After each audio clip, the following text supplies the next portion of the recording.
This is the best thing that's happened to typing since electricity. The IBM Selectric typewriter. Instead of type bars, there's an ingenious printing element that dances across the paper at incredible speed, faster even than the eye can see. Now watch in slow motion as it turns, tilts, and prints. This tiny printing element is also interchangeable. Simply remove one type style, choose another from several distinctive typefaces, and click it into place. Takes only 5 seconds, and you're ready to start typing again. Someday all typewriters will work like the IBM Selectric. But why wait?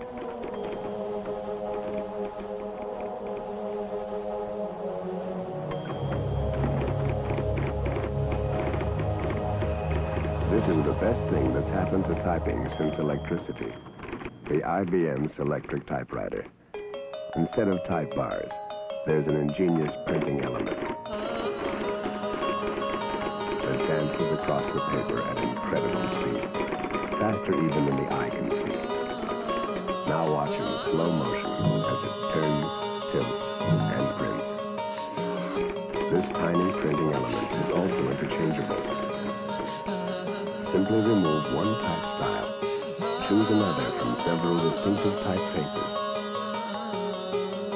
and click it into place. Takes only 5 seconds, and you're ready to start typing again. Someday all typewriters will work like the IBM Selectric. But why wait?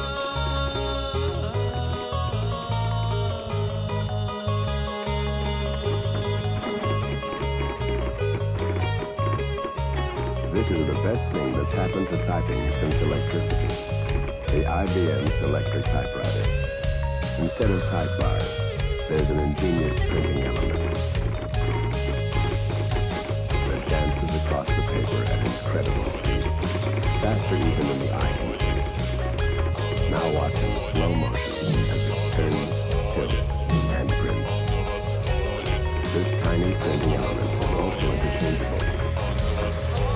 Simply remove one type style, choose another from several distinctive typefaces, and click it into place. Takes only 5 seconds, and you're ready to start typing again. Someday all typewriters will work like the IBM Selectric. But why wait?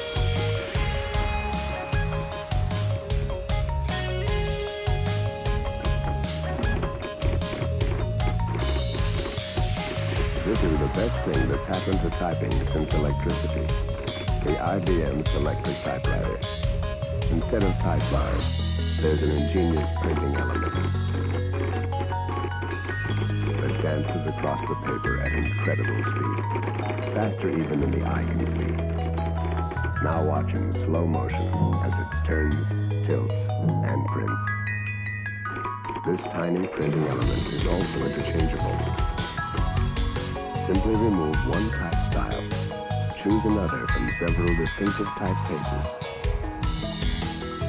and click it into place. Takes only 5 seconds, and you're ready to start typing again. Someday all typewriters will work like the IBM Selectric. But why wait?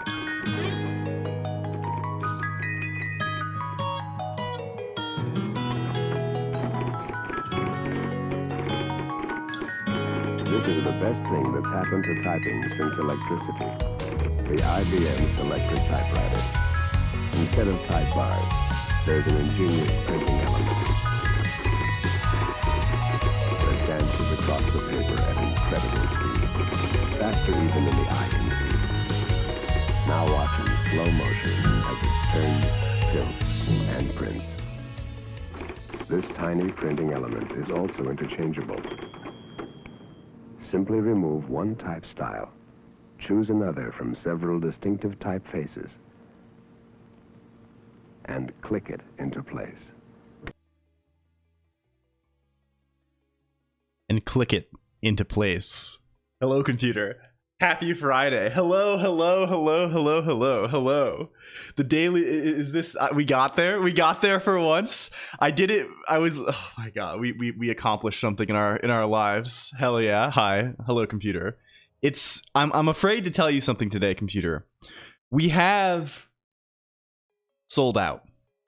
We have sold out to our new corporate sponsors, to our new, it's unfortunate. I knew this day would come one day. I knew this day would come. I was considering doing all the Twitch things to like tag this sponsored. I think that's maybe a little too much for the bit, but yeah, we have a Gamer Subs Cup now. We have Anime Girl, Plastic. We're here though. We're here. We've sold out to IBM. We've sold out to whoever else is the overlords. We have am I running this bit effectively? I don't think I am at all, actually. What do people who work at companies do? They do stand up. The stream is sponsored by Squarespace, by Squarespace, by NordVPN. I don't know about this. Hello computer. Hi. I hope you all had a great weekend. It's back. It's back. It's time for this once again. Can we see who all is here? Welcome in to everyone, by the way. Welcome into the pre-gamers, notably, which include, I know, Moodane. Let's just go through what I can see right here, and we'll catch up if I lose track. Hello Ezriga. Hello Tayumisi. Hello Exor Xavier. Hello Niche Penguin. Hello Moodane. Hello You Demoniac. Hello Krushk. Hello Niche Penguin. Hello Prodzipod Robotic Form. Hello Sky is Fine. Hello Octo Rinsky. Hello Exor Xavier again. Hello Niche Penguin again. Hello Mickey Noon. Hello Prodzipod Real. Hello Taimisi. Hello Nicola R. Christov. Hello Big Gay Michael. Hello Doc East. Hello Venerock Robot. Hello El Jello. Hello hello I am Panis. Hello Attention Span. Hello Bug VTuber. Hello Ag Pen. Hello Emoster underscore again. Hello Sky is Fine again. Also no stand-up updates on my side, thanks. Yeah we got to discuss. There was a little bit of discussion of this on the Discord IRC about strategies for if you didn't do anything that week. What do you say? Like if since the last meeting time you kind of, like, I'm not going to pretend to be above this. Like sometimes you just fuck around for a couple of days and go on Hacker News or something. Sometimes sometimes you're at work and it's like, well, yeah, you reviewed PRs. I don't know. There's probably like a particular corporate speech that you can give, right? You can say something along the lines of, well, I was doing unrecognized work, helping out junior coworkers or something like this, and it's something that wasn't visible in the tickets, but you have to say it that kind of. I don't know. Hello. I am Panis. They are Panis. Hello, Attention Span. Hello.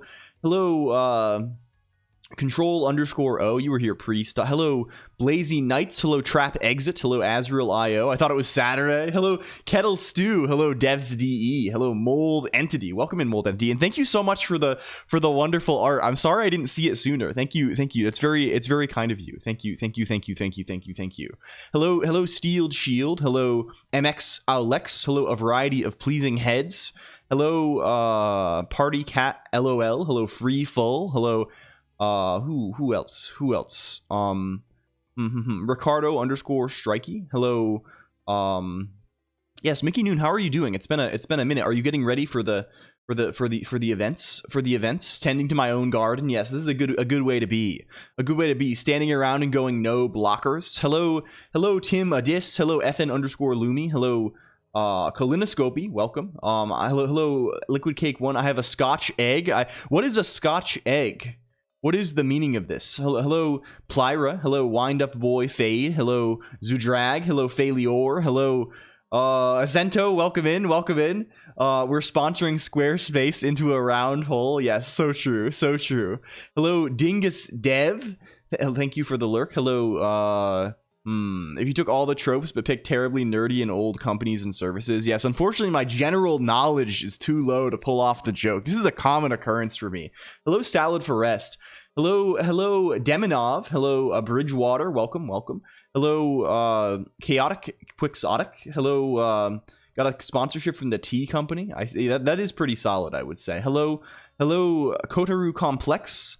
Hello, the double greeting day. Hello, Venidi. Welcome in. Thank you for stopping by. Hello, I was promoting Synergy. Hello, Face of Trolls. Hello. Have we arrived? Have we arrived? Are we scrolling? Hello, me. I was so far behind. Oh my god, it's an egg encased in meat. Boiled egg encased in sausage. I see. Bread it, fry it, delicious. Inside a spear of sauce. That does sound pretty solid egg. If Tomato was here, I think they would say good egg. Hello, F Collector and Fizz Buzz. Oh, hi, we're here. Can we move immediately to the thing? This intro I cannot bear to. We need to move to the thing. We need to move to the thing immediately. I have some questions, computer, actually, but I mean this is stand up first and foremost. What have you been up to during the last? What do they say? Sprint. They say sprint, which sounds terribly fast. I don't know if I like that. What have you been up to in the last slow amble? And what have I been up to in the last slow amble? We've been ambling. Can I fix the thing that breaks once every stream, please? Can we do thing :3.jpg? I've been trying to get this junior programmer the best way to implement authentication this week. Really glad it's Friday. Oh my god, this is a good image. This is a very good image, Crush. Please don't make me hear. Okay, we won't belabor the points too much. Polyglitch. Hello, Stoic Mana. And Churl GM is here also, and Polyglitch. Hello, and Jakava. Hello. Can we get the Kirsch image? Can we get image? Hello, Must Broken, Mistress Kel, and one and all. And Jay creates stuff. Congrats on beatification. We have this. This is quite cool. We love a standing stone. We love a pillar. Yeah, it's a good way to be in the outdoors. The obelisk. Yeah. The someone who was fucked back by FFmpeg. I see. So what have we been up to? What have I been up to? I actually did things. This is part 1 of the corporate theming, right? Part 1 of corporate theme. Hello, Hazmat. Is that I actually accomplished a thing that I said I was going to do. I made, we made commitments to do things. The things may have been several months ago. So-called free thinkers when :3. Yeah, true. The hello 14 Android also. I actually did a thing. How do I contact HR? Well, you have to send them. You have to join their private Slack. You have to join the human resources Slack over here. Hello, Netrunner VT also. I actually did things. I completed my sprint. Hello, Zero Cold Zero. Welcome in. It's good to see you. Hello, Asteth also, and Sight Soul. Hello. Thank you. And Zamiel Payne, welcome in, everybody. It's so good to see you. I know. Hello. I want to say hello special style to the. I know that there are individuals. It's like there's like the lurker gang. There's people who come in at the start and boost. I want to say 07. Thank you. Big ups. You're supposed to complete half a sprint each stand up, so you're perpetually falling behind. Is this I don't know, or are they in? I don't know corporate very well at all. Yeah, 07 indeed. Yes. So what is this? What is the purpose? We made the bridge kind of good. We have this thing, it's called the bridge. It goes between Discord and IRC. I have a demo at the same time. Well, I mean, don't let this happen again. You can't let this happen in the future. Sky is fine. I don't know. How are we gonna achieve metrics? What do they say? They say KPI.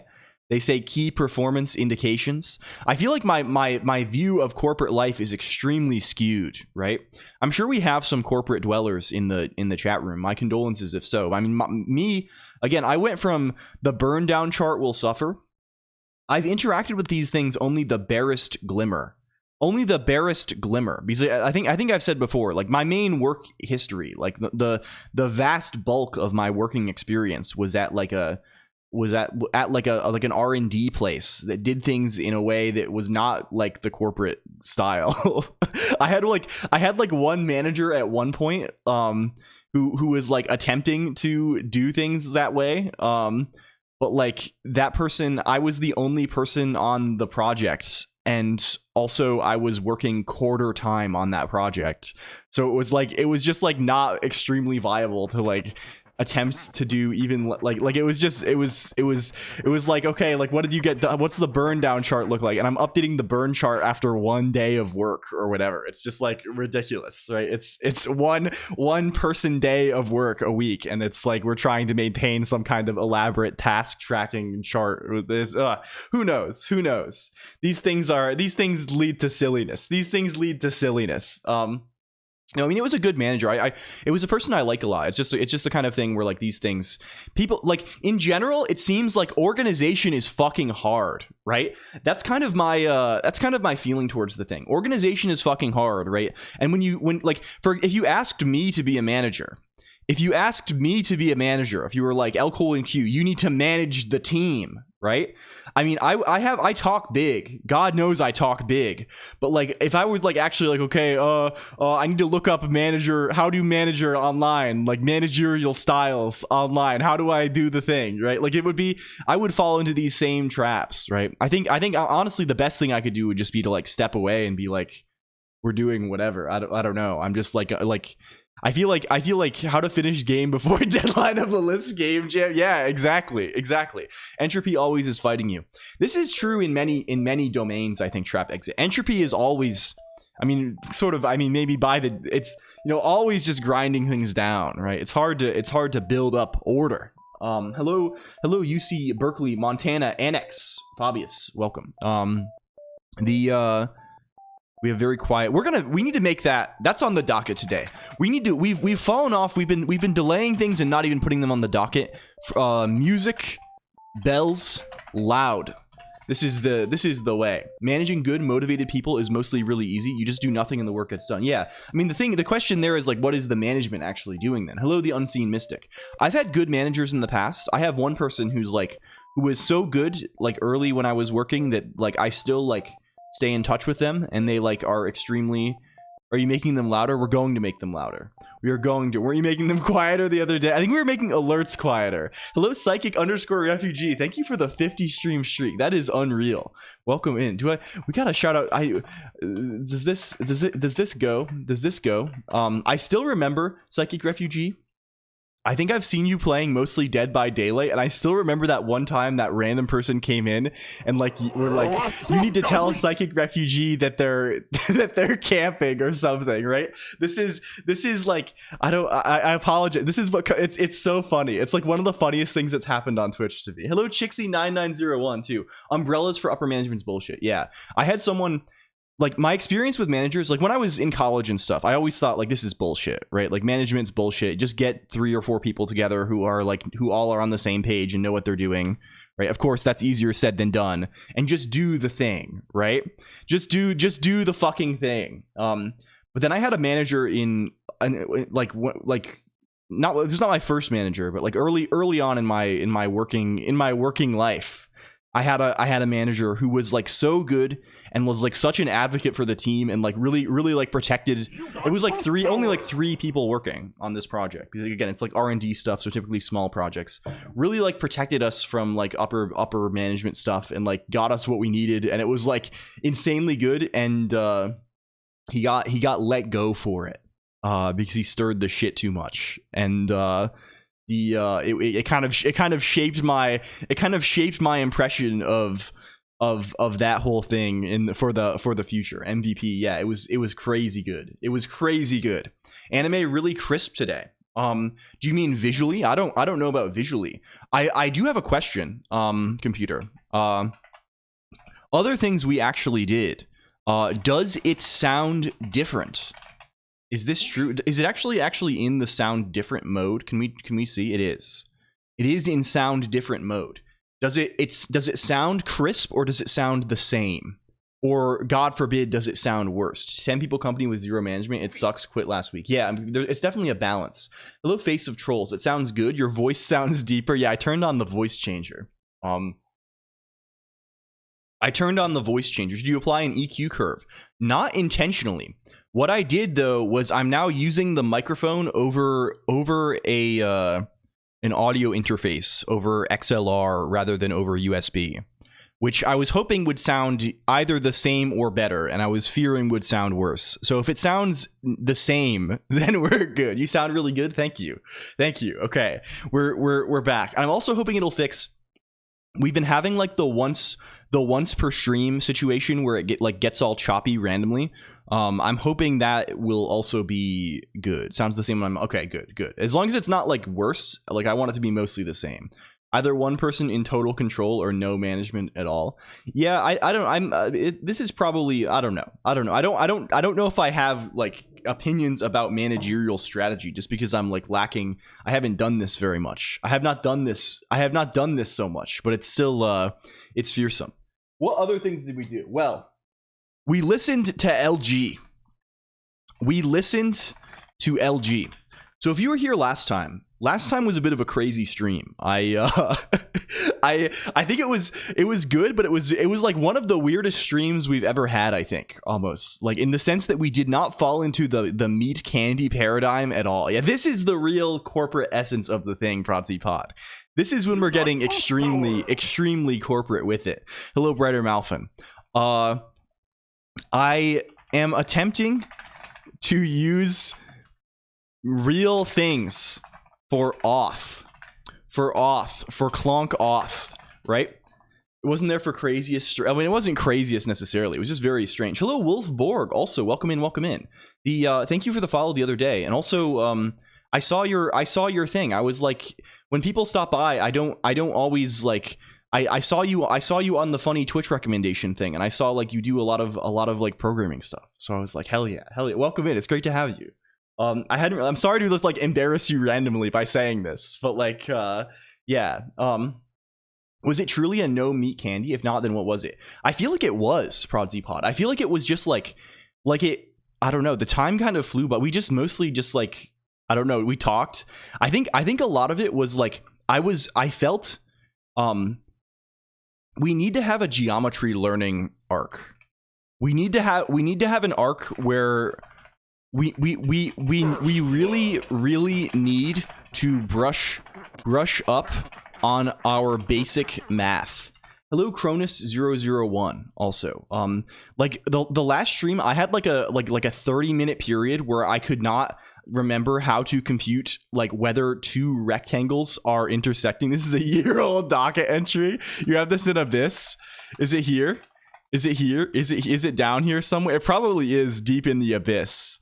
I mean, it bubbles back to the surface, Prodsy Pod. Things are bubbling back to the surface recently. That's been a theme for me. I'm just feeling so like there was like a 30-minute period last stream where I like couldn't remember how to like determine collision between rectangles, right? Like and like this is too much. And I think part of what created the strange feeling last time for me is that like I have never like I'm basically never embarrassed on stream, right? I'm very willing to like confront my own limitations, right? If I fuck like that's part of the thing, right? Like I don't feel embarrassed about like if I don't know something but I was like genuinely like feeling like flustered about it. Like I was like red in the face, like embarrassed about that. Like and like this cannot continue. We have to rectify this thing. No, the theme, we have not even gotten into the theme just yet, Mickey Noon. Just you wait, Mickey Noon. It's on the way. So what else? I was quite busy the last few days. I listened to LG. I set up an LDAP server. You really need to know, and it's trivial. Yeah, I don't know. I just feel like having like some. It's not even about knowing it or looking it up. It's like having like a little bit more intuition for it. Agpen, I would say. It's having a little more like ability to like pull it off the dome. LDAP server was not part of. Okay, well, it was sort of It's adjacent. We'll explain. LQAP. I set up. Hello, the True Time Lord. Also, welcome in. We have Cronus001 following 2 minutes ago, and then the True Time. We have Time Theme. This is notable. I set up an SSO thing, also, that uses the LDAP credentials. Now he's installing everything. Well, what's with the oh god? Oh my god. This is the most corporate thing he could have done. Is this part of the bit? We actually have this real though. It's ldap.colonq.computer.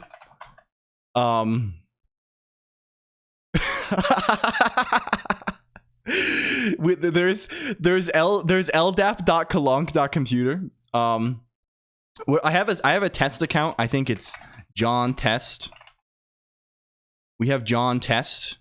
We have John Test here. We have Jonathan Test. Descends into some soap mania. I'm going home. Well, this is our corporate arc, Wind Up Boy. How many services do you host that you need SSO? Well, the real intention, Karush, is to use this just for like basic auth and also maybe for like some kind of OAuth situation, because LG was like, you should do that, and we're like, I'm like committed to the bit now. I'm going to make it happen. I'm going to you have to fork over your this requires your legal name. Hello, the True Time Lord. Welcome. I guess this is a question for computer. I'm hopping into Emacs to try org mode.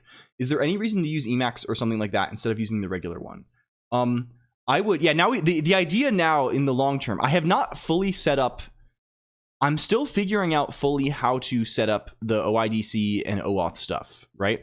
I don't know if LG can perhaps explain some of this a little more. As much as a pretty viable, valid architectural choice. Yeah, I mean, this is kind of the idea. For most purposes, this does not serve other than to secure the website, right? Basically, we're going to have, we already have api.colonq.computer with some API endpoints on it. We also now have secure.colonq.computer. Secure.colonq.computer by default will reject your requests. It will reject your requests unless you have the funny session cookie. And you can get the funny session cookie programmatically pretty easy given your username and password, right? You just post something you post the username and password in JSON to auth.colonq.computer/API/first factor. It gives you a cookie and then you use the cookie, right? So here's the realization. This is not OIDC. It is not LG. It is not. Just wait. This is part of the equation. I have realized multiple things. Can we see actual docket? I have realized that there are two separate things that we might care to address. There are two concerns with the API with Colonq auth, right? The two concerns are, right? There is the use case for the OIDC OAuth style thing, which is LG makes a website and LG wants people to be able to sign in with their thing from here and then know that it is them and maybe make some requests on their behalf, right? That is one use case. The other use case is you want to just use your credentials to do a thing based on you, right? Like you have a command line app that you want to press to boost or something like this, right? That you need to be authenticated for. This is the other thing, and ideally both of these things are easy, right? Both of these things are ideally simultaneously easy. Yeah, made by me or made by others, right? So say like if someone like Kirsch, the bridge broke. The bridge broke. What is this? The IRC bridge broke. Is this true? Welcome in, Lady Vignette. Welcome in. Hello. It's good to see you, Lady Vignette. The IRC bridge is constantly broken. Is this true? Is it really? It has not been broken so much recently, I think. No ridge, no confirmed, no IRC, No IRC. Welcome in, Lady V. Though it's good to see you. It's not constantly, just sometimes. Okay, that's fair. We played some D&D. Now I am soup. Well, please get some rest. I hope were you DMing? Is this a DM moment? Welcome in though. Please, if you don't know Lady V, please check them out. Please check them out. It also keeps sending Fabius's message to Discord zone. Is this true? Is it deeply broken? Is it broken in a fucked up way? It appears to be broken in a fucked up way. Let me repair this. How do I even, I don't know why it would be doing that. Let me go to, I'm going to other screen to SSH in. Sorry, we're experiencing disaster, Lady Vignette. Disaster has stricken us. Where does that live? Discord, no IRC. Well, perhaps my fixes to the bridge were not quite apropos. Fig monitor. I only changed this thing.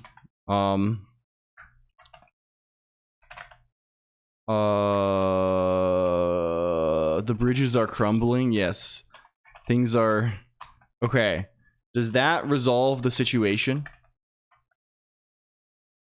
Does that resolve the situation in any kind of capacity? What will the 3 people in IRC do? This is fearsome. Okay, I think we've returned. I think we're back. It should be back now. If that happens again, I guess let me know. That's very weird. I don't even know what could cause that to happen. Hello, Isomorphica. Welcome in. Great to see you. It is gone again. It's gone again. Oh, it's already dead again. What the fuck? Okay, we need to check. I need to check logs. I only changed this thing. Yeah. Famous last words. Hello, ModClonq. We're experiencing disaster. Oh, no. We're experiencing catastrophe. No, it's not that sort of catastrophe. It's a bridge related catastrophe. It's bridge related catastrophe. It's not real bridge. It's false bridge. Hello. It happened after Fabius posted Greek words, which was never transmitted. I mean, this should not be a problem. This should not be a problem. ModClonq came back from Portugal. Yes. Hello, Ponadary. Also, is it Geek Stay? I don't know about this. Prod is back. Prod message works again. Hi, Prod. Greek hex casted.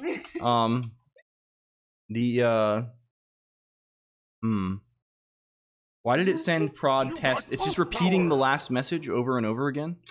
Failure. I heard. Insane.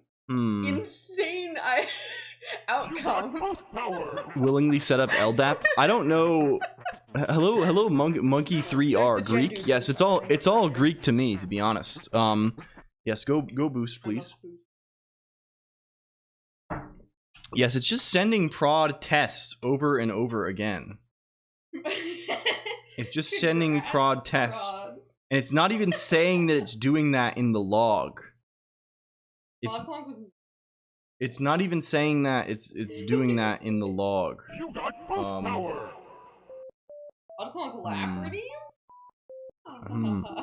That's fearsome. That's horrifying. ModClonq and EU. Digital alter ego knows details about the ASCII couple. The future is here. My train was late, but my Jira tickets are all done. Welcome in, Rainwatch. I'm glad to hear it. Why is it just resending tests from prod over and over again? Use power of Nix and roll back to the last state. Some shard of code. The thing is, it supported this fine before, and all I changed was like some small things. And it's not even okay. I guess I know what we're doing today. Thank you. That's very kind of you and dramatic of you. Thank you. Small thing break in big way. Yes. Okay. Cool. Hello, Emoster again. Thank you for the resub. Also, the big 13, the Triskaidekaphobia special. Is this true? My messages are not going out from IRC. Yeah, they do not appear to be. Things appear to be fucked. They are arriving in IRC. But Prod's message saying test. Prod, are you typing test new, or are you just Are you typing test in the IRC, or is it repeating your message over and over again?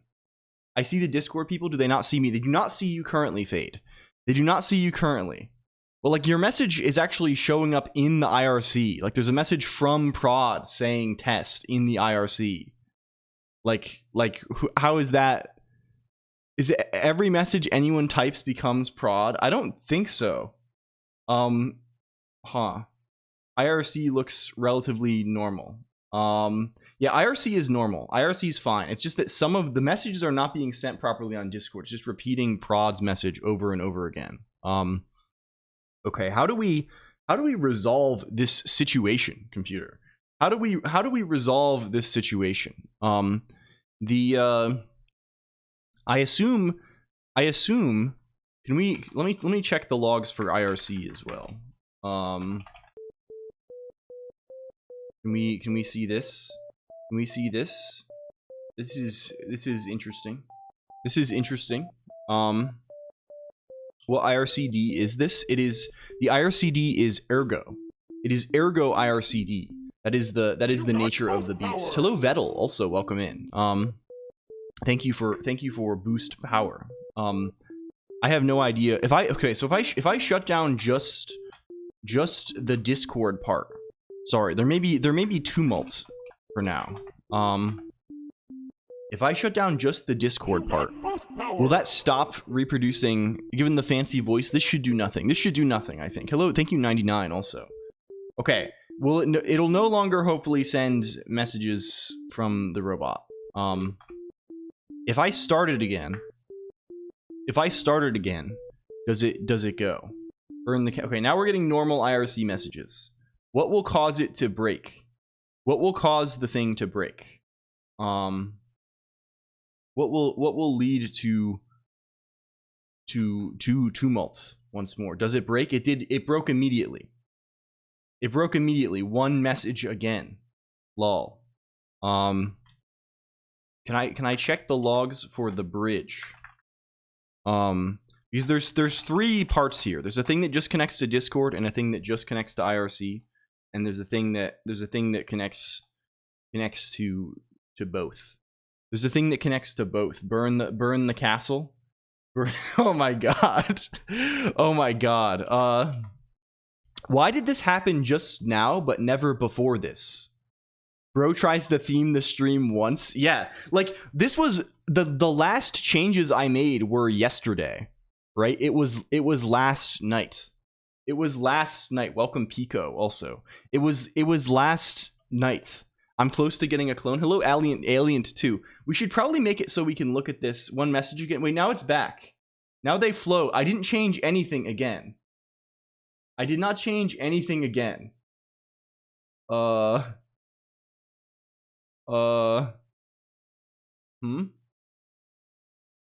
Yeah. Tesma, burn the castle. Nothing happened in here. Blockage fixed.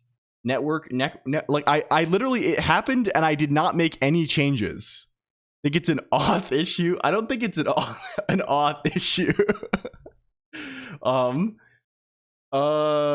Okay, I guess. Okay, I suppose. LDAP already causing issues. This is not even touching LDAP. Hello Cargouche also. Booba 5. Booba 5, is this real? Okay, are we back to baseline now?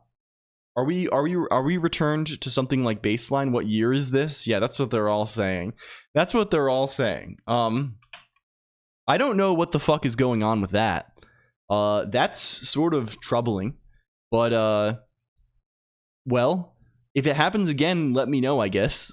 We'll figure that out. This is sort of our intention to solve things like this today a little bit. So like, yeah, is temperature level IQ.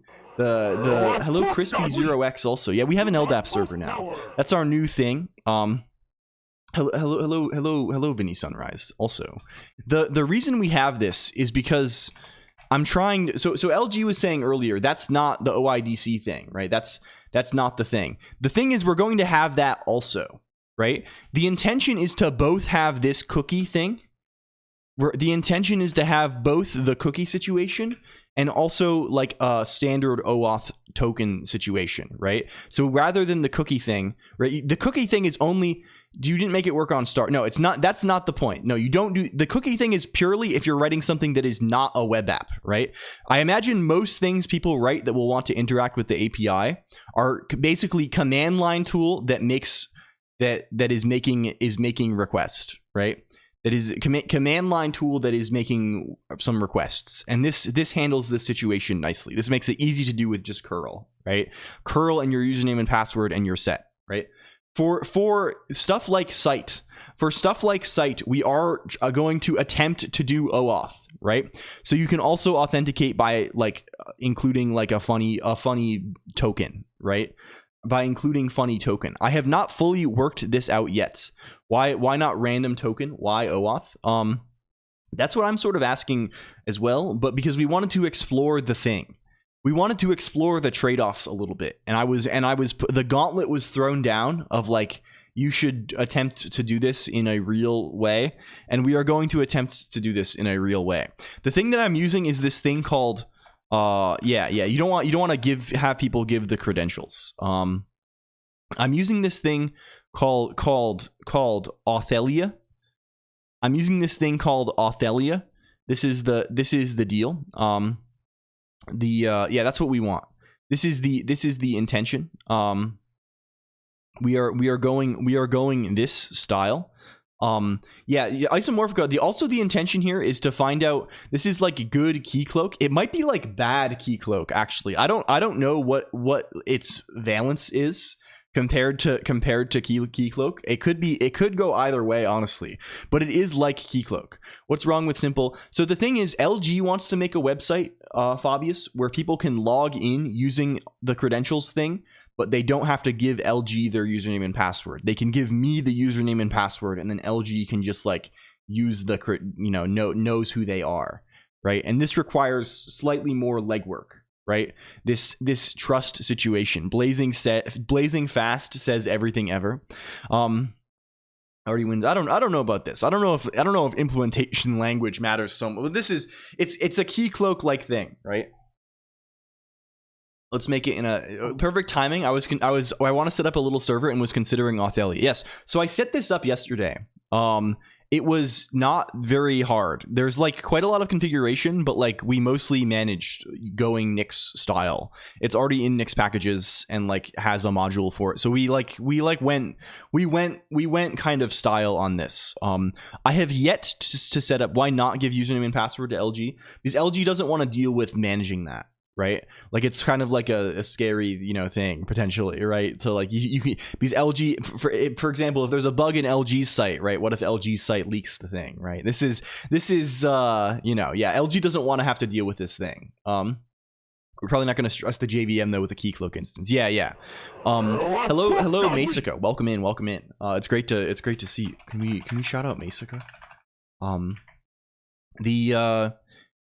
So any alternatives and something I like not go? I don't know. I mean, probably Isomorphica. I would like to write one myself, right? I would like to implement this stuff myself eventually, just out of curiosity, right? Just purely, let's write one. I think it'll be quite an endeavor immediately. Let's just do it now. Like the stuff is just like, I feel like I won't be able to write one. I don't understand the stuff well enough to implement it. Right? I feel like by using this, part of what we're getting is like a better understanding of the moving parts such that we could potentially, do the thing in the future. Of course, I could just like raw dog the RFC, right? We could just bring the thing up. It's kind of yikes. Yeah. There's a lot of pieces. Hello, next time 000. Yeah, there's like 10 RFC. There's like a lot, right? Like I look at the docs of this. Also, the docs of this are like not very good. Like I look at this and it's there is OIDC stuff, right? And I look at this and it's like I don't know what the words mean, right? I don't know what the words actually mean about things. Who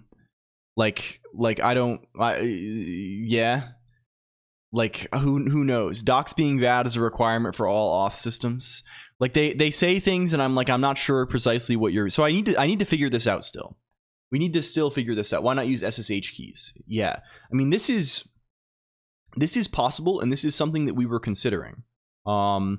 This is something we were considering. But it becomes kind of a big burden on the user. So the ideal situation here, like putting all the pieces together, putting all of the pieces together that we would like to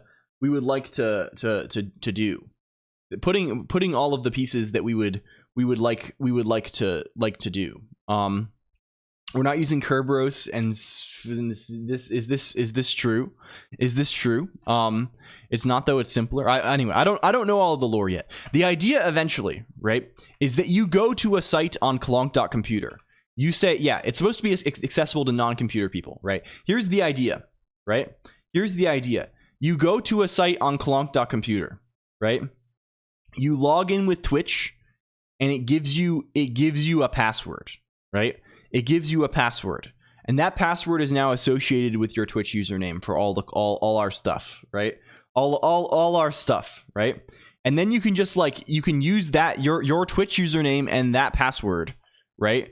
With curl to use the secure stuff like this, or you can log in with that Twitch username and password to, for example, a site that LG made, right? Without giving LG the password. Gizmo already got this figured out eons ago. SMH, yeah.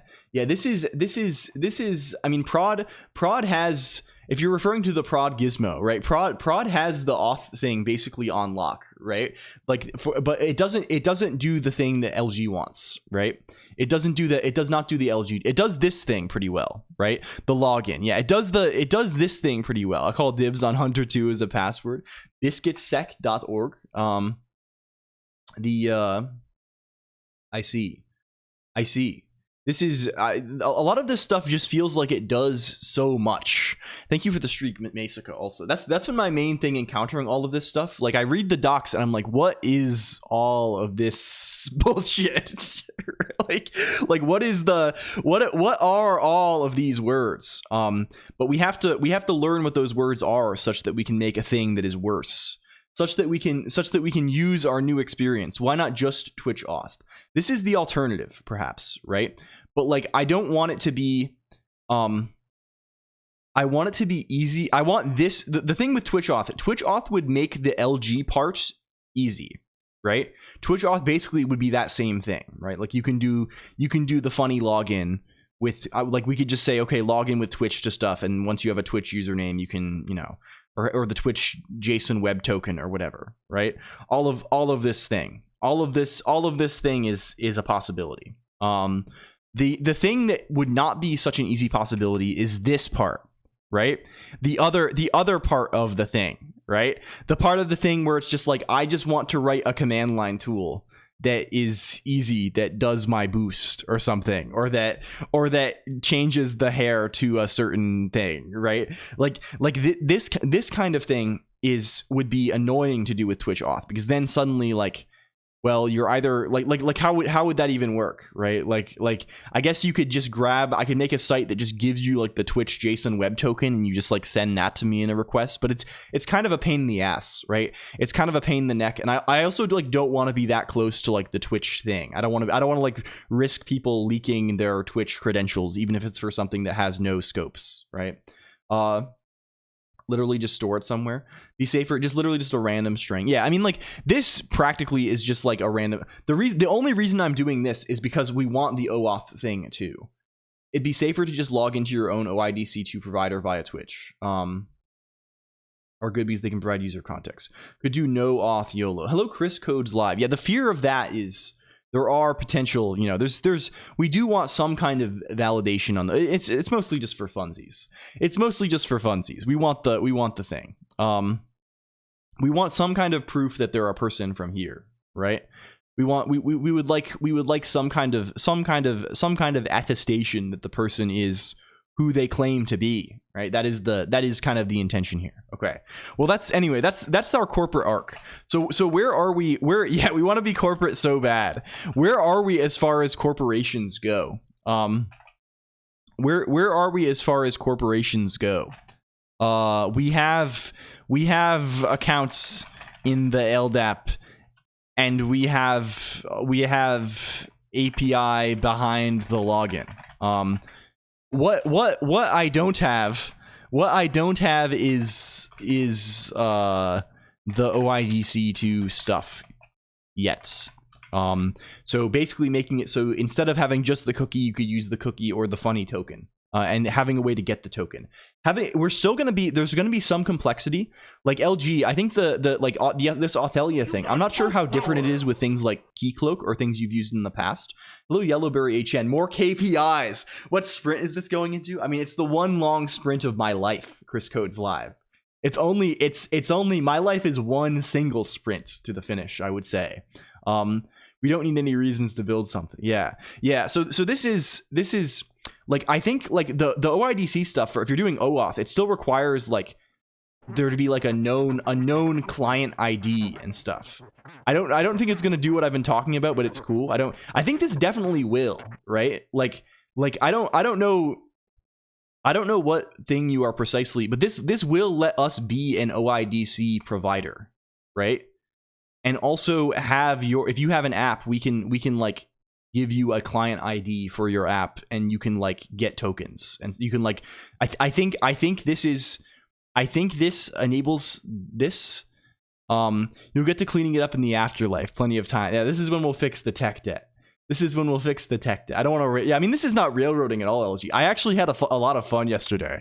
I don't know if this is so publicly disclosed on the stream, but I'm kind of there's a word for people like me. There's a word for people like me, and I think the word is I'm a little bit of a sysadmin sicko. I'm sure some of you share this predilection. How do they create accounts in the Colonq OAuth land? Eventually, does it support OIDC2? The docs you saw just now just said OIDC1. Is it possible that I'm getting it mixed up horribly?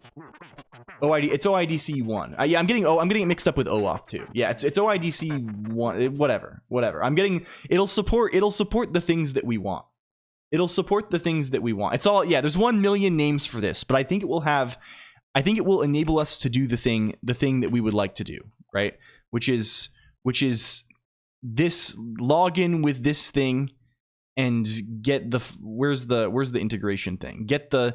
Where's the guy and get the thing, right? And get the thing. It'll be slightly less automatic than something like Twitch, because I will have to like manually add like your client ID and like keys and stuff to the config, right? To my config, but like it'll still make it possible, right? It'll be possible to log in with Colonq, right? You can put login with Colonq on your website using standard tool, and then you can click the more scripts, right? But it's the thing, we could use Twitch as an auth provider, like you log in with Twitch. I see. Is this, it creates profile in your auth zone? I mean, we could. Now, I mean, that's the intention for account creation. Like for sure. Can you just tell me the end goal here? Sorry, I arrived late to the party. Okay, we want two things simultaneously, right? So Isomorphica, we have like API endpoints that let you do things. SICP series reminder. I hope you'll put a neat instruction on how it works when it's done. Yes, it should hopefully be documented well. I spent the morning evaluating Authentic. We have API endpoints, right? Some of those API endpoints interact with the stream, right? They like put things on the screen, they like influence text or something like this. There's various things you can do. Hello, Kill53597. We would like some of these API things. Can you tell them to use user IDs instead of usernames? Yeah, we really should. Yeah, I know. Control O is probably the greatest victim of this. I guess we could migrate it all pretty easily. We'll consider this. The real like anyone sane would have used this. Would have done user IDs from the very beginning. But we made strange decisions right at the start because we never really expected it to go this far. Othello is an incredible name. What is going on? Null plus 0. Is this true? Like what actually is? Okay, please continue. Yes. Okay. Here's the intention, right? There are API endpoints. Some of the API endpoints we want to make sure that they are only used by a person that we know and trust here, right? this is one. So we want people to be able to do things like not using the Twitch client, right? Like do a redeem or something, but we want it like through my own pathway. But we want to know that it's someone from this place, right? We would like to know that it's someone from this area.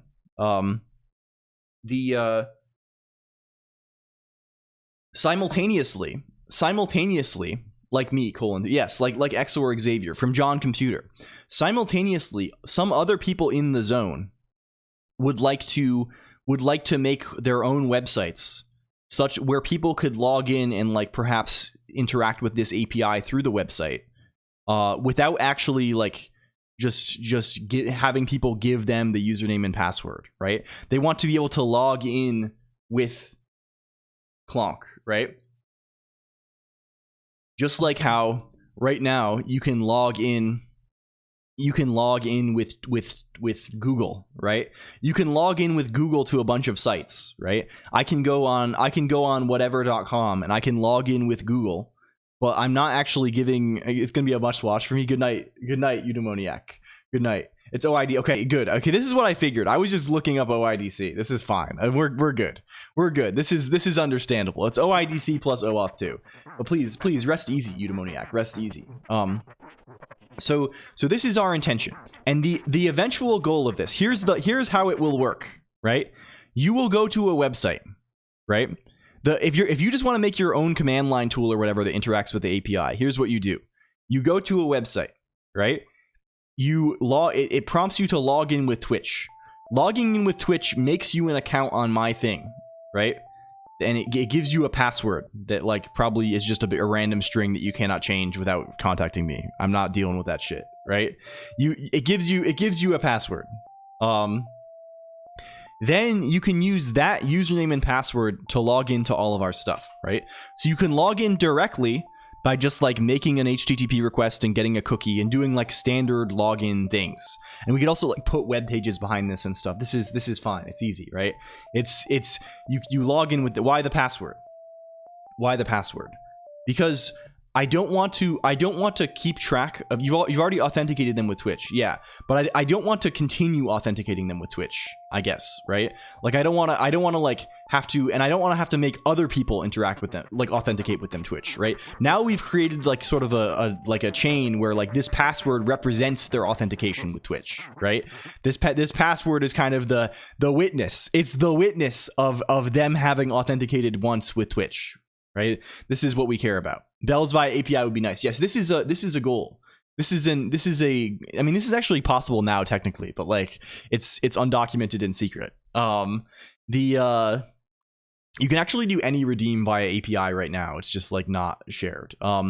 It's all, yeah, the vibe is kind of it all being in-house. Like we could just make everyone implement Twitch auth or whatever, right? But we kind of want it to be, right? And also authenticating with Twitch would not allow us to subsequently do this very easily, right? Because Twitch, right? Like, I mean, sure, like you could like get your Twitch, like log in with Twitch and like get all the cookies out and like then send, like it's kind of a pain in the neck, right? It's kind of a pain in the ass. Like it becomes a little wonky. Whereas here, if you have the username and password, right, there's no bullshit. Like we can just make a single curl thing to log in with Twitch, right? To log in with our stuff, right? And then make requests, right? You can't do this with just Twitch auth, right? Twitch auth, right? Like their API is like only behind OAuth, right? Like to like if it, like then it becomes very complicated, right? If I want to like use, like it's like a whole pain in the neck, right? You have to like set up your client in Twitch, right? We tried clarifying, it's undocumented secret and straight up don't work. We tried clarifying multiple times before you got rid of it during the WASP switch. It actually, someone used it last stream, Pronzipot. Kirsch, I think, used it to boost once. So where exactly is the pain? The pain for what, Raymarsh? The pain for which? How do you get it to hide the password with Hunter 2 and eShell in your curl commands?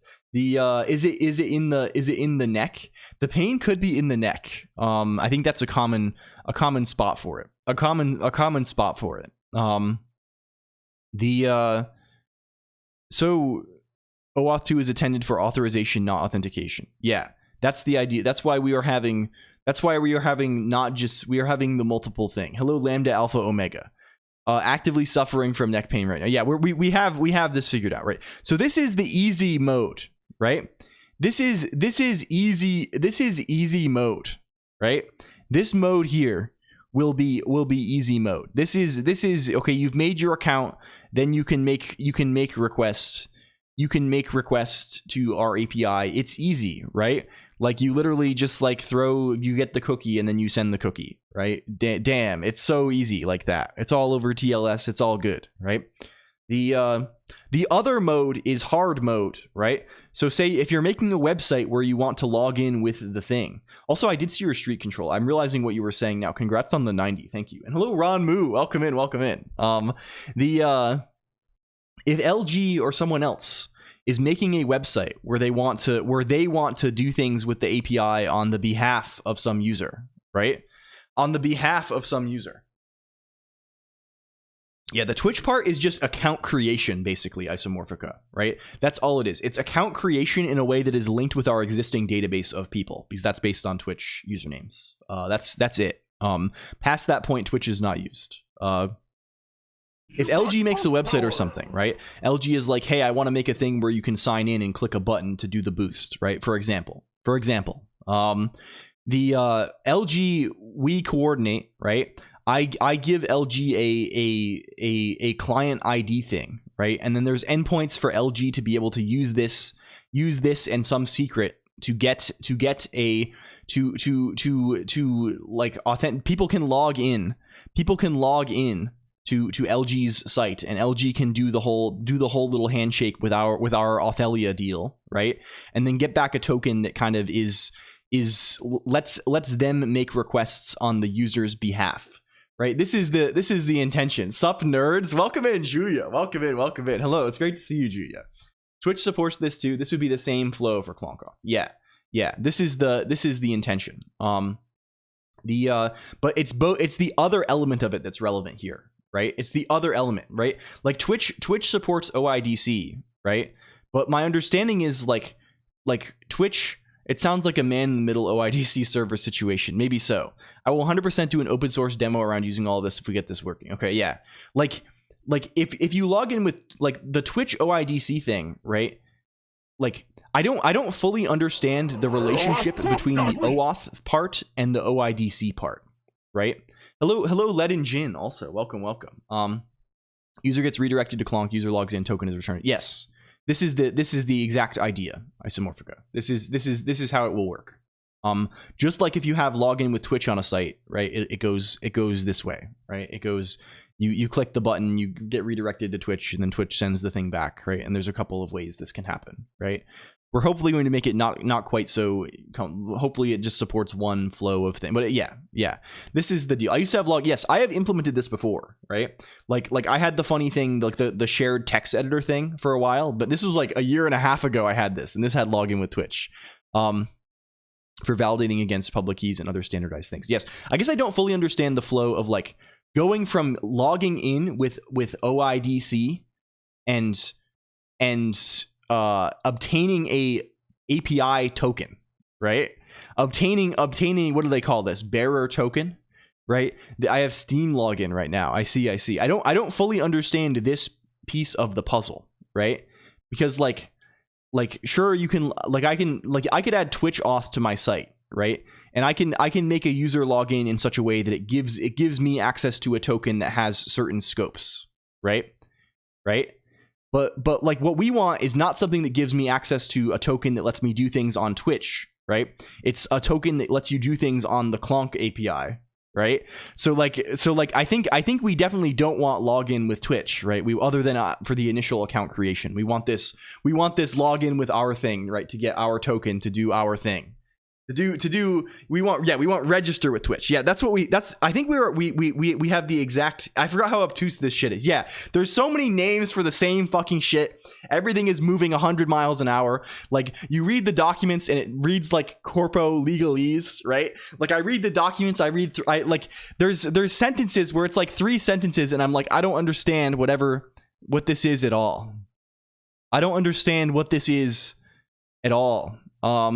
Like this paragraph in the docs here, While not explicitly part of the specifications, the audience parameter can be used during the authorization request phase of the authorization code grant flow or the access token request phase of the client credentials grant flow.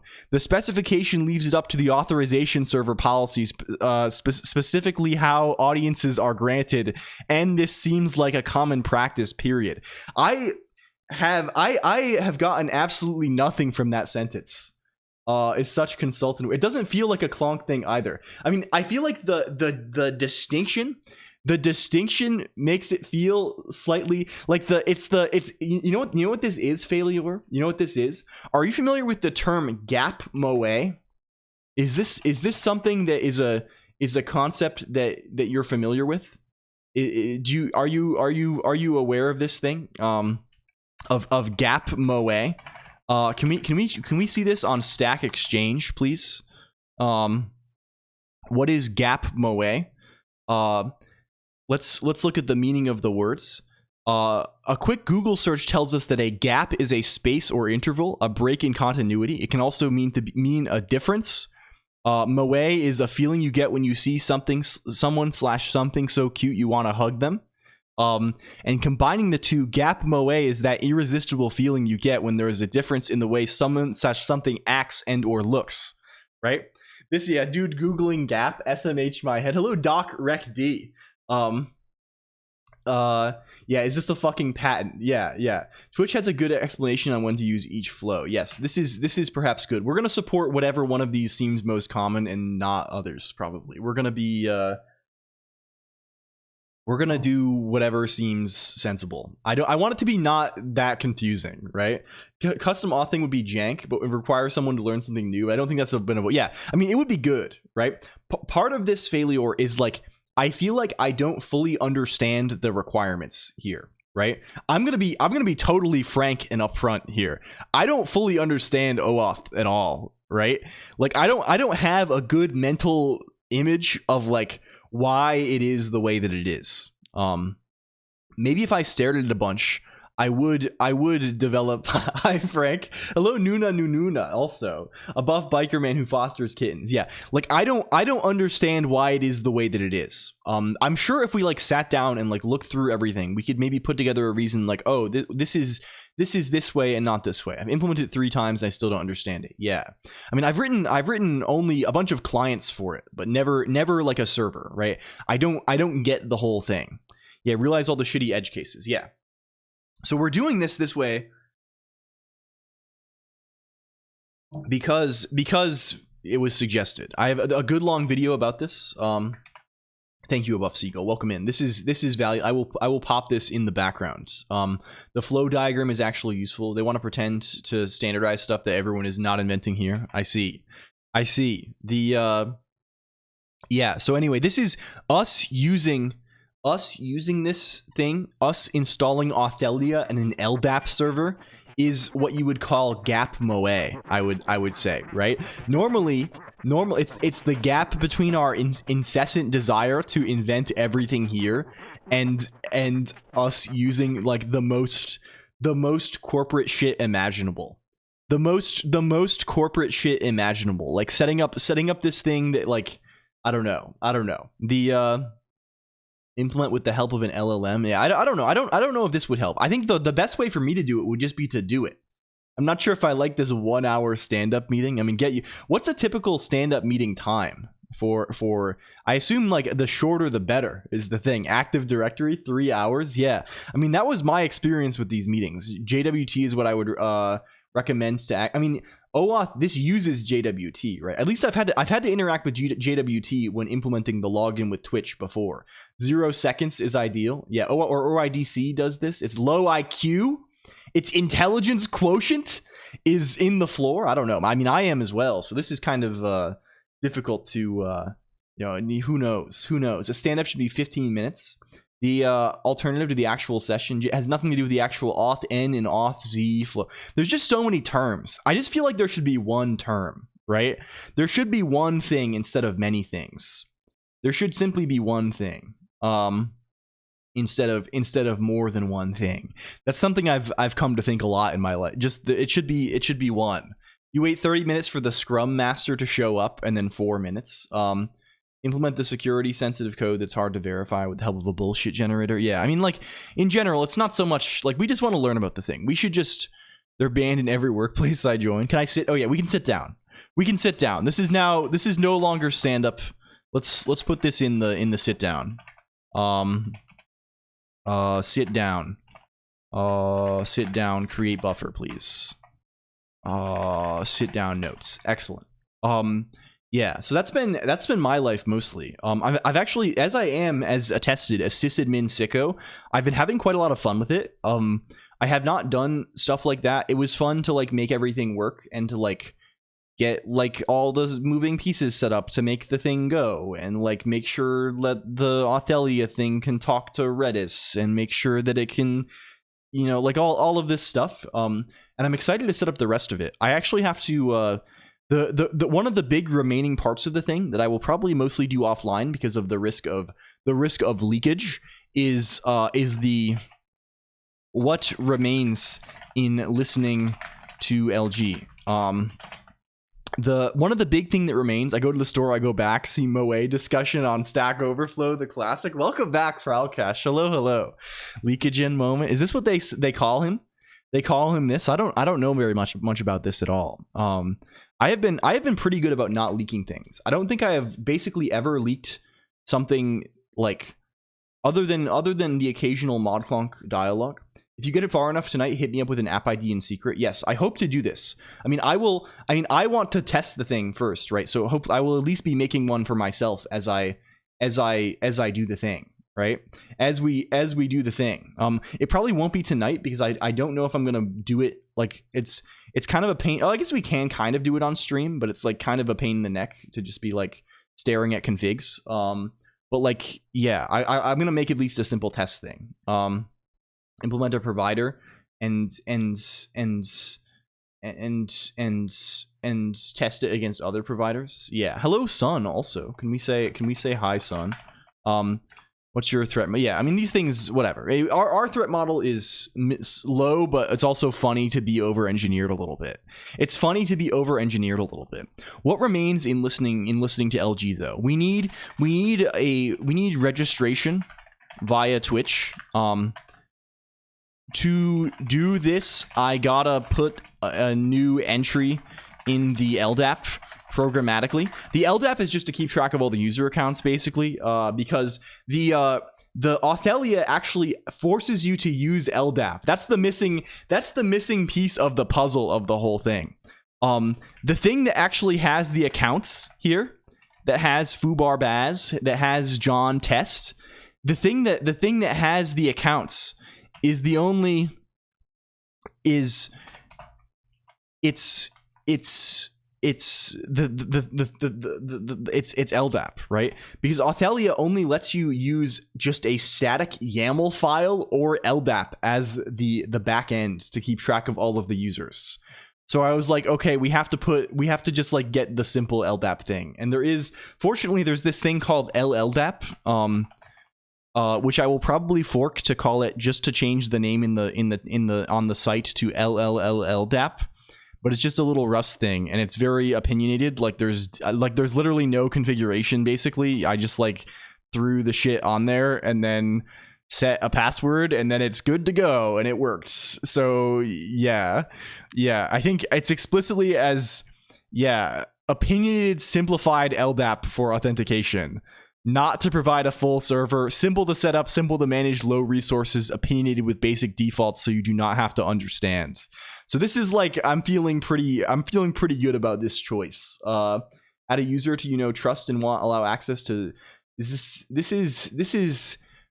we could ostensibly do this. Leaky light LDAP implementation. Yeah. What about Kubernetes? I do not need to touch this, fortunately. We can go, not writing your own crypto code for start. I mean, okay, this is another thing. We discussed this last time, honestly. You should write your own crypto. You just like shouldn't use it if it matters, right?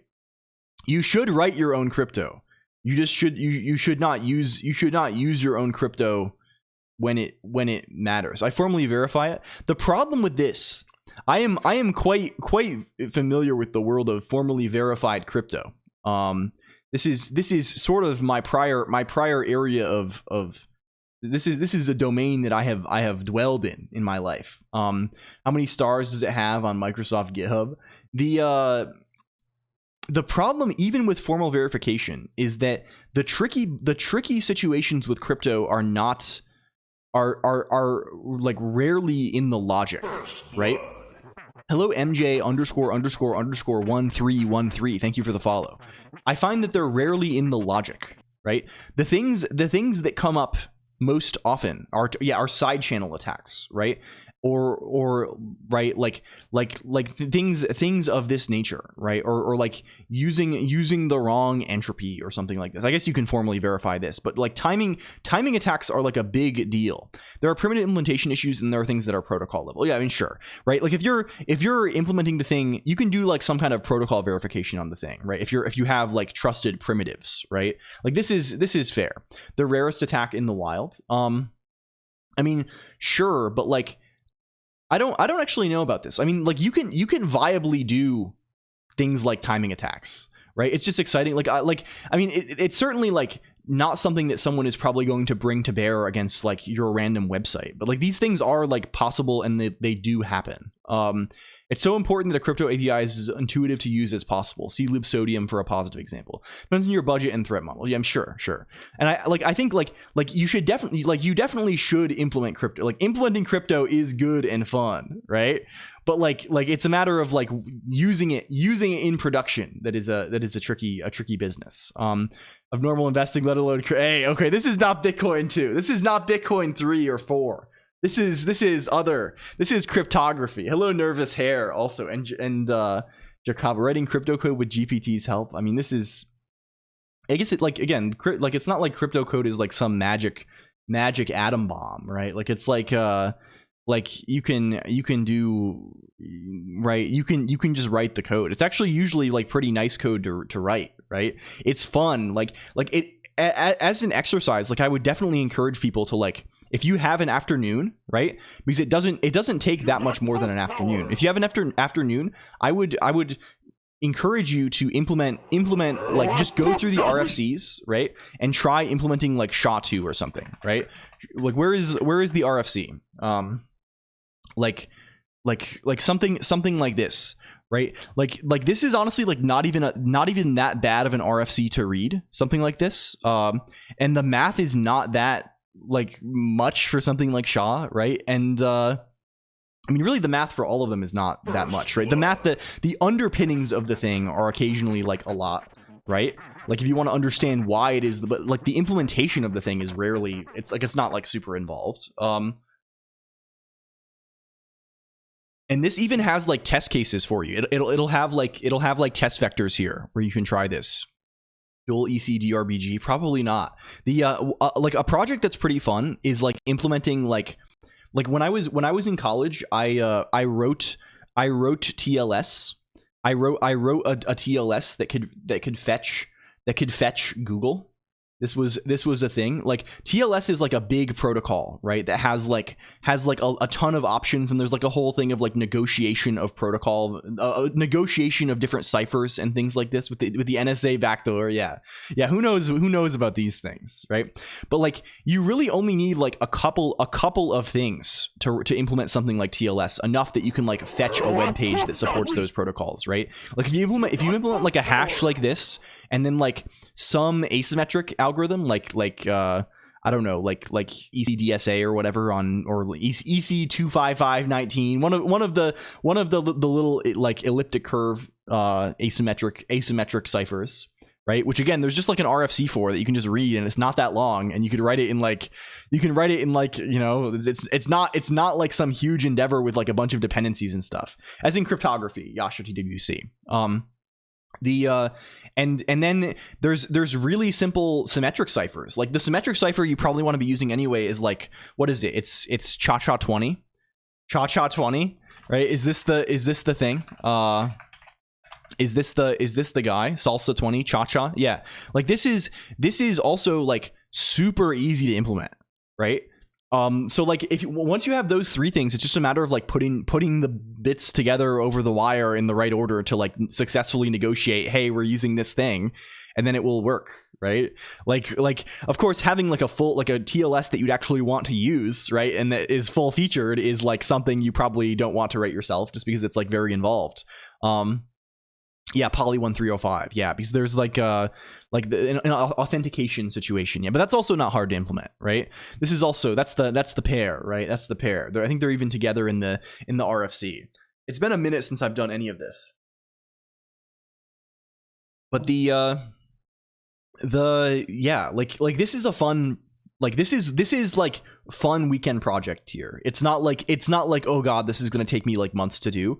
And like I honestly should do something like this on stream or like even off stream again. What is the biblicality score? Thank you for the follow, Docrect. Also, it's an old bit. It tracks the degree to which your message is in the King James Bible from Project Gutenberg. You know how they used to say, there was a thing people used to say, the youth used to say online. It was like, none of these words are in the Bible. They would say things like this. So we wrote it's a thing. Thank you for the Rex. I definitely need a place to start looking. Hello, Jivan Yatra. Yeah, it's good. And DJ Kawaii Fieri also welcome in. And Hellpie, I love 20 sauces. Uses all 20 sauces for asset encryption. Each asset tied to the key shipped with the version that enabled it. I see. This is quite cool. Yeah, I mean, like this is if you're looking for like a stream cipher, that's probably the term for this, right? If you're looking for John's stream, right? This is the way. Do people also use this for RNG? Is that real? Like a stream cipher is basically a random number generator, right? That's like its deal, right? Like all a stream cipher is basically something that expands a starting value, a key forever, right?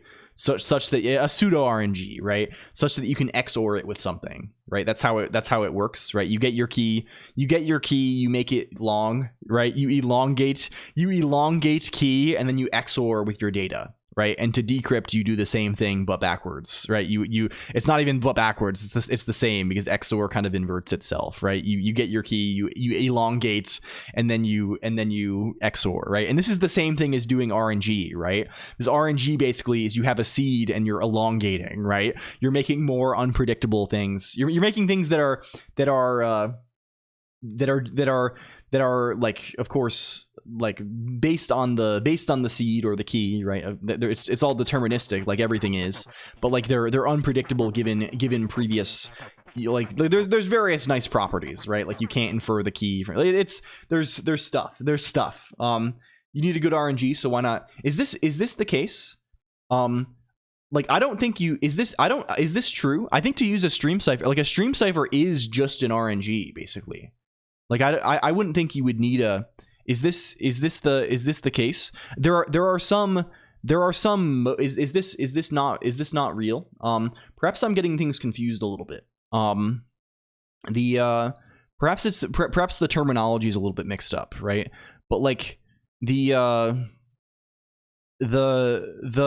how do you say like something like cha 20 here, right? Basically is. Like you're giving it some constant, right? A key, a counter, and a nonce, right? I mean, I guess you may need RNG for the nonce. Maybe this is true. You want some source of randomness for this. I don't know. A nonce usually, this just means, I know this means something rude in the UK. I think this means just like a random value generally. The gall of Wikipedia to spread harmful misinformation about the King Dynasty and ask for donations. Is this true? Hello, 5G technician. Welcome in. Number only used once. Yes. This is the deal. Or a number that's used checks the marks of a PRNG, but the other way around does not work. An RNG is not a stream cipher. Yeah.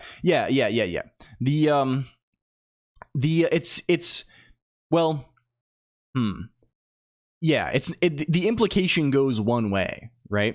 And I mean, like a PRNG is a, how do you get the secret key? Sure, for key generation, fine, right? You need an RNG, right? This is fair, right? But for key generation, like this is a separate equation, right? You want like you want like good entropy or something. But for like as a PRNG, right? Stream ciphers, they have a similarity, right? There is a similarity to them.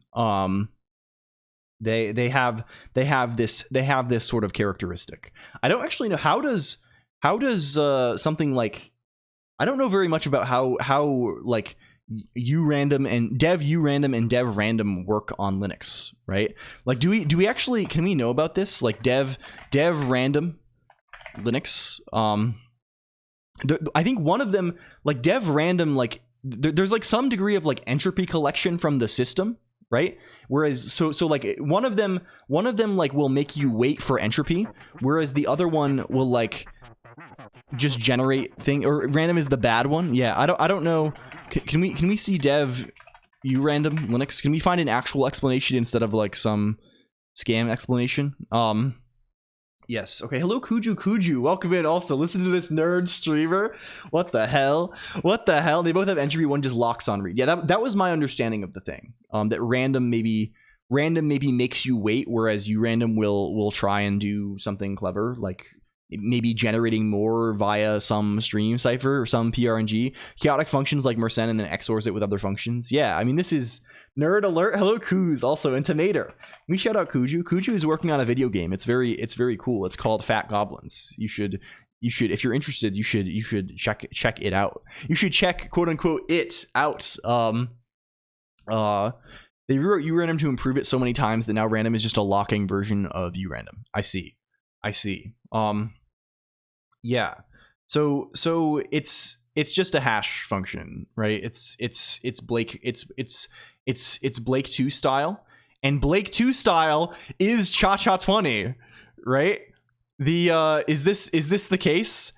It's right, it's cha-cha. Yeah, so like this is the thing, right? We actually did come around to, like, yeah, okay, the point was made. I think they used the stream cipher to make the random numbers. No cycling. The yeah, so that's the deal. There's a similarity between random numbers and streams. Anyway, like, the point of this whole thing, this whole diversion, is like, yeah, you should go implement crypto. Don't use it, but like implement cryptos. They have different properties, right? They have different properties, but a similar flavor. Maybe is the word, compared to something like I don't know, asymmetric crypto, like public key crypto, which has a very different flavor. The sauce 20 is part of the garbage in the middle. Yeah.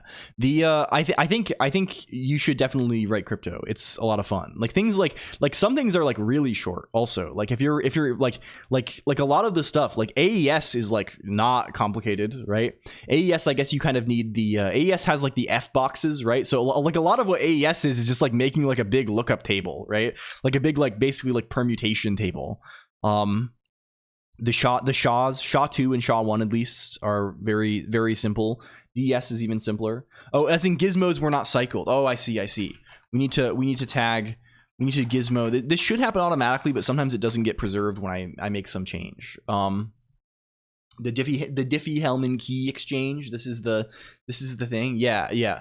I would have to brush up on all of this. It's been a number of years since I was like in it for the actual details of the crypto. But I remember I had a ton of fun with that stuff when I was in college. Let's do a crypto party. What is this? This is like the GPG deal, right? Like to do a trust kind of deal. Crypto party. Yeah.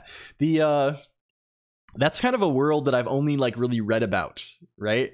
It's a world I've only really like read about and never like participated in. Gotta go now, Colonq Civilization. See you late in the meet. Well, goodbye for now, Xworks Xavier. We'll see you soon. Good luck with any endeavors. That's the web of trust. This is just like education deal. Introducing information. I see. This is good though. This is good though. It's all of this stuff is I'm very positive about it. What a cool reason to hang out. I have stickers to share. Yeah, damn. This is extremely good. People were so cool back. I mean, they can be cool now. You can be cool now. You can be one of them, right? It's up to us to take up that mantle to some degree. We gotta stretch here a little bit. You don't have the spirit. I mean, you could have this. I went to a NixOS meetup to pitch geeks. This is quite strong. They hated me, but they loved me. I feel like there's no real animosity between. Like, I mean, it's like if you're in this level of like niche choices already, right? you're already there. I mean, I'm inviting you. It's the charity game is ready. I'm inviting you to ask to join. Hello, Buddy's Pizza. I'm unsure what the exact details of the charity game are. I wish Badcock. Oh my god. I miss Bad Cop much luck. Much luck about this. I can't fucking talk. Don't clip me. Don't clip me. Your into ashes, Kappa? I'm trying to speak. I'm trying to speak and I'm talking too quickly. I wish them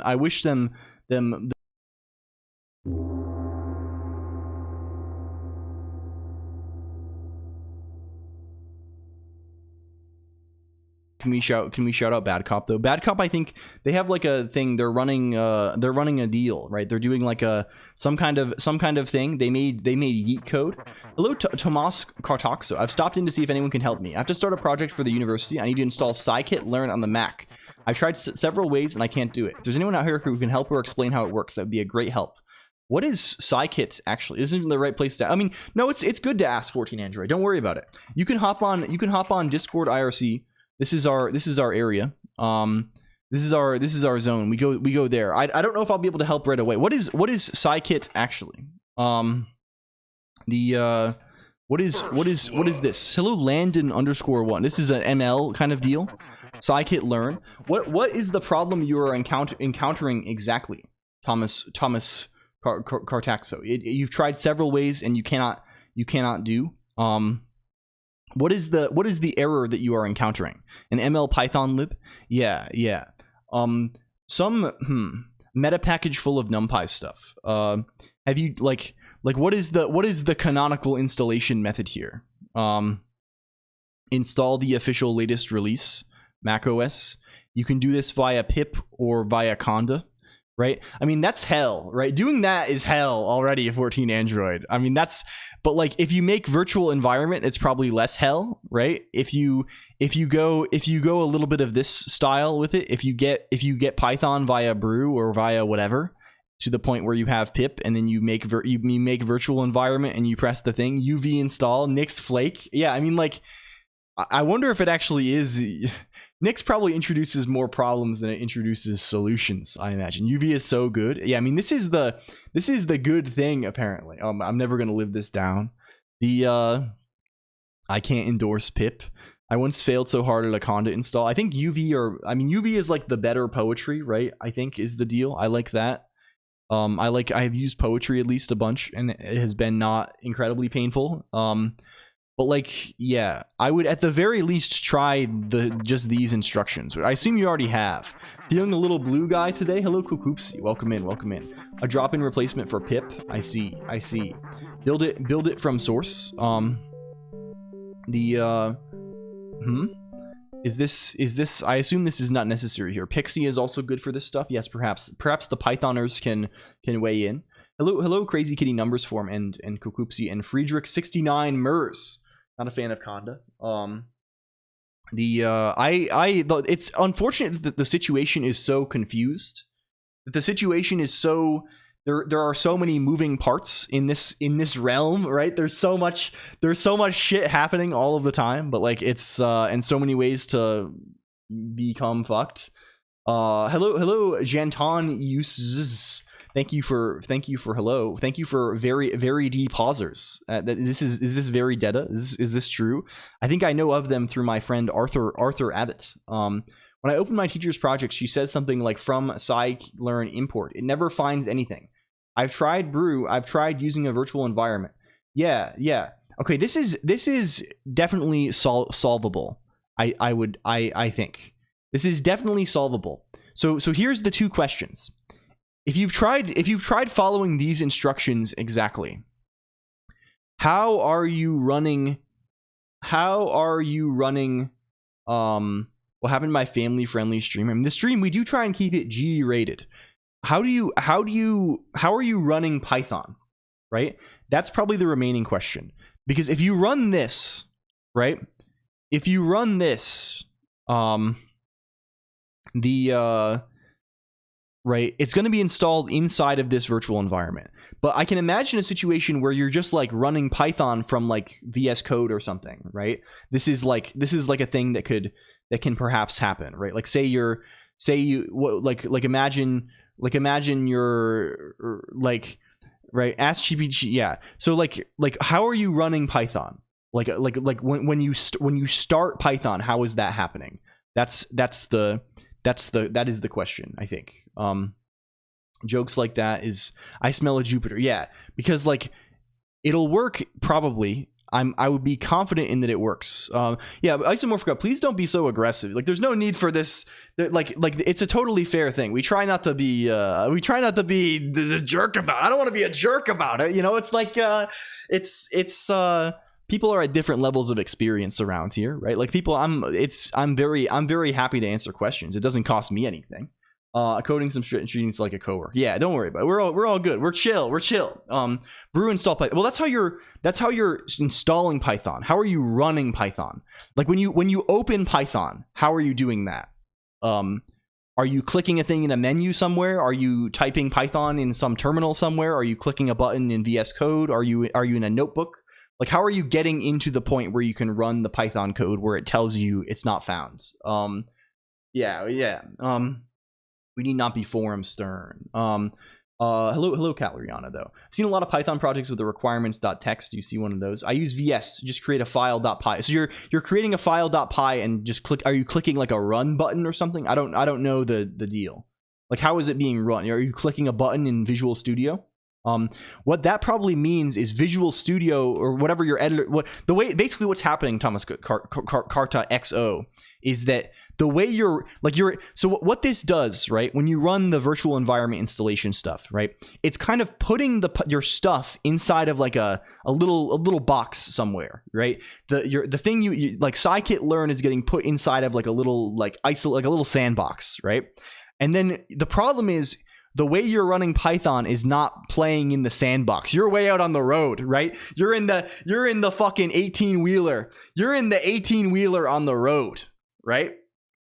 The goal is to make Python be inside of the sandbox too, right? You got to also be in the sandbox. So like the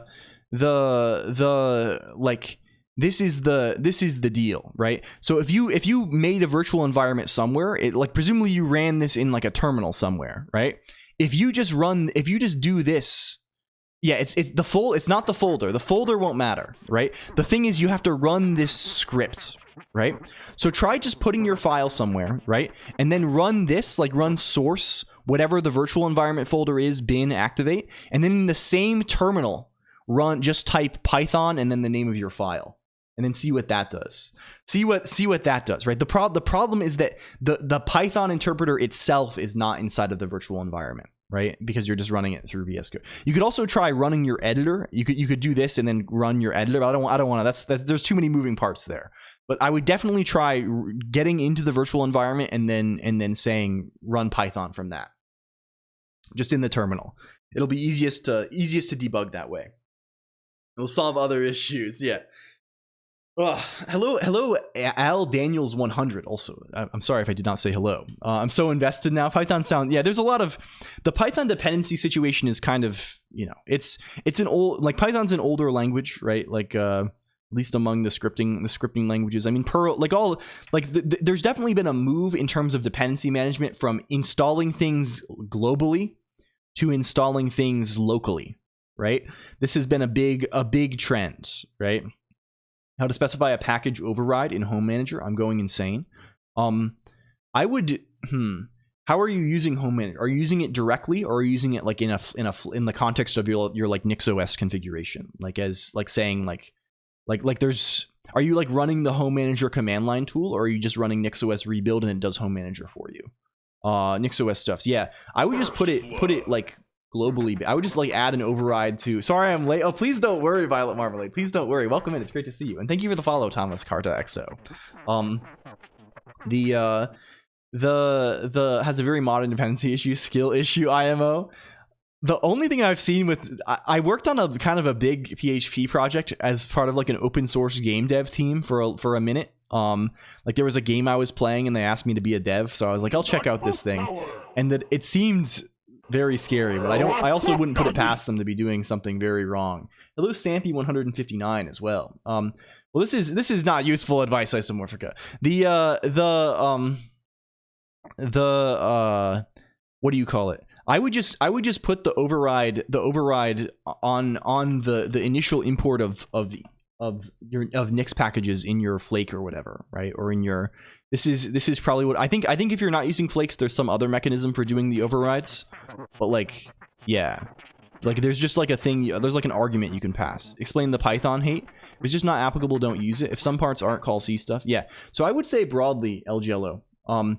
This is an attitude that I would encourage in general, is a lack of hate for anything, right? This is something we've talked about a lot around here. It's generally better for you to avoid this sort of strong emotional response towards this kind of thing. Fuels improve, maybe so, but I think this improvement can be fueled through kind of a coldness rather than a hotness, Isomorphica, if you get what I'm saying, right? Like you can dislike things, right? And you can have ideas about how you would like things to be better, right? But like having this like strong emotional response to just like tools basically is like it's sort of a waste of your own time and energy, right? I think this is something I feel strongly. You know, some people maybe are more motivated by anger, etc. Hello Ikitono and Chromo Sundrift. Hey yo, yeah. But I just feel like it's rarely for the best. Like it's rarely like I'm not even talking like in some kind of like weird moral sense or something. I'm talking in the sense of like how do you like just effectiveness, right? It's better to judge things as they are rather than judge things that are like by like, you know, like you know, and I think it's also like a sign of being skilled. A sign of being skilled is to be able to make do with whatever, right? It just is what it is. Yeah, right? Like if you like having there's a term we've been saying a lot here, mastery of the mystic art. I don't know, this is a term that appeals to me. This is what it feels like sometimes, right? If you want to be a fucking wizard, right? If you want to be a wizard at this stuff, right? You have to be able to sit down and, you know, in the end, like you should be just as capable of sitting down and making effective change in the enterprise Java 8 code base or whatever as you are on the Haskell code base, as you are on the assembly project, as you are on whatever. Mastery is all encompassing, right? Mastery is not selective, right? This is the goal. At least for me, this is a bit of a goal, right? The goal is to obtain some degree of mastery, to obtain skill, right? To obtain ability, greater ability, right? This is the way. This is the path. Specialization is for insects, yes, right? To obtain complete mastery, right? Not mastery over some small niche, right? Like you want to be a good at programming, right? This is good at programming entails everything, right? It entails the whole shebang. Hello Imp for Hire. Also, welcome in. Thank you. Hello. I saw you on twitter.com the other day. This is cool. This is cool person. I want to be master of all. Ignore me, no. I'm sorry. I'm like this. I have a really bad habit in for hire of like embarrassing people when they come in. Please don't take it personally. I do it to everybody. We're wizards again, but with Hagrid's voice. How do you? You're a wizard, computer. I can't do this. I don't have the talent for this. You can tell me hi again. Hi, Isomorphica. It's good to see you. The moon is a harsh mistress indeed, and humbled. No, you're cool too. Hello, is the 0x539. Yeah. So anyway, that's the deal. I'm moving beyond. Like I felt it as much as like a lot of the discourse is like this like language discourse, right? I haven't been made fun of yet. I mean, I don't think I generally make fun of people. It's more so I just like embarrass people by like being too like, I don't know, sappy towards them or whatever. I definitely felt the thing, right? When I was 15 or whatever, I was definitely Java sucks. Java SUX gross. I only like Linux. I only love Linux. And I love writing C, and I'm getting into this cool functional languages stuff, and that makes me feel cool and smart, right? But I think a lot of my path as a person, and this doesn't have to be your path, but a lot of my path has been attempting to stifle this sort of emotional response and become someone who is not as influenced by memes, right?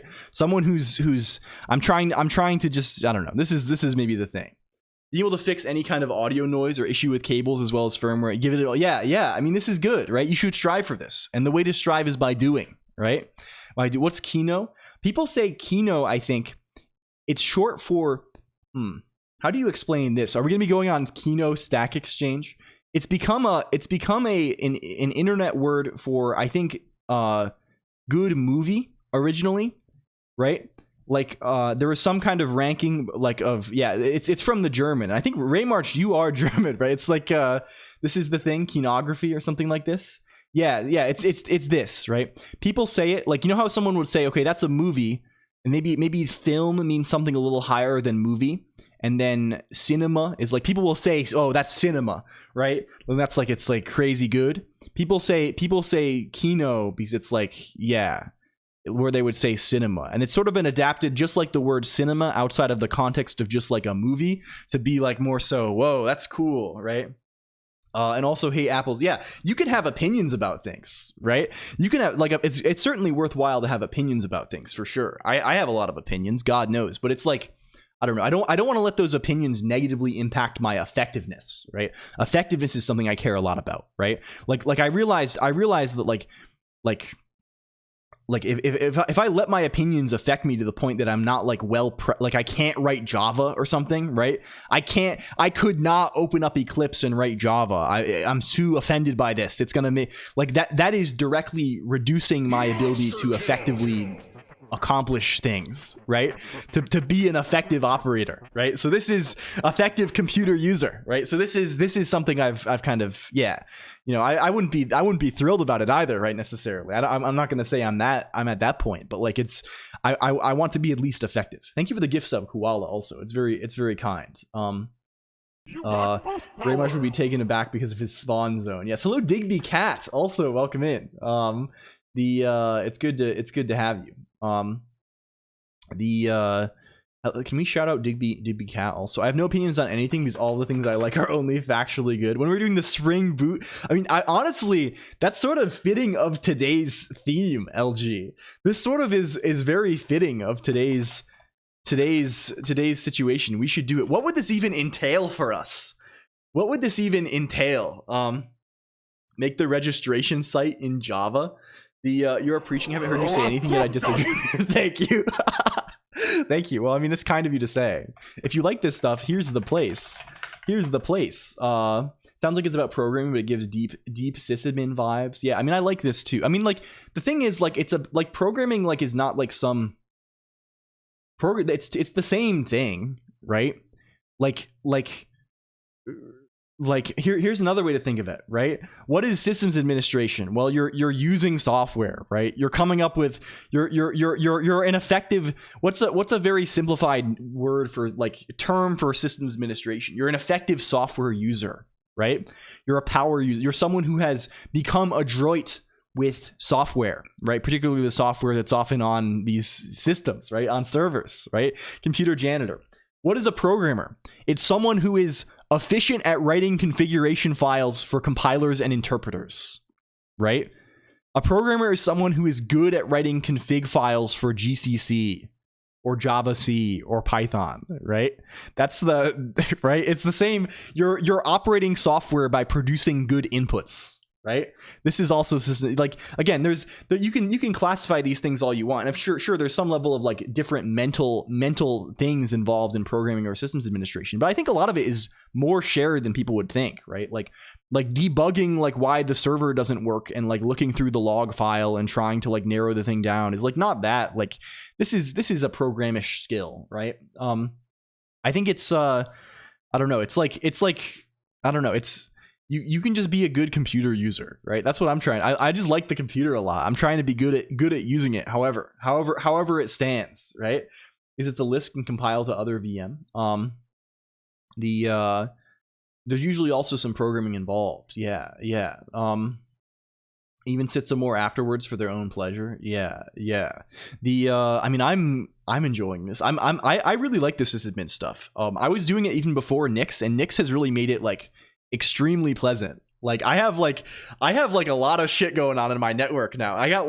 We got tail scale and head scale, and I have my own DNS, and I have my own DHCP at least for the little LAN, the currently defunct little LAN, and I have like media server. Like we're doing the home lab thing. The home lab thing is also a thing that's like really fun. We can head scale OIDC now too. Huh? Yeah. That's another intention. I'm gonna do ColoNQnet off of the Authelia stuff. Change the background color of my MySpace page. Recently started a home lab and love it. Running my NAS has been a great hobby for the past few years. Yeah. Running your own ISP yet or not? No, unfortunately not. I mean, I feel like this is like not, yeah, ColoNQ auth tailscale private. Yeah, this is the idea, Summer Friend, because Headscale supports this like built in, right? It's even one of the examples that's given on, can we go to the Authelia docs? Where is your documentation, please? I think it's one of these. Is it not one of these? Well, either way, it's definitely tailscale here. This is for proper tailscale, but like I'm pretty sure Headscale supports this too. We looked it up last time. I can enjoy ColoNQ session in the comfort of my own cave. Welcome home.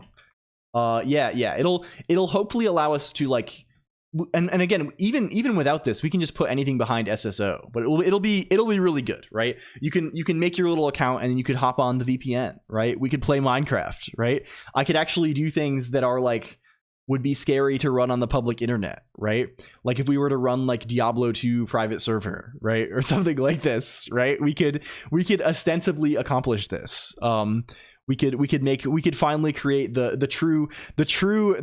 love of the game that is World of Warcraft bot league, which would actually go insanely crazy. The big yellow and red warning box. What is this? Big if true. Big if true. 1 second. I gotta message mod for 1 second. I'm out of water and I don't want to abandon my post. Grab me some water. Thank you so much, XO. All of us will go broke if we continue this madness. ColoNQnet over ham radio. If only we could encrypt. Oh wait, no. This is not like this. This is not like this. This is she told me to add. You heard her. Okay, what are we actually doing today? Hello. Would you grab me some water? No, we're kind of in the thick of it. We're kind of just getting into things. Is I so in thick of it? Wait, this is true? We're from the thick of it to the... What does he say? He says from the to the king. Yeah. He says to the king. Let's get back to basics. Let's just use FP. Okay, no, you're gonna get copyright stricken. We're gonna get copyright. That's too close. It's too close. I found a job, but it's not exactly what I wanted, and now I'm afraid I'll be miserable there. I mean, I would try, right? The other thing is Alien 2, right? You can just quit. Right? No one's gonna worry about it. You can just quit, and you can even not include it on your resume if it's bad, right? You can always hit the bricks, right? From the screen to the ring to the pen to the king. Yes. Yeah, FP. Yes, this is John Bacchus, actual John Bacchus, of Bacchus Now Form fame. I need the bread though and job hunting. Yeah, I would try it, right? I mean, I did this earlier this summer. I mean, some of you probably were there for this arc, right? A friend of mine and a former coworker like was doing a startup thing, and I went to do the work. I did it for 3 months. I did not enjoy it. I had an unpleasant time, and it was awkward, but I left, right? You can just quit, right? You can always just leave. Like that's the benefit of employment, right? They have, you like by joining you'll never end up worse off probably. You can always just jet. Escape the shackles. I don't know. I mean, again, should you share so many similarities with Fabius Isomorphica. Are you familiar with Fabius? Fabius is a noted dweller of our IRC. You have similar tastes in things. I think you have this sort of taste for functional programming and sort of how do you say anti against this employment, right? You're free from your employer, but you don't have healthcare anymore. Yeah, this is. I don't know if this is something. I don't know if you're supposed to. Can you say this publicly? Anti-wagey. Yes. Good night. Good night. Please enjoy your homework, El Jello, and good luck tomorrow. Focus on auth. Yes. I mean, who knows how much auth we're going to do today? Like, I think probably most of what remains is going to be me playing with Authelia config files, LLG, right? Which I probably will do off style, right? I want to do something good today though. I have sort of some ideas. Focus on Java, playing the fabled gaming stream. Yeah, the gaming is fucking with a config file for several hours. I want to continue addressing kind of old entries, right? We want to continue going through the old entries. I think this is the way of it. Perhaps Spring Boot is included in this thing, given the corporate theme. Our recap of today's project. Well, we're still in the intro. Chromo Sundrift. The intro has been we're going corporate because I spent yesterday setting up an LDAP server and SSO for some parts of the API. That's been the hell that we have decided to inhabit. Yeah, this is just normal stand-up. This is the daily stand-up. Okay, lol. Yeah. Also, Chromo Sundrift, there should be new VODs now. I know you're a VOD person. There should be one a day for the next couple of weeks at least, or at least one and a half weeks. I have queued up the missing entries. The daily stand-up taking all day. Yeah. Okay. So what have we done recently? I want to actually see, because we've definitely checked off some of the recent things from the docket, right? Like auth is like in progress. Like this is something we are actually doing. This is a thing that is actually fucking happening. We should build Prada room. He can't be homeless. This is important. This is cruel. Thank you. I appreciate this. Did you ever What are you saying? ever talk about how the temperature that you usually fill up your water? What? Oh wait, did you not do my preference? No. Did you not take my order properly? It's cold. She thinks I'm a freak because I drink warm water. No, you don't just drink warm water. You turn it up as hot as possible. Well, I mean, okay. And then you it's a luxury. it. Hot water, heated water is without anything in it. It's just hot water. It's a luxury that I want to enjoy. Like, it's nice. I don't. It sucks. Yes, Asian confirmed. Is this like? It's not like it's like boiling water. It's just like warm water is kind of nice to drink. Hello, Tommy Tupperware. From the tap, right? But our tap is turned up really it runs pretty hot. Yeah. Gotta get that PVC in your water. Yeah. Like my water is cold as the Siberian snow. Yeah, like hot water. It's like a nice. How weak is your tea? Often not filtered the same way. I mean, sure, but I'm gonna drink it. It's well water anyway, right? So it's like it's not like I need to worry about this so much, right? Hot water Zoji Rushi water boiler was a game changer. Gosh. Yeah, Yes, I mean, I like tea, but the thing is, like, I'm too lazy to like boil water, and I don't have an electric kettle anymore or anything like this. We could just buy one. I mean, sure, but like, I'm just like. It's good to. Hello, Faux Hammer 127. Welcome in. What is this? Is this Glamdring? Is Glamdring the Faux Hammer? Is that the what is that one? What is that? I agree. What is that here's one? the thing. I prefer like cold water, but not ice water, because that does hurt my Twitch. Hello, V_X_G_X_. Can we see this? How do you take your water? Get your pipes look weird black specks. That seems horrifying. Hot, chilled. Okay, let's see this. What do the people think? How do you guys Yes. drink water as Yes. exposed to? Yeah, I don't drink any coffee. I'm not a caffeine person, really. There's an optimal temperature for your body to process it, and it's slightly warm. I see. Oh. I see. I mean, I've said I'm not doing it for the scientific reasons. I guess I'm doing it mostly because it tastes good. It has a good You're feeling to it. insane. This is a terrible poll. What about like cool? That's all. That's about all. room temp? There's no other. Why are these the only options? Yeah. Fine. Okay, we'll Rerun it, run it rerun back. it. Run it back. End the poll. How do people drink the water? Right? Room temperature. Ice. Chilled iced. is like the same as cool. Iced. And then ice.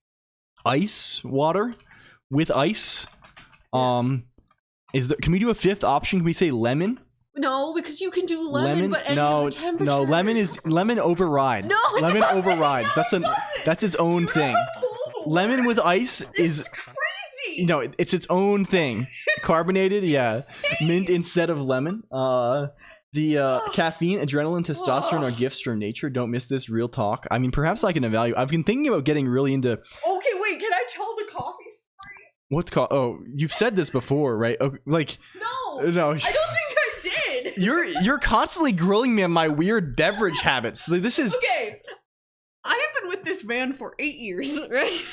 Like a long time, including many years of living together, day to day living together. We go to an event, and it's a wedding, and there is a brunch the next morning, and we're just like chilling, eating breakfast food, and don't say any real names. Be careful. That's why I'm going a Be little slowly careful. because I'm making sure. People were going up to get like tea or coffee or whatever, and so I just went up to get water. And Colonq is like, okay, comes back to the table with like the hot beverage cup, and Colonq is a tea drinker, and so Yeah. I figure it's probably tea because other people are talking about all the nice fancy teas there are. And he's like, yeah, I got a coffee, and I was like, what? And he was like, yeah, I like coffee. And I was do like coffee. You have literally never drank coffee for the 8 years that Yeah. we have been together. I drink it ever. socially. And I was like, It's- are you I'm a running social bit right drinker. now? I thought that he was running a bit. I thought he was trying to make me laugh. And I was just so flabbergasted that in eight years, and he was just It probably has been 8 years like, total. Like, I mean, I yeah. just like I was like, what? I was so shocked. I like a beverage. I don't know. I'm not worried about it, I 8 years guess. into this relationship, It's like, I think people think of this as and like I'm a just finding out. people think of this like how do you say, like it's like a lifestyle choice, but you can just drink it like occasionally, right? Like it's a social drink, right? Like it's like not. it's like Okay, we'd been in social situations before. But where it was- coffee but it was offered. cold as fuck, right? So it was super windy. Like, I don't know. I felt like something shifted. Like there was a paradigm shift. There was a paradigm a shift. little bit. I was a little bit like, what? Oh my lord. You're a social smoker. I've been considering coffee's my lifestyle. Hello, You have been Bitomancer. obsessed with The, taking up cigarillos for as long as Yeah, I've known you. I just think the word cigarillo is really, really funny. So I've been considering, like, I don't know. I think there's something the particular, okay, this is not to like minimize, like, smoking probably is mad bad for you, right? It probably Why does it look so cool? why does it look so cool? It probably is bad for you. I do not at all endorse Yes. tobacco Yes. smoking or whatever. Just I think for this full is clarity. yeah, Neither of us smoke, smokers. right? Anyway. Neither of us smoke. Yeah, the thing is, like, who knows, like, you know, like, it's the addictive element. It's probably best not to get addicted to things in general, right? I thought like, cigarillos only existed for high schoolers to empty them and fill with weed. I just think like the aesthetics surround, it's disgusting. Yeah, this is probably the best mindset. And congrats on breaking the habit for sure. How betrayed did I feel? I genuinely was so. You were like, you thought I was fucking with you. I really thought you were fucking with me. I think partially the how do you say, the aesthetics surrounding smoking have, at least for me, maybe for others my age as well, are kind of very funny, almost like it's kind of like amusing. like in the sense that like I grew up like it was anti-smoking all the way. Yeah. I hardly even knew anyone who smoked, right? Only some like older relatives and things, right? And like my parents don't smoke, like no like but like aesthetically it's kind of amusing, right? So like I've thought about like, what about vaping? I also missed this Lambda Alpha Omega. I'm in the exact zone where like not like I'm too young for smoking and too old for vaping, right? We're in the exact like interstitial period where none of this happened. Smoking was bad, but vaping wasn't like mainstream. Everyone around me was smoking. Yeah, it might depend on the country as well. I think smoking is like I had a relative who went to school in Europe, and he said everyone was smoking all the time, right? Like this was a younger person, right? Everyone looked about 20 years older than they actually were because they all smoked. Yeah. It does really age. I think that has been very studied. So I've just considered, okay, I like giving people gifts, and like a constant theme for me has been like, what if I just like gave people like boxes of cigars? Right? Like that just seems like there's something about that seems like just like incredibly amusing. To like go to a con or something and give people cigars. Like there's just something about it that's just like very attractive. Because it's not like giving someone I feel like they don't have the reputation, right? Like cigarettes, like people get addicted to them, it's like a horrible habit and things like this. But cigars, like it's kind of like, you know, it's like it has this vague implication of like being high class even still, but it's also just like such a strange, sounds like something the Tate brothers would do. Yeah. I mean, that's sort of the thing that sort of keeps me off of it. Like I kind of like I probably will actually go for cans of sardines instead. Sardines I feel like have a lot of, it has the like, okay, yeah, there's, okay, we have to address the coding, right? I mean, this is a coding stream. One moment. This is important. The cigars can be coded in like this sort of sleazeball sort of way, right? This sort of like, I don't know, I'm wearing suits, I'm driving Bugatti kind of way. You can also imagine them in such a way of, here's how I imagine it, right?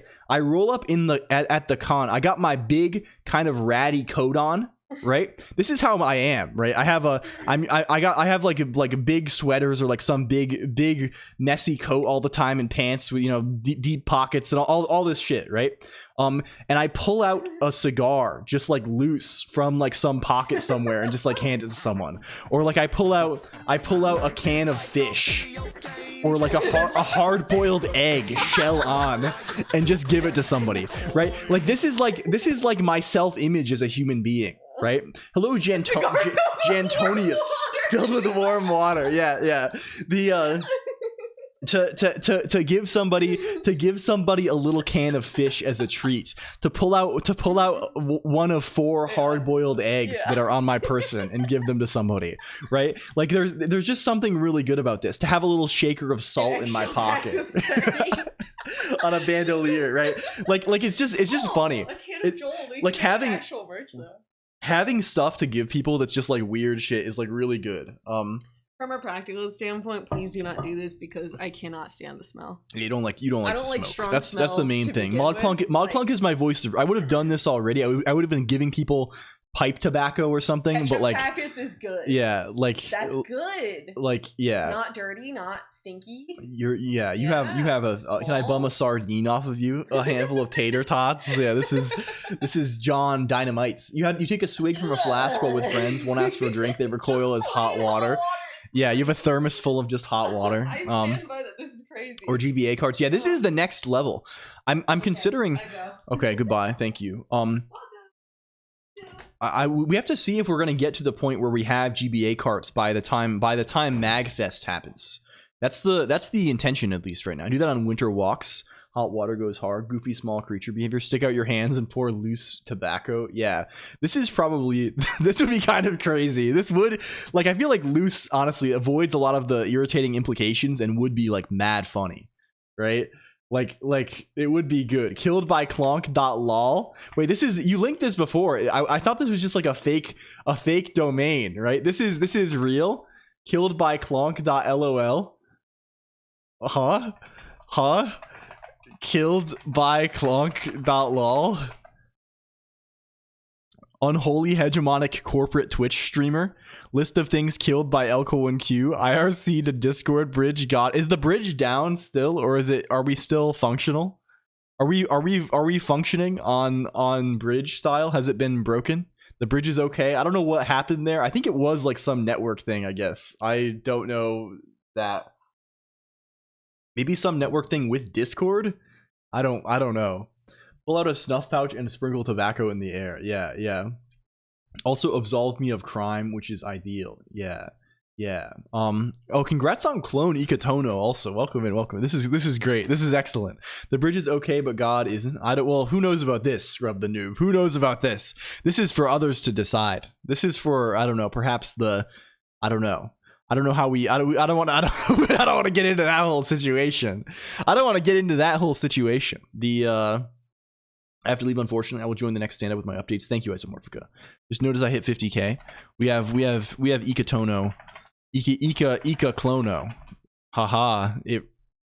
That's horrible.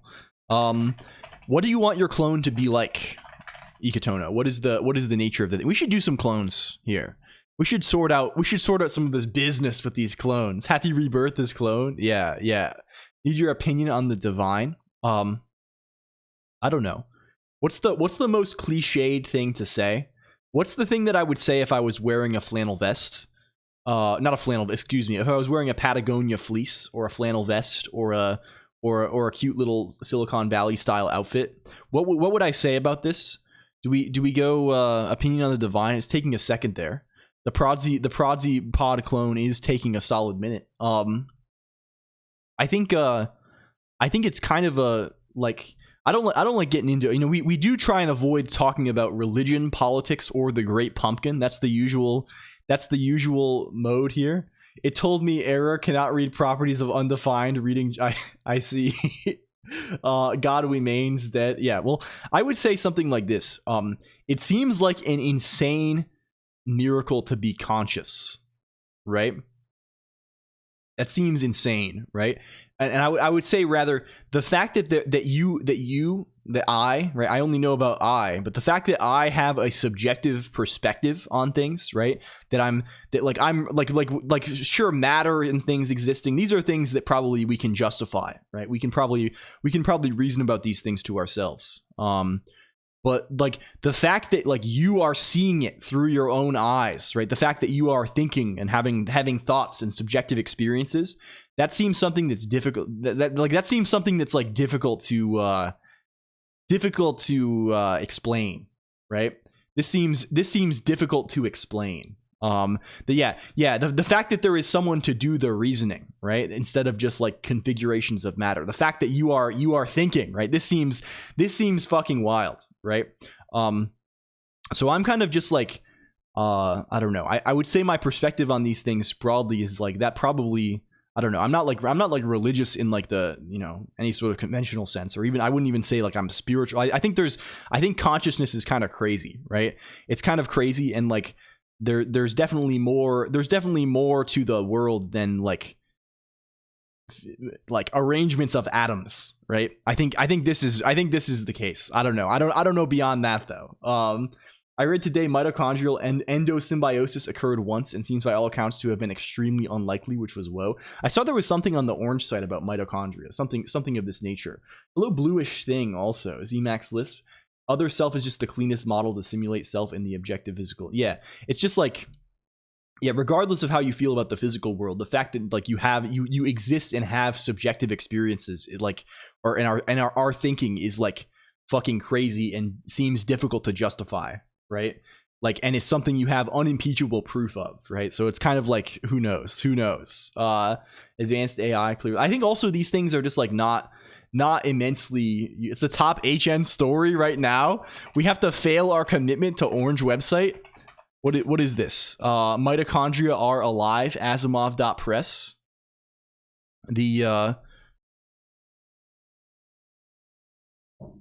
I see. This seems kind of wild. Can't wait for my robot. Yeah. An essay. Yeah. Can we go? Are mitochondria alive? Can we go? Did Ikatono say what they desire? Doesn't have a word for you generalized. You can say one, right? To say like you as well as us, right? As well as everyone. This is a possibility. I don't. Who knows? Who knows about this? Hello, Lucky Bear thing. Also, isn't that the plot of Parasite Eve? Possibly. I'm not up on the anime. It said type error. Yeah, I see. Why is it so fucked up recently? I feel like, is it on my end? If it's on my end, that seems on topic to fix today. It's a PS. Wait, no, this is the PS1 game that is. It's kind of like Vagrant Story, right? It's like the weird zombie. I watched a YouTube video about this. I know things. And there's like a bad movie too, I think. And then there's a novel that it's based on. Yeah, okay. I know. I have knowledge. The game is bad. It seemed like worth trying. It looks very cool. I feel like these days, if I'm going to play a PS1 game, I'm mostly doing it for like it's similar to, I imagine, to like smoking a cigar, right?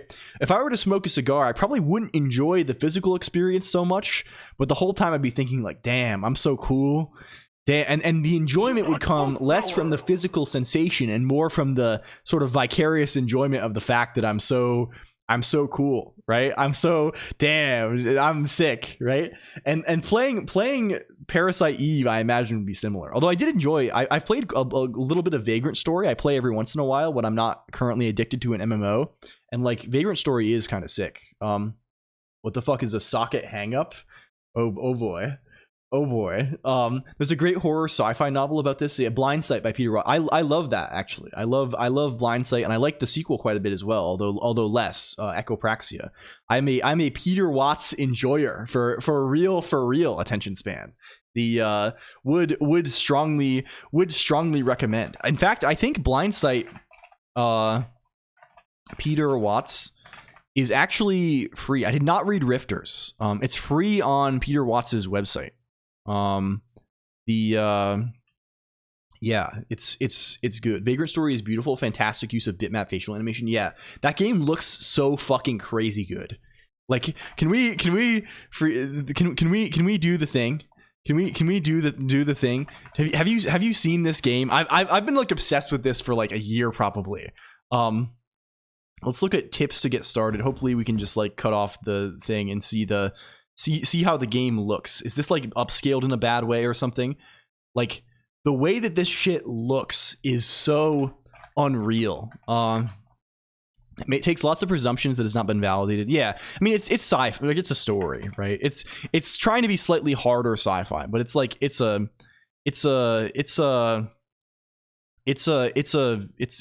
fiction, right? But it's interesting, right? Just like all the cutscenes are like in engine, right? They're not like these like pre-rendered scenes, right? And they look so crazy good for the PS1. I don't know. It's hard to even like look at this facial animation, right? It's all done just through like clever like just textures on the face. Like, look at this. Look at the mocap and fucking facial animation on this. Like, look how good this looks.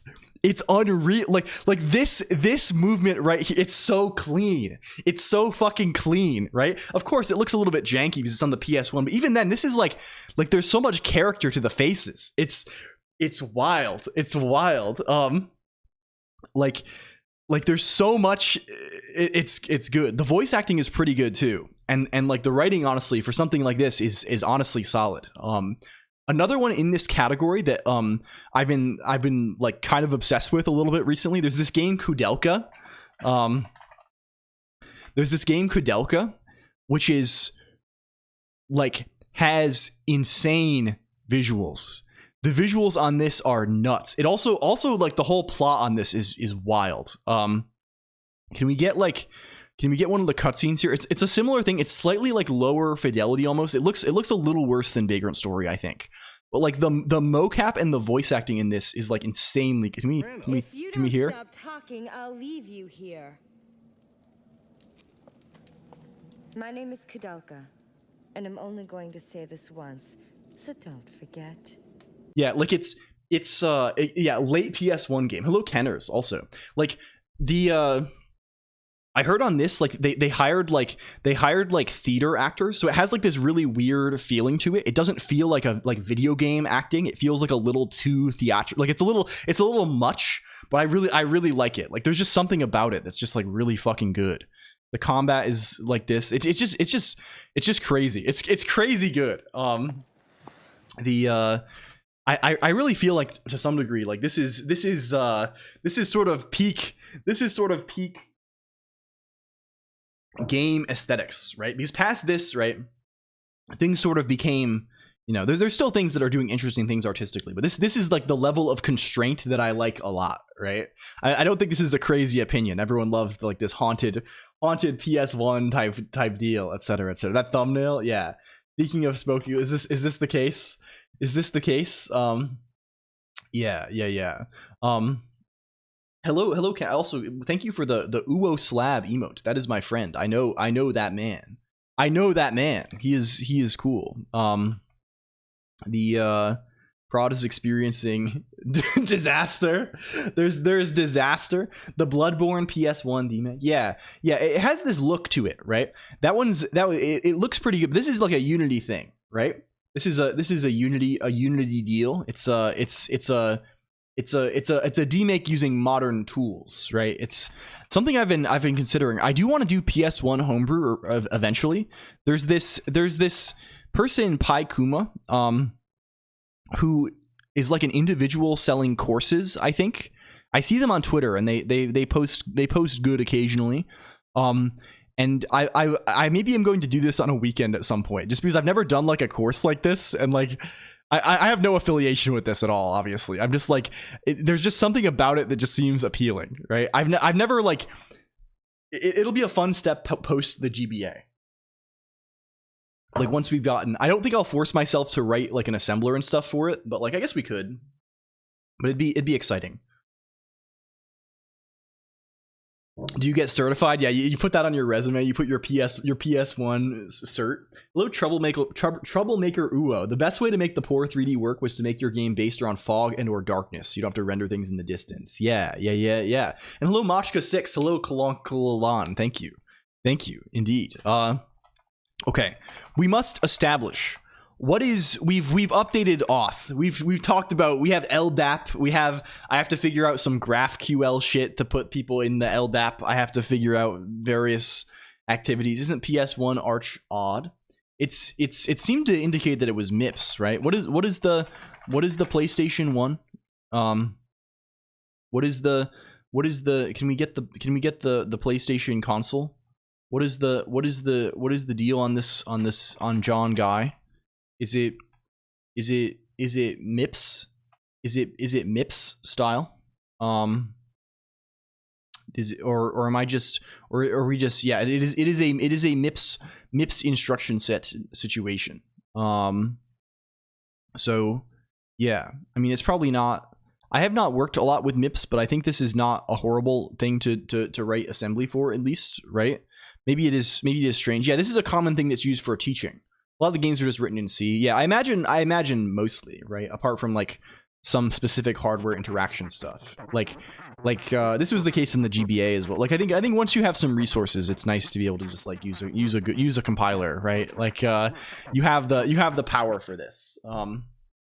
I feel like the things that were like written primarily in assembly, that's mostly like the previous generations, right? This is like the Game Boy, NES, SNES kind of era, probably Genesis. Like this is the era of assembly language games. We'll go to sleep now. Good night, computer. Good night, Kirsch. Thank you for hanging out as always. Do hack the planet? Yes, for sure. In Jira? Well, hopefully not. Let me do the thing also, so I do not forget. Okay. It's impossible to find relevant info about NixOS on a search engine. Yeah, the documentation situation is shockingly poor, Yellover HN. I can share a little bit of like what I do. The thing I use the most often, for docs at least, is this website. What is the site? It's search.nixos.org. This is extremely useful, particularly the NixOS options section is very useful. And what's more useful than anything is, like, for example, I was setting up Authelia, right? What you can do or of custom lists that compiles into ASM. Yeah. This is sort of on brand for us around here at DocRecD. Thanks for the gift sub, much appreciated. Hello, TB Toaster. Yeah, also thank you, Koala. It's kind of you. You can click links here, right? If you have a setting, and it'll open up at least the file, right? It'll open up the Nix file where the thing was, sinking into the realm of the impossible pillow thoughts. Good night, computer. Good night, attention span. Also, it's always great to have you. Thank you. Enjoy the weekend. I'm trying to figure out if it's possible for me to switch from 24.05 to unstable. There is no. Oh yes, it's definitely possible. Like there's no problem with that. I think you should not change the version at the bottom of your config file. Like if I go to colonq.nix, right? Where's my config? Right? You should not change this version. It tells you not to do this. But you can just change the pinned the like what version of Nix packages you're using. Besutsu I'm which in my cluster ampahali. So true. All you need to do is change the version of. So are you using a flake Yellowberry HN or are you using channels? Are you flake style or are you channels style? What is your method of because this basically is how you are pinning your Nix packages. Yeah, okay. So then all that is if you go to your flake.nix and you change this the URL for Nix packages and then rebuild, and then you're fine. It should automatically happen.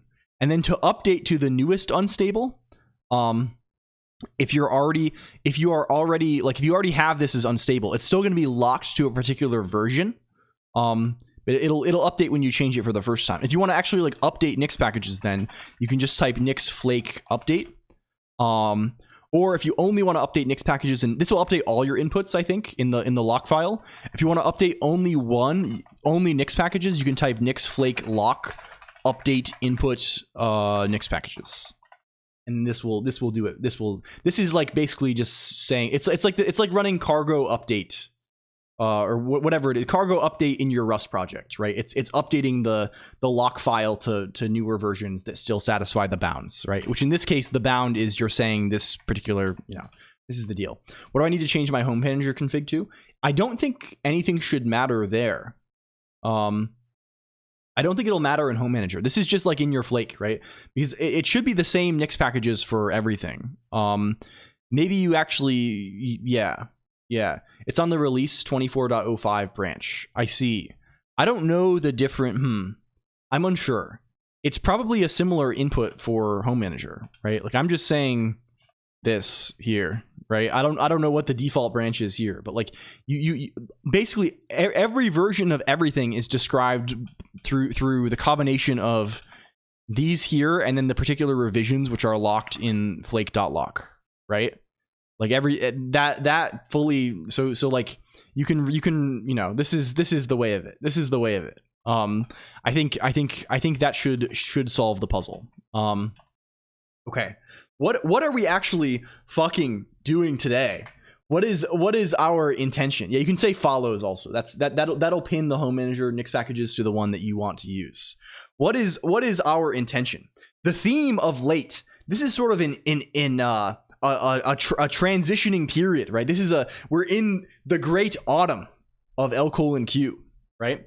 We're in autumn of LCOLONQ. What does the future hold for us? Can we go to open notes the future.org? Winter is coming. This is now called Old Future 6. This is Old Future 6. Hello, ModClonq. This is the future. What is happening in the future? A lot is happening. First of all, in the immediate future, this weekend, the day after tomorrow, in roughly 45 hours from now, it's Sunday. It's Sunday. I think it's going to be hacking and slashing Sunday. Hacking and slashing Sunday. This is the new we're gonna watch a movie on Discord, and maybe I'm gonna do some stuff. We're gonna program a little bit in chat. This is Sunday. This is Gaming Sunday happening. Yes, slash the planet. Yes, we will be slashing the planet. Probably what this looks like is we do some Windows binary hacking, unspecified, and watch a cool samurai movie, specified Yojimbo. We're gonna this is the combo. This is the mix. This is the mix where we get our kicks or something, right? This is Colonq slash him. That's also really funny. And maybe play slash him if it's particularly funny. But the main deal is like we're gonna watch a movie and chat and stuff and hang out. So yeah, because I perpetually realize I do not do this enough. Every time we do the funny thing in the Discord, it's like a lot of fun and we have a good time. This is in the Discord IRC, by the way. And it'll be available both over Discord and also over our private RTMP server. So if you're on IRC, you do not need to worry. We will be there. We will be there. And if you want to talk also, I can probably create some kind of mumble situation that is linked to everything. Let me know beforehand, because that is slightly more involved to set up. But yeah, we're gonna hang out. This is the immediate future. Hello, Blood Phil. Completely wipe my Win 11 install and get LMDE as what is this? Is this Linux Mint Desktop Edition? Is it what is this? What is LMDE? I assume you mean some kind of Linux. I would say this is, I missed our cinema section. Yes, we'll be back. We'll be back soon. I would Linux Mint Debian edition. I see. Okay, I would go for this. My wife, Blood Phil, my wife, who talks. Okay, you may have heard her. She recently made the switch from Windows to Mint. And I think she has been broadly satisfied with the thing. There are some lingering issues that she's encountering, I think mostly due to old monitors that are kind of funky. But like Linux is like, you can play video game, and it's probably nicer for programming. I don't know, maybe. It's I mean, I think I like Linux. I like Linux. Windows probably is kind of vaguely a privacy nightmare, but like your degree of caring for this is it's up to your personal tastes. Yeah, Mint is easy. It'll be mostly the same, I imagine, right? It'll have a very similar feel. A little ugly, but I install some themes. I hate how clunky and all that. Yeah. I would you can customize it to you as you see fit, right? I think it's probably totally okay. Your first rodeo, if you want to be safe, you can run a distro in a VM. Yeah. Just use Mac OS X. You might have issues trying to run games that have anti-cheat. Yeah, a few games. It's mostly if you play competitive online shooters. That is where you run into the issues. That's Polyglitch says, right? It's if you're playing Valorant, if you're playing like the latest Call of Duty or like Rainbow Six Siege and things like this will give you grief. Slash maybe is not possible. League of Legends maybe also, but most other games will work for you, right? It's purely the anti-cheats. Yeah, any Riot game is, Riot has intentionally, there was a thing with Apex recently. Apex intentionally removed the Linux support from they like announced this, right? They're like explicitly for anti-cheat, because they can't get the same anti-cheat. Works on Mac though. Yeah. Goodbye, Azriga. Enjoy your weekend as well. Thank you. Uninstalled Riot a long time ago because of the kernelable anti-cheat. Yeah, then you're good, right? Right. No, Riot games is a feature, not a bug. Yeah. So this is the deal. Another time Gaben wins by doing nothing. Yeah, I mean, honestly, like I am not a company fan in general, right? I mean, I like I'm not like a, I would say I'm not like one to be a fanboy of companies, right? I would say I'm neutral towards the concepts. I'm neutral towards the concept of human organization, but I'm not one to be but I kind of am for like Steam kind of does fucking rock, right? Like and even though they have like a monopoly on the whole thing, and it is like DRM and the whole, but Steam kind of does like do some good shit, right? Like Proton alone is like kind of crazy, and like the whole like push for Steam OS and the fact that you can buy like a consumer device that has Pac-Man on it, right? Like I don't know. I just like this. Yeah, I don't love the Steam client for sure, but like just in general, all the cheaters are on it, and besides, almost nobody is on it. Yeah, it's wild. Yeah, I think it's pretty good. It's pretty good. So I would give it a shot. Basically, it's you installed it and removed it. Yeah, talking himself into being a Valve fan in real time. Yeah, I don't know. I feel like Valve has like never made a real fuckers move, right?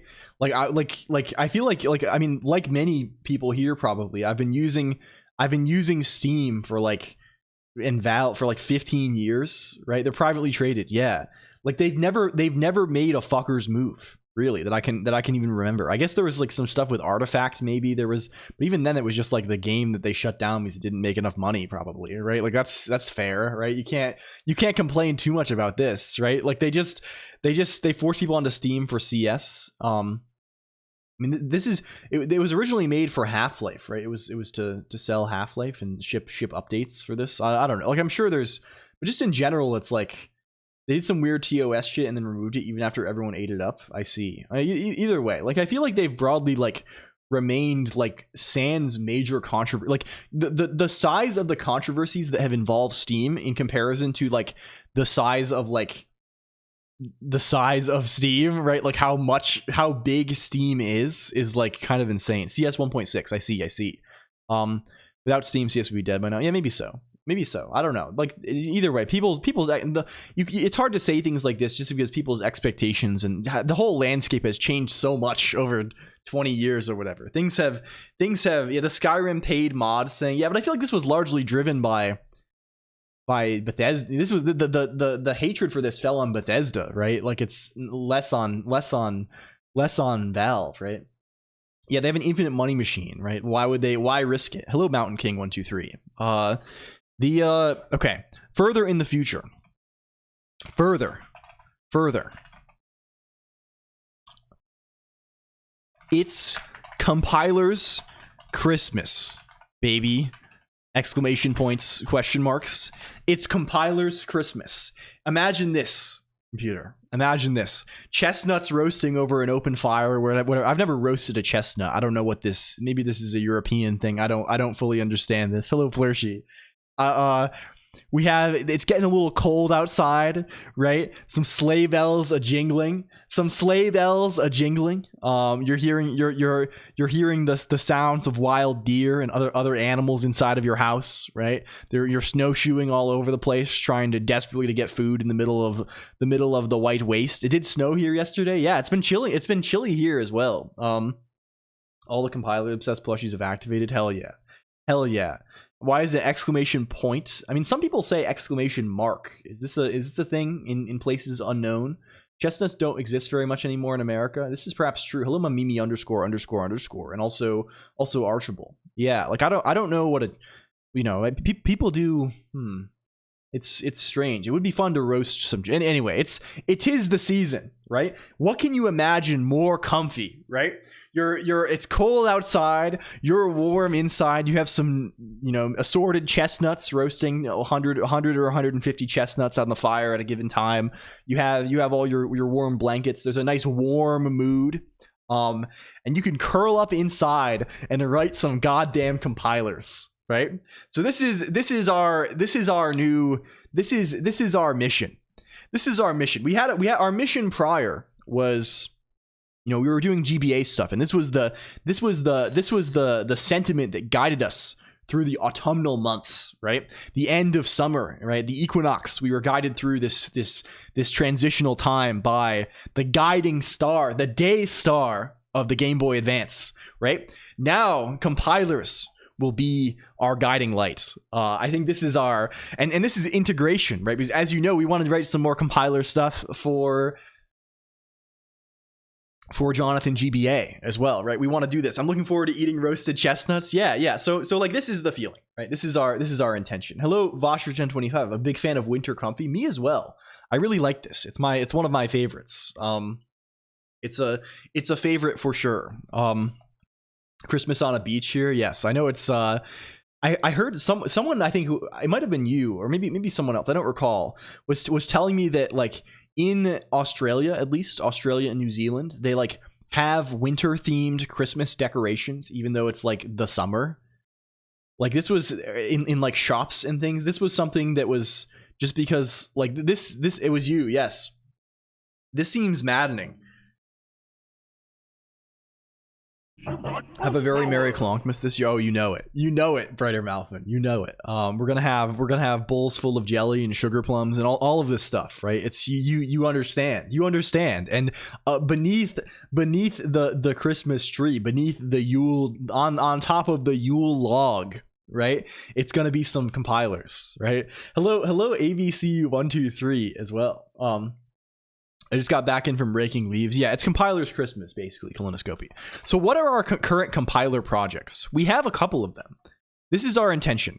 I'm kind of trying a little bit more to be the closer, right? This is always my stated intention, but rarely my achieved goal, right? And this is, I apologize for this, but I don't apologize that much, right? We have a tendency to start projects, but to not close them.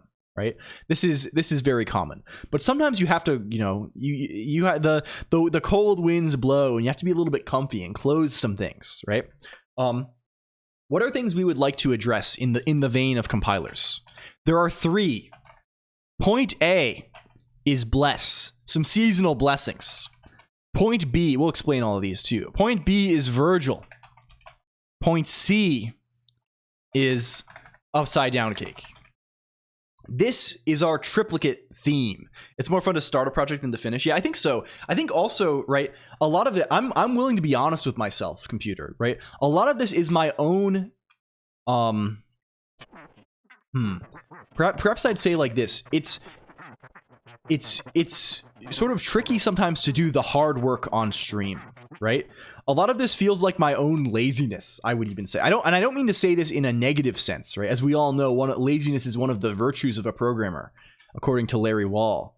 It's like the way it typically goes, the typical method of a Colonq project is we start off something, we do the easy parts, right? We do the easy / immediately interesting parts. And then I'll be like, oh, this is going to get hard and boring. I'll do that off stream, right? I'll do that in the between times. And then I get busy with stuff or like in like prepping or like I have stuff going on. I don't end up doing it in the between times. So we end up in this weird zone where we have a bunch of projects and it's like, I don't know what I'm going to do on the stream because it's like, I don't know, like if this is just going to involve, I love you too, extremely big. Thank you. I don't think it's a matter of circumstances. Yes, but fundamentally this is the typical pattern of these things, right? You've come to recognize this, perhaps, computer. We know this about each other. And I recognize it too. And I feel no shame in it. This is just the way that it goes, right? There's no need for, but these things, you especially aren't lazy. Yeah, sure, but you know what I mean. I'm saying it to be a little coy, right? This is things tend to fall by the wayside, right? And of course, some things don't. Some things we do the hard part, and then it like kind of goes in an interesting direction, right? That's kind of the broad theme around here. We go for the shotgun blast approach, right? Some people, I think, they aim from afar and all of their shots strike true, right? They're right on target. We tend to we start a bunch of shit, right? And then maybe 1 in 10 kind of like becomes something interesting and the others kind of become things to pick up as situations demand. But what we've been thinking of is these, right? This is our thought. What are these actually? Bless, the intention behind bless is a fourth like scripting language types for stream redeems and also ideally in the browser. Virgil is a C compiler that builds for a custom architecture that the architecture is bad apple. The architecture is bad apple video.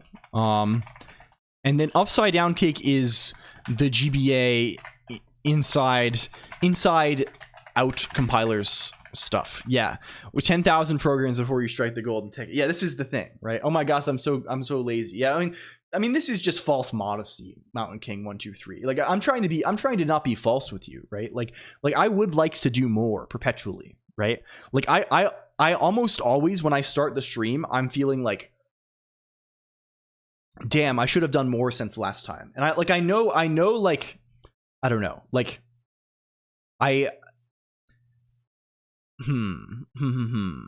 like I don't like feel like bad about this in a certain way. Like I don't feel like this is like a negative thing necessarily, but I am perpetually wanting to do more things, right? This is I guess the sentiment I'm trying to express. So some of these things we have not touched in a long time, right?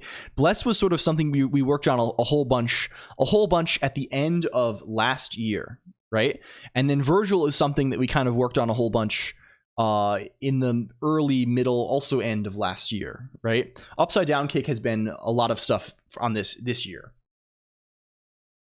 And kind of and they have this unifying theme, and the theme of all of them is like languages. It's compilers, the fires of passion rage for programming. Yeah, like are you an INTJ? I am too. I mean, I do not know my MBTI type. I don't ascribe much credence to this, I guess. But if you do and find it helpful, this is all for the best. I have that image here because it's kind of a funny meme, like the INTJ stare thing. It's kind of an amusing thing. The architecture is bad apple. I mean, we'll get into this today, Pete Cedar. This is perhaps a twist for today that none expected.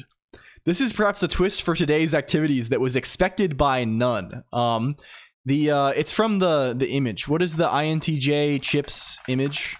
Can we get the image on the screen, please? Bring it up. This one. Bad pair. If you really think that way, I think you would have done more. Life is limited. Accept your own daunting imperfections. I'm with the greatest achievement. I have not achieved that. Yeah. I don't know. We're trying like, what can you do? What can you do but live? Mountain King 123, right? There's no point dwelling on these things so much, right? This is all we can do is live. So what is Virgil, right? We have not touched this project in oh so very long, computer. Oh so very. What is this thing? Can we bring it up? Bring it up, computer. Bring it up. Key T, Smork. Virgil is an interesting name. Yes. The reason why it's called Virgil, we're going to wait for the nvar-c to load. It's going to have to install some shit. It's going to do its flakes. Universal bad apple reference abstraction. Yes. The name Virgil is, do you know BA? BA is bad apple. And BA is also a Yu-Gi-Oh archetype called Burning Abyss, which is basically Dante's Inferno themed. So we are Virgil via Yu-Gi-Oh archetype Burning Abyss via acronym BA via Bad Apple. That is our naming scheme here. Which is honestly, you can do worse. You can do worse. Does this still build? Cargo built. No. No, it doesn't build. And it doesn't build for fucked Nyx reasons.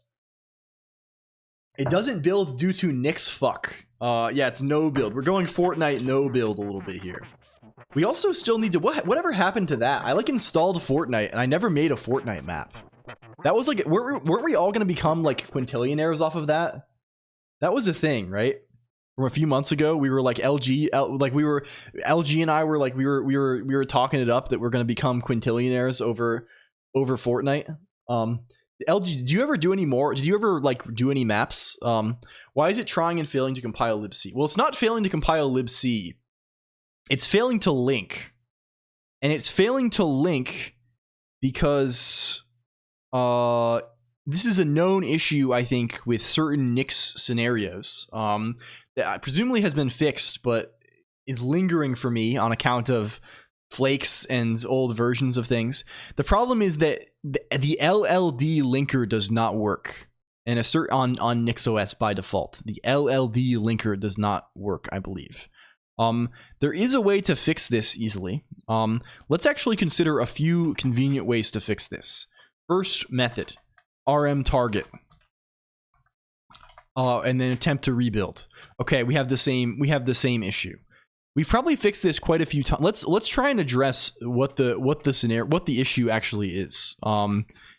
If we bring this up, let's Google NixOS this guy. Good old Flakes.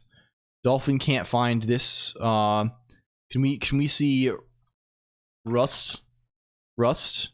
John Rust? Perhaps DuckDuckGo is not able. Rust up with NixOS causes a CC linker error. This is telling us a different kind of scenario. This is a different deal. How did we fix this in the past? I think we put something in the .cargo. We put something in .cargo/config.toml, right? Is that our method? Like if we go to Colonq, this is the one. We even commented it nicely. It is the z-linker features equals -LLD on target x86-64 unknown GNU. So if we make dir .cargo and we open .cargo config.toml, and then we build. Let's remove target just for the sake of remaining alive. Okay, now it works. I must prepare for journey. Enjoy stream. Thank you, Yellowberry HN. Enjoy. I mean, good luck. Good luck on your travels. Please, best wishes. Not have 5 different ways of doing things. I mean, I think this is past Colonq was very smart. Yeah, I probably would Googled this offline. I think I've encountered this in basically every project at this point. It's fixed on new Nix, right? But I have not updated the version. I have not updated this machine in quite some time, so like it just keeps occurring for me, right? Like I fix it on one machine and then it's like, yeah, thanks past Colonq. Yeah. Okay, we've been saved. What is the deal with Virgil? The intention behind this thing. Do we have docs? We have docs. This is something we have touched a few times in the past. We have touched on this thing. Here is the intention. Do you know about Bad Apple Computer? Are you familiar with Toho? Is this within your realm of? We have Angry Video Game Nerd. We have Skyrim 1950s Super Panavision 70 AI shit. Fuck. What is Bad Apple? Do we have Bad Apple? You're familiar with this, right? This video. It's quite famous, right? This video has a characteristic in that people attempt to put it on anything, right? It has this character where people attempt to put it on stuff, right? On Minecraft sheep, right? You see, people like putting it on things. It has a put on things nature to it. Bad Apple on Apple, right? This is right. People have this. It has this feeling, right? Do you see? Do you see the thing? And it's sort of good for this for a number of reasons. Bad Apple CS:GO bullets. Yes, you understand. You get the picture, Kenners. r/place Bad Apple also notable. Yeah. So this is good, right? 0.69 biblical. Do not be deceived. Bad company ruins good morals. Hello, Savage Banana Soup. Welcome in. And Sladoid. If I didn't say hi, hello, Sladoid.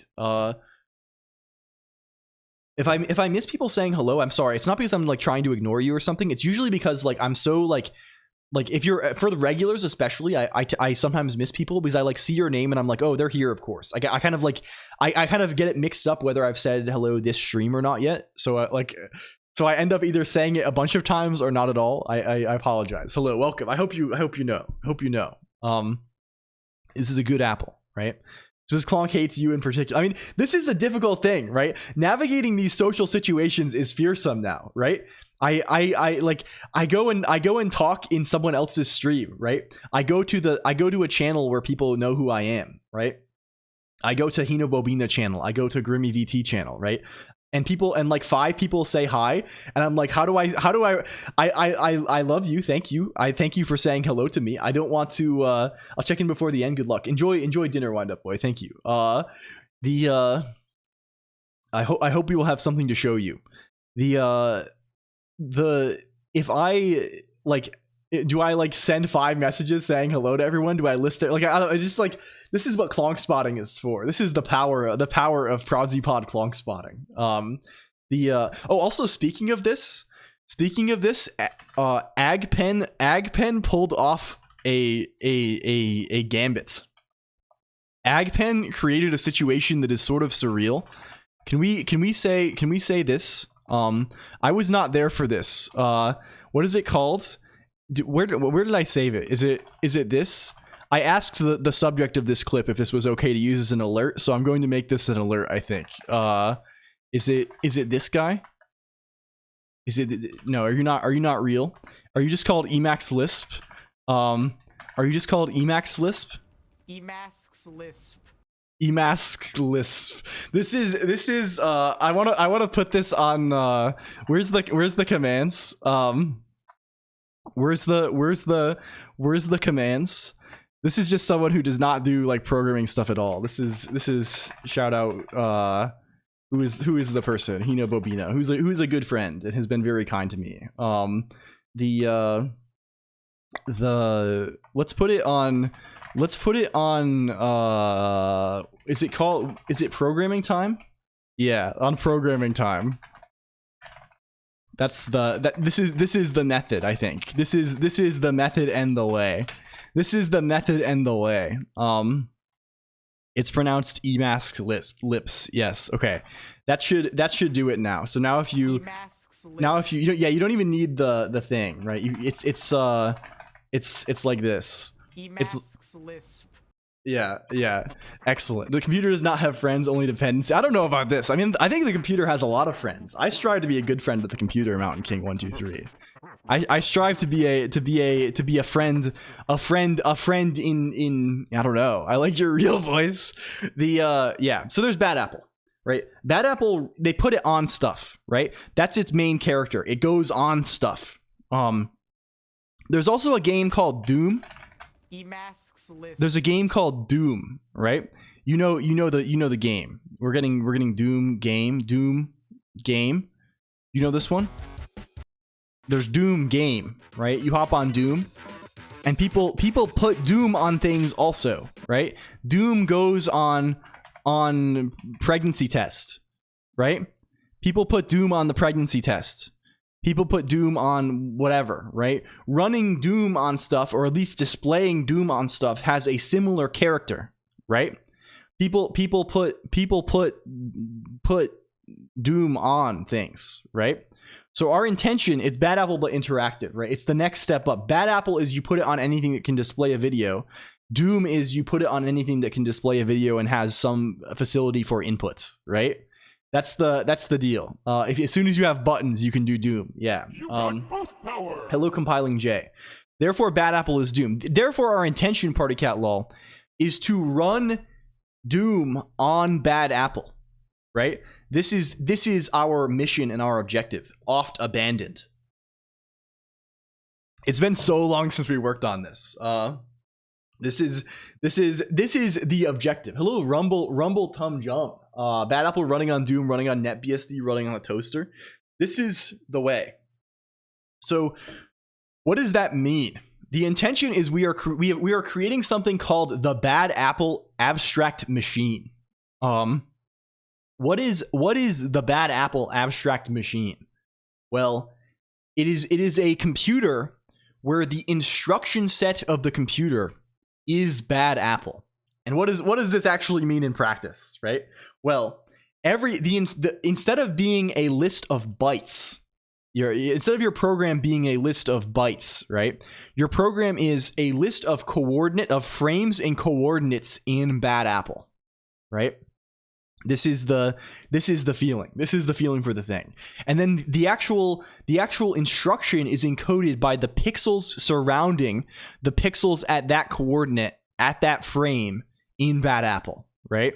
Because you get, if you have a pixel, there's like there's 8 pixels surrounding it, right? You can kind of consider a 3x3 region surrounding that coordinate, right? That's more than a byte, right? That's enough to start encoding some instructions. Basically, this is not actually that interesting at all, right? Basically, it's just a gross way to write bytes, right? It's a gross way to write bytes. right, is all that it is, right? But it's at the very least your program's representation is in this sort of bad apple pixel representation, right? And you can do funny things with this, right? Because you can sort of consider that, like, okay, hey, if bad apple only goes forward, right, you can consider, like, for example, the plays of bad apple per second, right? Like, I want to know, not only do I want to know the it has to be visualized somehow, yeah, and we won't be able to visualize it like fully, the video, but we will be able to, like, if we do like enough like frame skipping, I think we'll manage it, right? Like but like I assume, like, in order to actually run Doom, we're going to be playing, like, are you Tom 7? I am not Tom. This is YouTube, right? I've heard of this. People have mentioned, I have not watched very much Tom 7, but people have recommended this before. I'm probably Tom 7, but it's imagine whatever Tom 7 is, but like divide the skill level by 8 and then multiply the anime level by 2. This is perhaps the this is perhaps us. This is our nature, is legendary. Yes, I think we've seen some of these things on here. So this is the intention, right? And so our goal is to have we need to write a C compiler, first of all, right? That's the actual interesting part of this project. We need a C compiler that reads standard C and spits out in like in like machine code that's encoded like this, right? We could actually just spit out like some assembly language, and then so what we're gonna do, like the long and short of it, right, is we're making a fake architecture that's intentionally designed to hopefully be easy to compile to. And then we're going to make some mapping between this architecture and like make some encoding of this to bytes, right? And then correspondingly map these bytes to like these coordinates. And notably, like, these can be duplicated, so we can actually make our assembler try and find minimal bad apples, right? So say you want like some byte that's like all zeros, right? Let's say all zeros is all black pixels surrounding the coordinate we choose. Well, that occurs on a lot of frames, right? So instead of just coming up with like a static mapping from like, oh, if we want that byte, then pick this frame, this thing, right? We probably want to be slightly more clever, right? It'd be kind of cool to minimize the bad apples played per second, right? Minimizing the BA per second rate. Hello, Spherophoria. Welcome in. Thank you for the raid, friend. Hello. Min Baps. Yes, exactly. Hello, Roasted B. Also, hello, Sphero. How's it going? How was your stream today? I was watching you a little bit the other day. I saw you were doing PNG decoding and some deflate. Right. This is the deal. Right. This is the deal. This is an interesting topic. Compression. If you don't know Sphero, you should 100% check them out. They are extremely interesting project stuff on Twitch TV, and generally are a good yapper as well. Got a P.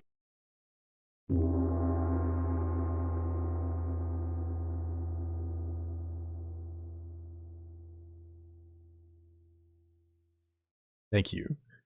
Hello, Sumeria and Mahjong. What is this? Is this the world's most boring image? Is this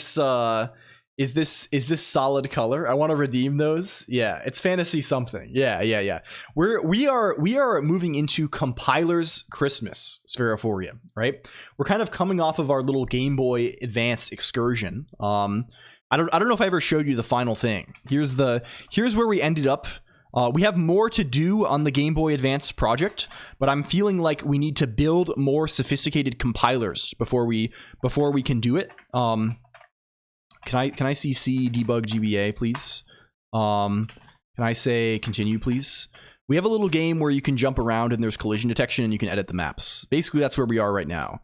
But I'm sort of realizing that it's a huge pain in the ass to like writing the collision detection in assembly was like very annoying. So I would like to avoid this in the future, especially if I'm going to add like a little more logic, like actual acceleration instead of just everything being some constant velocity. So we're moving into Compiler's Christmas. We're going to be working on a number of compiler themed projects in the near future. Just stuck in that pit. Yeah, it's horrible. Let me out. Man, that was extremely strange to say. I'm killing everything. I'm breaking all boundaries. Can we, how do I restore this even? Can we get chat summary back up, please? Thank you. There we go. So we're going back to an old project today. Which is it's this project called Virgil, right? The intention of this thing is to make a C compiler that is capable of compiling Doom generic, right? That is the goal. Not to be confused with VRGL. I don't even, who knows? This is our plan. Also, Sphero, another thing we've discussed today, we're going corporate because I've been convinced to have set up OAuth 2 for my own APIs that require some kind of authentication. So I spent yesterday setting up SSO and an LDAP server because that seemed like the funniest option. So we now have an official LDAP at ldap.colonq.computer. Soon to come with registration based on Twitch. What is the execution context of Bad Apple? Okay, so we've established the reason for this. The intention of this project, right, is we're designing a little fake computer, a little instruction set, right? It's this, haha, right? There's not too many instructions, right? Very small, simple machine. There's some literals with immediates. You can get some addresses, right? There's all kinds of, it's easy, right? It's supposed to be easy to compile to, right? That is our intention. Little tiny little machine, right? Stack machine. What we're gonna compile OWISC. I mean, it's something closer to like the JVM than anything. Right, it's this, right? It's this deal. We're gonna compile C to this thing, right? And there's gonna be like some system calls or something built in that let us do some graphics stuff, right? That are thinly veiled wrappers around SDL primitives, like SDL stuff. Probably put the picture on the screen, right? But whatever we need to write Doom easily, right? Basically, I think there's this project called Doom Generic. Hello, Tarasco781, welcome in. Also, if you're just arriving, we have a Discord and an IRC. That's where we hang out. We're gonna have a fun weekend thing this week. We're doing hacking and slashing Sunday on Sunday, where we're going to do some Windows game hacking stuff that I don't want to do on stream, and also watch a fun samurai movie. That is our hacking and slashing Sunday. There's this thing called Doom Generic, which we actually have checked out here, right? This is easily portable Doom. Hello.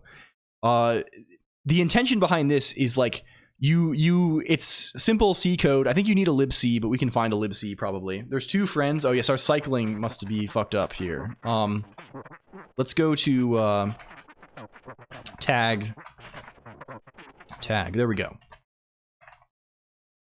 go. Clearly we need LSMP. I did one role play and decided to destroy the whole world. Yeah, I mean the LSMP, I would love to play some Minecraft. I've been feeling kind of I've been watching so much. A lot of my friends are playing Cobblemon.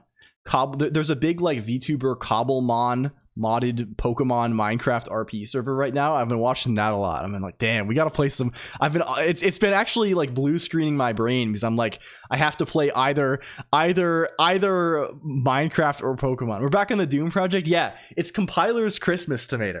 This is the return, hopefully to finish some projects. But Doom Generic, it's a simple C code base. It's basically just like pure C with libc, and if you implement these functions, you can get Doom, right? That's the intention, right? You need to write an init function that like does, standard platform specific init stuff, like makes the window, etc. You need a thing that draws a frame that's literally just like copy the pixels out of an array onto the screen.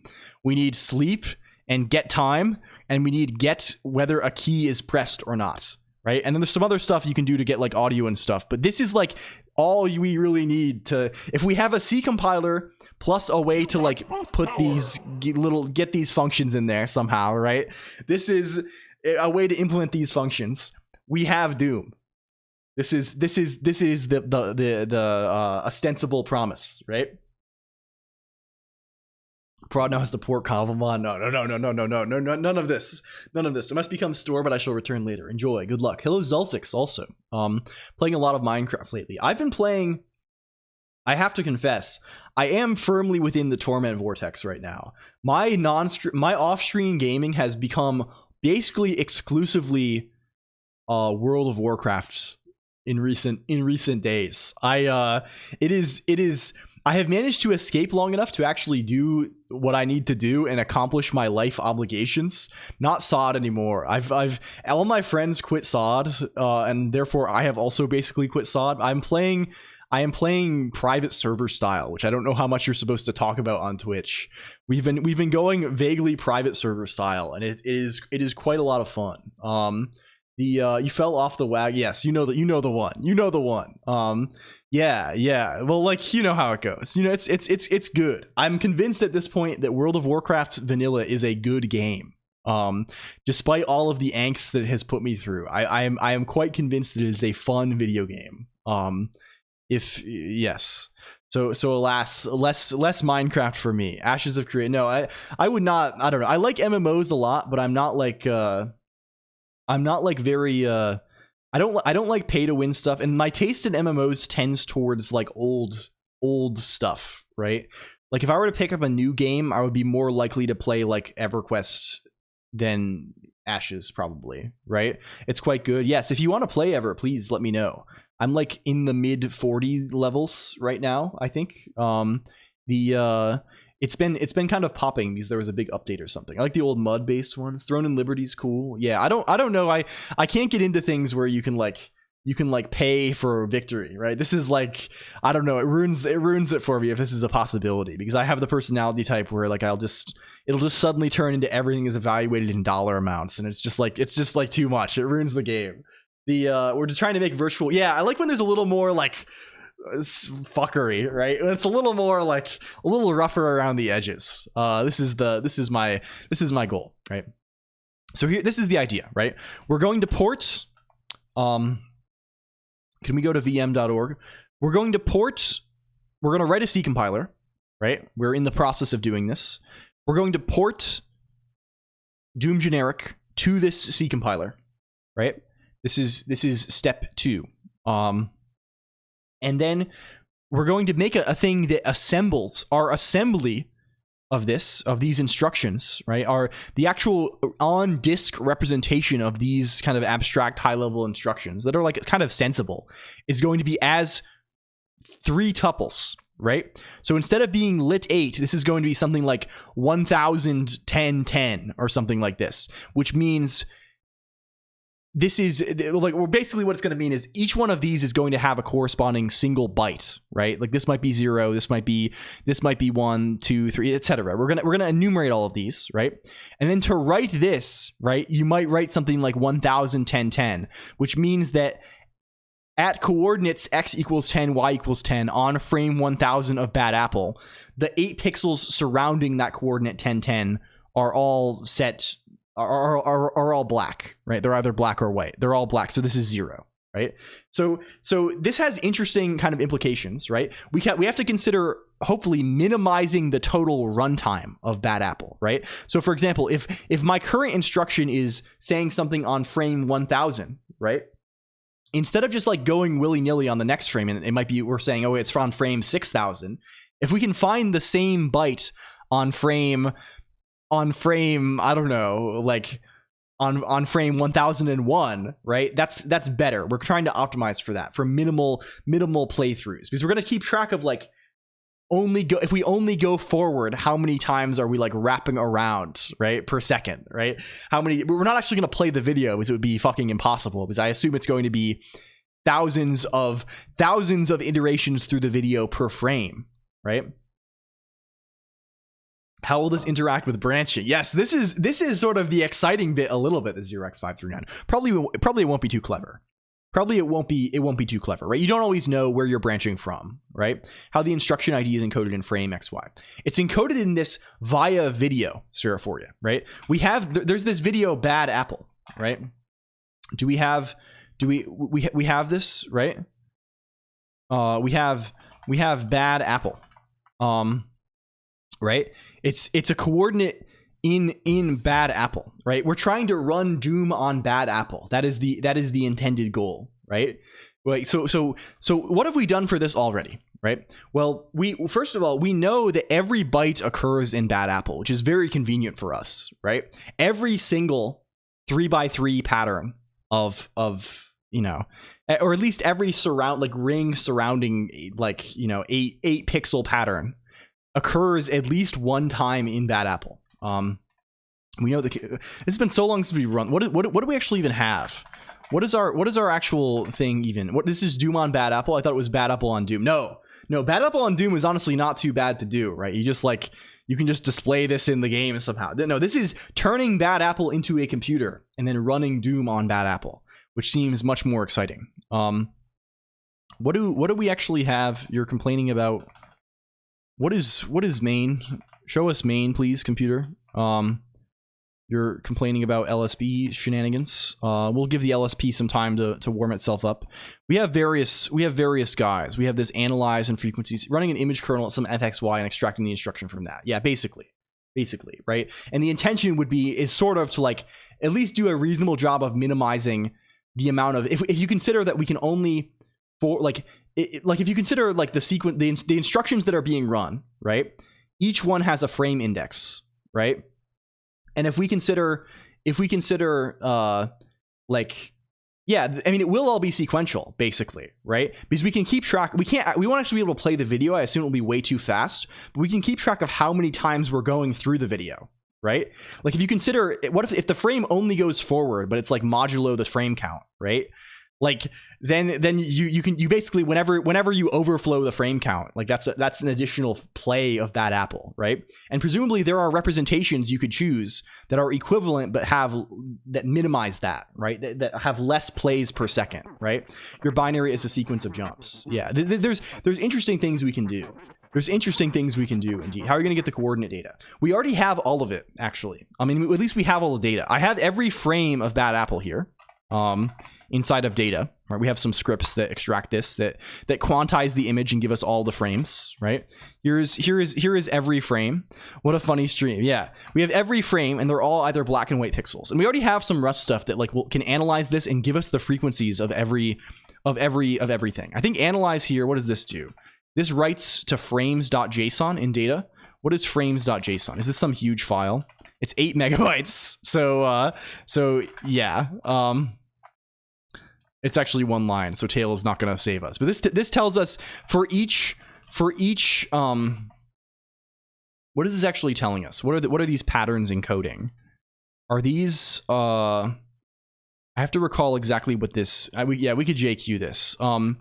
It's been like a year since I touched this last. I think analyze is it might be computing each. What is it actually building here? What is it actually fucking building here? What does analyze frame do? It reads the frame. It reads every 3x3 pattern in the frame, and it inserts it in like an occurrences thing. Is that the deal? I think this is the deal, perhaps. Yeah. Hard drives are like, bruh. Yeah, I mean, it's not so much. Can we look at this again? Like, what is the how long have you been programming? A very long time. I guess these days it's like 15, 16 years. Since I was like 11-ish, 12-ish, around that age. I don't remember precisely. The 3 hours and 17 minutes. Yeah. I'm trying to, because the first number here looks like, I'm trying to determine what this mapping is, right? The first number looks like a frame. No, it's like this. I see. So 200, this is a given byte, right? I see. So what this does is it maps from, this is a given byte, and then this byte has a big mapping frame numbers to coordinates. That's what it is, right? So for example, the byte 200, right? If we look at 200, right? This is bin decimal 200. It is this, right? What this would mean is if we have a given coordinate, the pixel up and to the left is white, directly above is white, up and to the right is black, directly to the left is black, directly to the right is white, and then all the pixels below, the 3 pixels below, are all black, right? That's saying that pattern occurs on frame 729 at 320 139, at 629 at 270 133. This is not sorted, so it's kind of hard to look at, but like we have the data, right? At 3650, at 450. This is all the data, all the relevant data of Bad Apple. That's why it's gigantic, right? All of the patterns. So once we have that, like we can do stuff like we can determine convenient like frequencies of things, like what occurs most commonly. Like where's main.rs? If I just say cargo run frequencies, it's going to take a minute, but then it will hopefully print out all the frequencies for. Yeah, here it is. Here's every byte. I think the second thing it prints is it just prints every frame. It prints the count of frames that they occur on, sorted from least to most. So the byte 0x5a occurs the least, right? This is, if we go over here, this is bin 0x5a. This byte, this pattern, this is kind of a weird pattern, right? It's like a weird funky little pixel thing. It's kind of a lot of alternating pixels in the same region. This occurs the least, but then something like 00 occurs the most, almost on every frame. I think there are 6513 frames total. We go back to analyze.rs. 6574. Yeah. So like, you've never seen me program live, as I usually go to bed before the 4-hour mark. Yeah, I mean, like we yap more than this, right? Like we have to do the stand up. We gotta. I don't know. I hope it's. I'm at peace with this. I like what we do. I like what we do a lot. A lit pixel is a 1. This is how it is, and we've quantized all the frames such that they are only white and black. There's no shades of gray. Because in the original video there are like shades of gray and stuff. Like if you, the one that stands out to me is there's like a fire effect at one point, right? The fire has this, right? But I just made it so everything is rounded to the nearest black or white. But we have all these frequencies. What else have we been doing?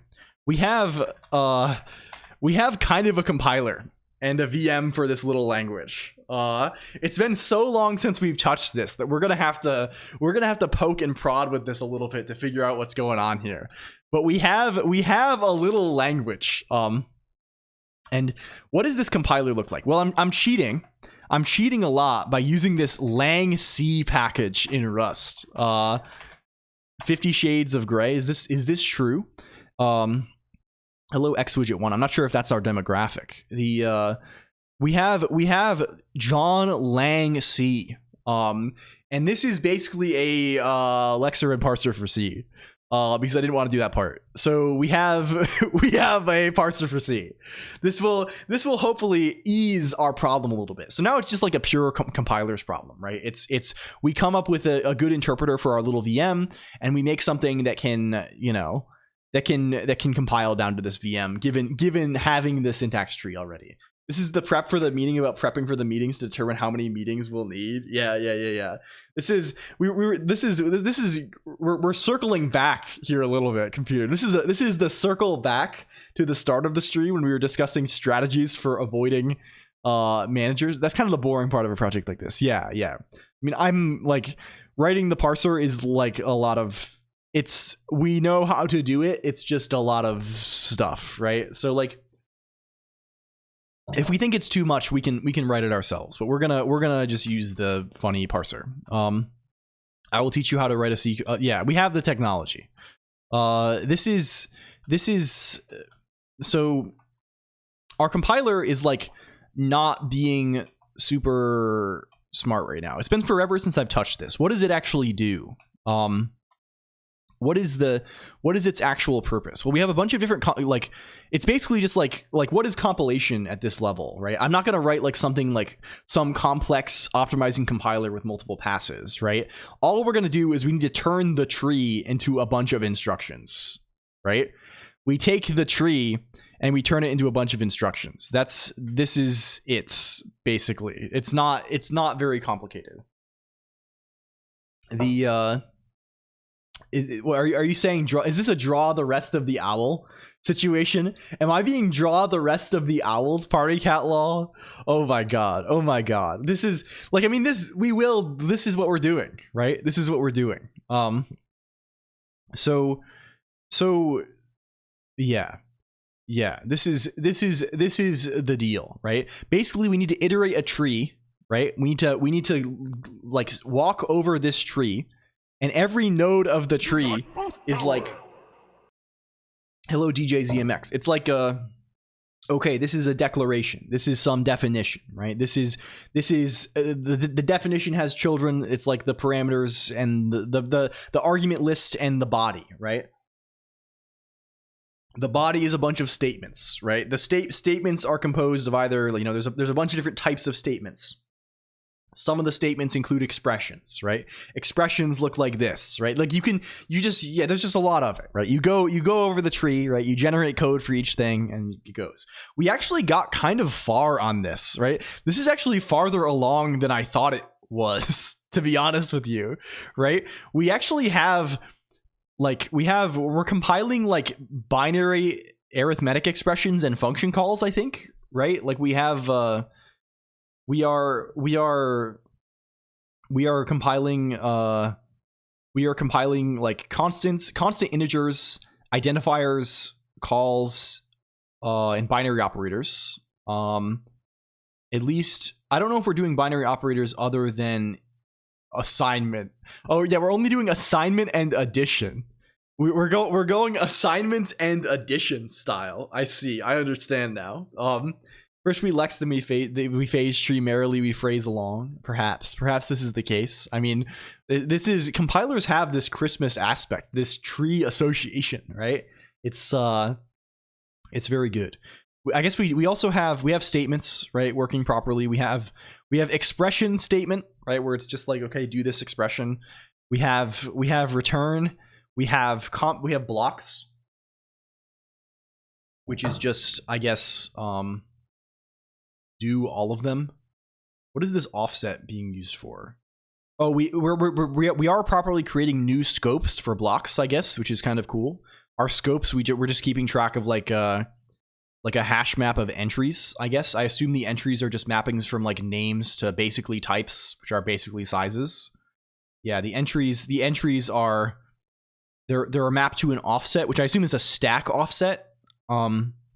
I think our little VM that we designed has some niceties surrounding this, right? It makes it like kind of convenient to obtain like, instead of having to manually manage the stack ourselves, we just have a thing that's like, okay, push a new stack frame, right? I think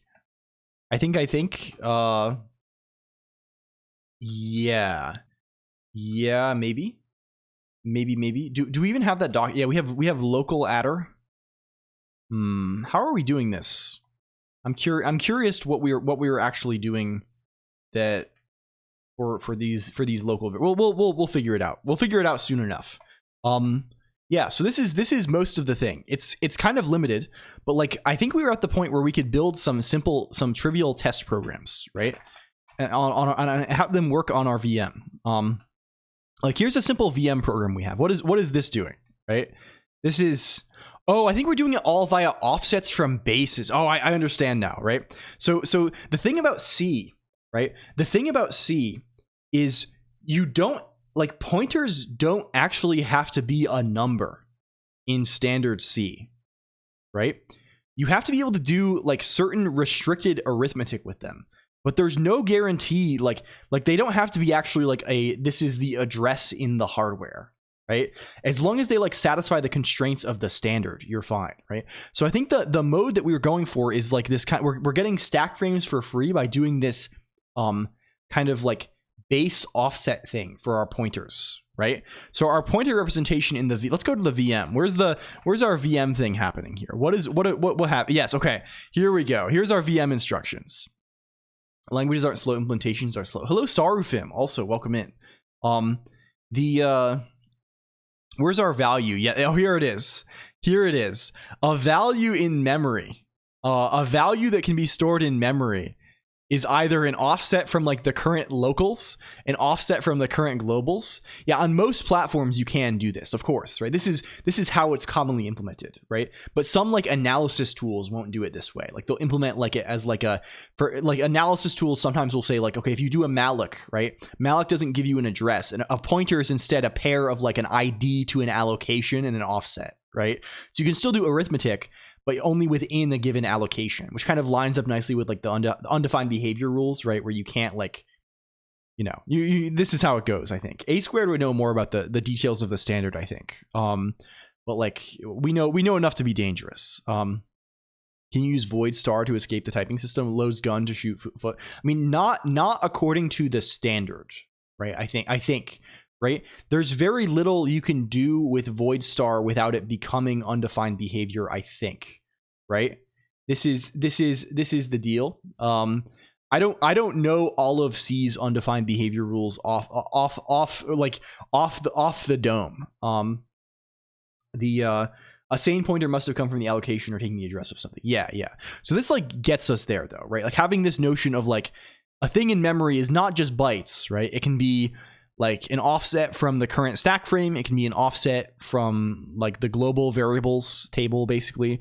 It can be an offset from the program counter, right? It can be this is for like relative jumps and things, or it can be just a constant byte, right? This is what can live in 1 byte in memory. And our pointers are special. Our pointers are special because the size of pointer on our platform is U8, baby. Right? The size of our pointers is 1 byte, even though they can address a range much larger than this. I think this is fine. I think you could actually write a standard compliant C given this, but like it's just it'll be a little spicy. It'll be a little spicy and exciting. What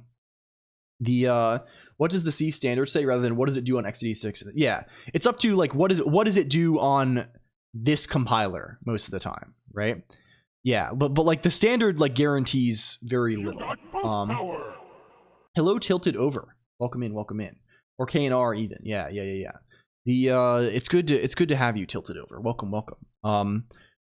So this is our concept. I think before we dive in more, I think what we'll try and do is we'll try and get ourselves back up to speed, run some simple programs on the VM, and see where we stand on our compiler, and maybe start considering. I feel like the compiler is like long enough that we can like flesh it out a bunch and like run some interesting programs on it, and then we'll consider like how we're gonna do graphics, right? Like because we need like some mechanism for system calls, right? We need like okay, how do you put a frame on the screen? How do you implement that function that Doom Generic wants? Let's explore this a little bit. Have we made it to drinking time? Is it the hour? Is it the hour of the wolf? Is this true? Is ModClonq still here? Actually, I'm sure she would love to say hello. Are you here? Would you like to say hi? I'm gonna get water. Is this good? LVM IR has an allocation intrinsic and strongly typed pointers. I think this is the case. I am relatively confident this is the case, but it's been a minute for me as well. I can get you some water as well. Is your water not hot? It's not heated hot. water? Okay. Not steaming. Hello. Hi. How is everybody? Hello. Oh my gosh, those emotes are so cute. Hi. Hi. Hi, everybody. I put an ice cube in the water, please. I don't even know if we make ice in our fridge or anything. Hello. Oh my gosh, so many cute emotes. Hello. How is everybody? How are we doing? For anyone who doesn't know me, hello, my name is ModClonq. I'm Colonq's wife. I hang out sometimes when the stream and he needs to like go get water or something. Sabotaging Colonq's water with ice, that's a possibility. That's oh, I learned why the desk is so wet sometimes. By the way, it's because he drinks all these Topo Chicos and he like must shake them up ahead of time or something. So when he opens them up, they like explode all over. They bubble over all over his desk, and I don't understand why he doesn't just like I don't know, the glass bottles of Topo Chico he swears just like do not act like normal stuff. Yeah, liquid computing, yes. What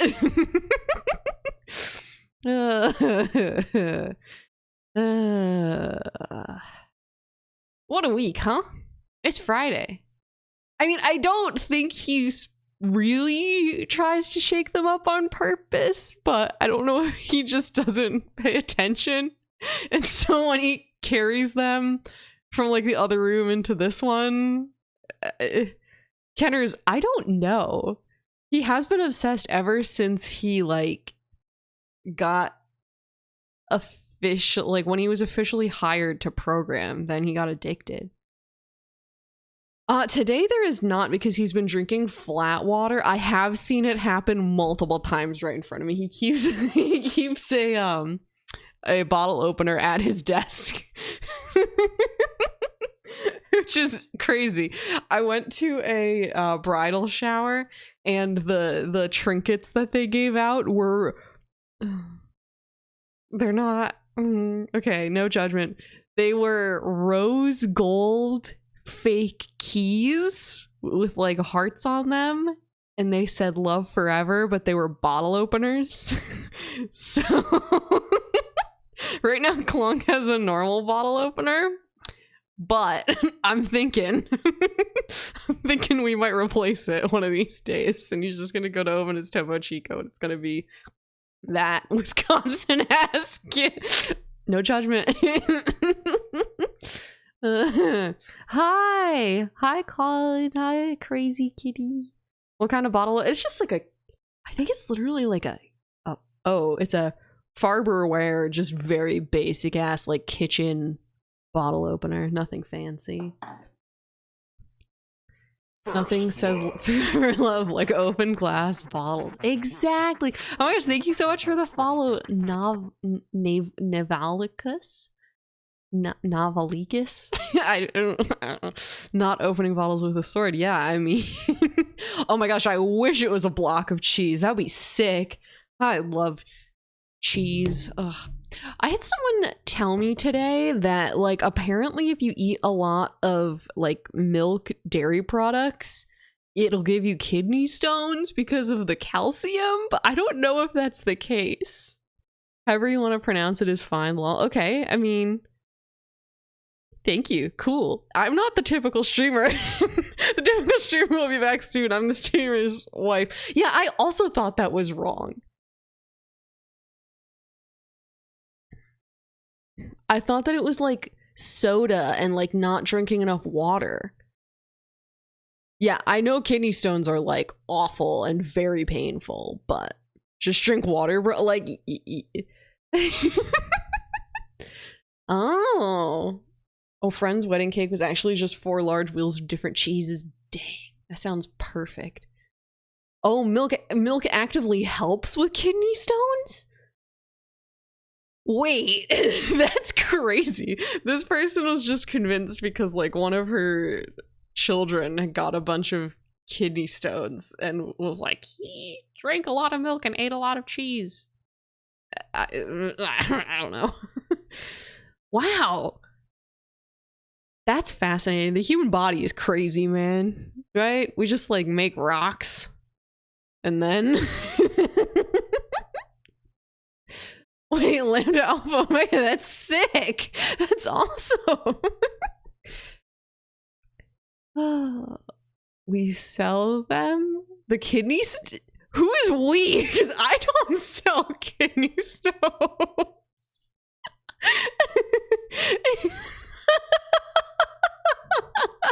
I'm out here turning cheese. Oh my gosh. Yeah. Why does the yeah. I mean, I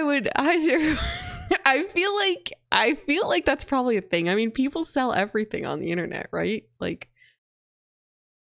yeah. Can you stonks go cut them and put them in jewelry? Yeah.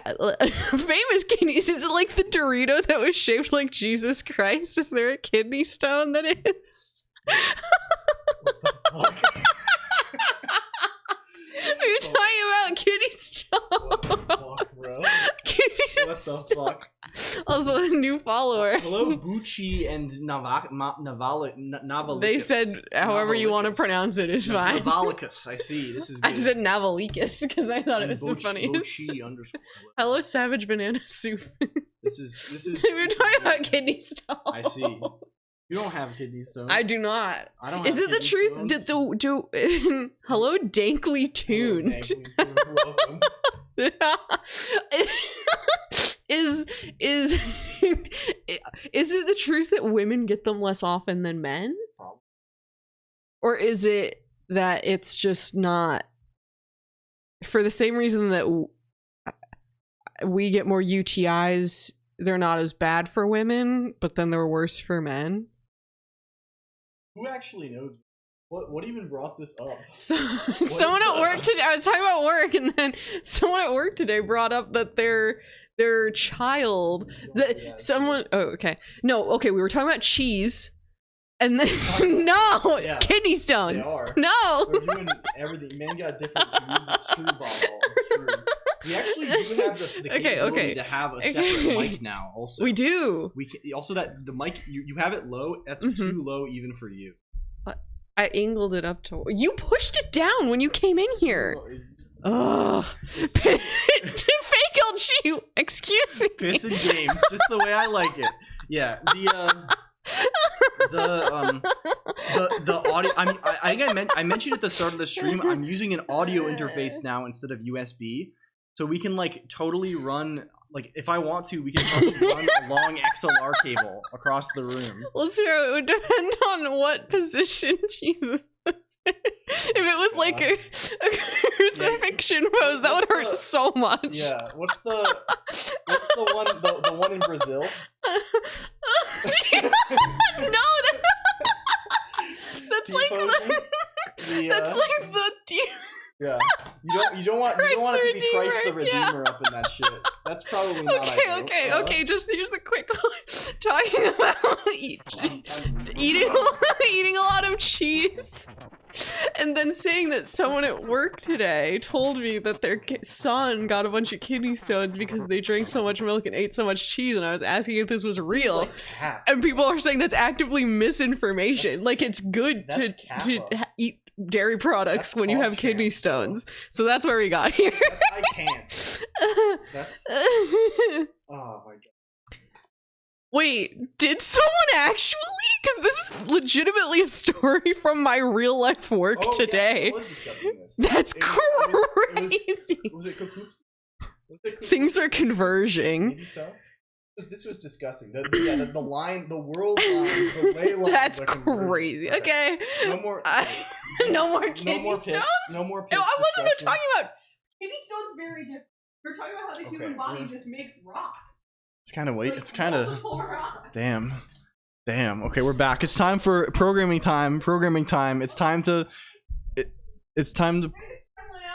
There's a cat. Okay, close the door, please. Close the door. Thank you. Okay, we're back. It's time to program. Told to drink milk with every meal for the stone. I see. Easier to pass a redeemer-sized kidney stone than for a rich man to enter heaven. So maybe some are saying this. Programmers back in charge here. Hello, Colonq. Hi, everyone. It's me.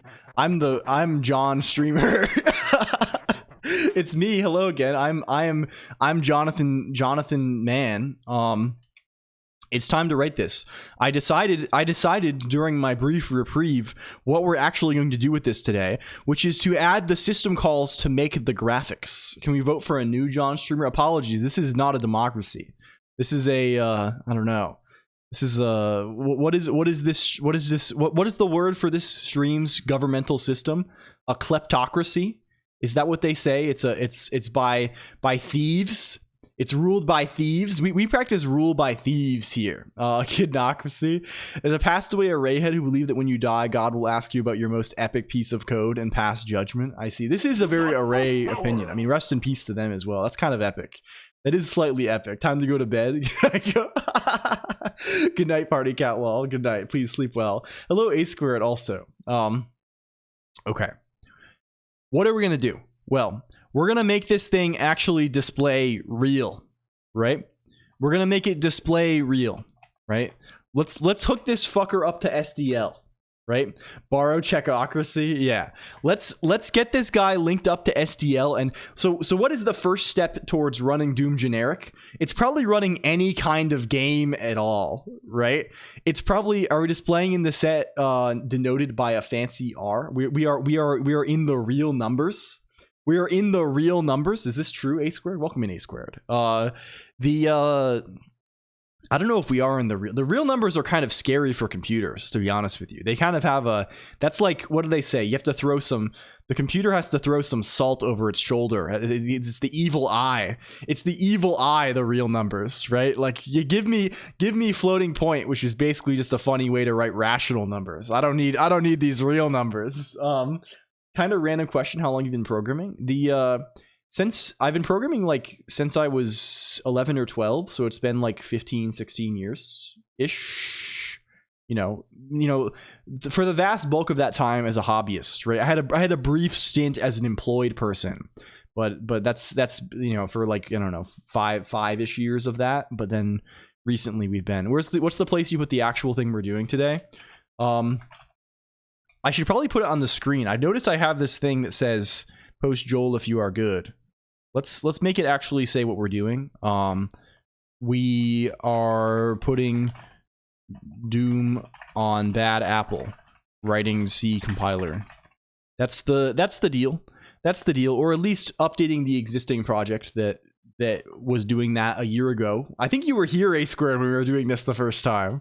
Like, it's so funny to think, like, you know, that's like an old head play now, which is like kind of wild, right? Yeah. Do you like green and red apples? I like green apples more than I like red apples, but they're both pretty solid. An apple is a good fruit. Okay. If we look in main, what is our little sample program doing here? Do we have anything that's like doing function calls? I think we have a test case that is doing function calls somewhere. What does that look like? I'm trying to process what we are. We wrote test.c here that does a function call, right? If we were to say cargo run compile test.c, do you work? You do seem to work. You do seem to be successfully adding numbers and assigning them to other things. And we do have a funny little guy. How are we actually representing the function calls here? How is that actually happening? Like, I don't know how the call works. Oh, there's this program thing. There's this program thing happening here. That'll do it, maybe. What is the deal with that? How does let's look at how call works in the VM. So our goal today, right? The goal, can we put this in the docket? Today's gaming goal is make a simple program on the virtual VM thingy that can display a window with some graphics. Presumably the graphics, since the interface of this is just like a frame buffer, it'll be like a little smiley face or like just a solid color or something like this, right? That is our intention today, right? This is going to require us to do quite a few things. First off, we're going to have to build some kind of system call interface for the VM, right? We're going to have to build something that lets us, like, what is Verd? Yeah, it's something we wrote. It's the bad Apple VM. It's not going to be running on bad Apple quite yet, but it's the kind of the instruction, the architecture that will eventually be running on bad Apple. That's step one, right? Display a window with some graphics, right? We'll probably need to write like support for like loops and stuff, right? We have hardly any support for statements in the compiler at all. We'll figure that out. Let's say a simple C program. So we'll need, I think I'll probably do this with SDL, because I think SDL just like gives us everything we need super easily. I'm pretty sure. We could use Raylib as well, and Raylib probably also gives it to us super easily, but like I like SDL's docs a little more probably. I think I think that's the case, and I've already used it a bunch from Rust, and like I'm not. It'll whatever. It doesn't matter that much. But we'll use SDL. It'll be fun. Let's use SDL for that. We'll probably need to shore up the C compiler a bit too. Okay, how are function calls working currently? Let's look at this call instruction in VM.rs. Like, what the fuck is call doing here?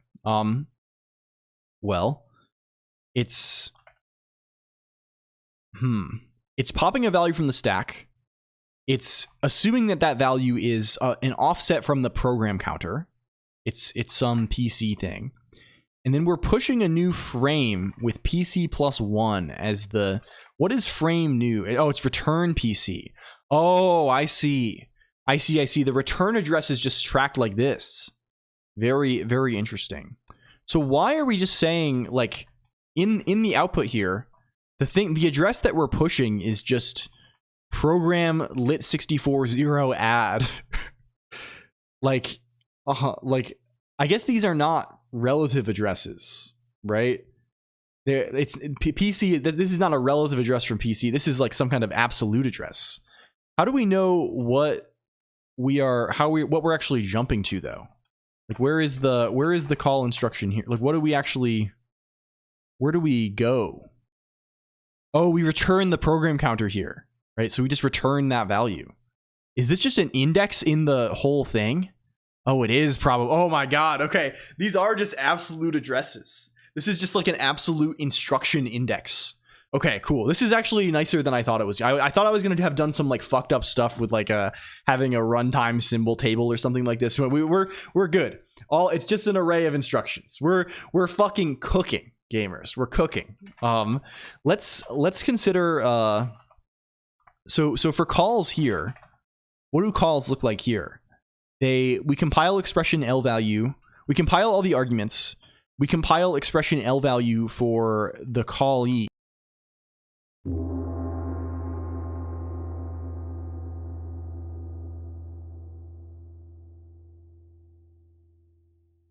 Thank you. Hello, Fighting Analysts. This is the title, new job. No, it's because I was convinced by unnamed parties to set up an SSO and by implication LDAP server since the last stream. We are building enterprise style authentication of Fighting Annelids. Also, hello. I hope your annelids are fighting properly. Good night, Timidus. Also, welcome.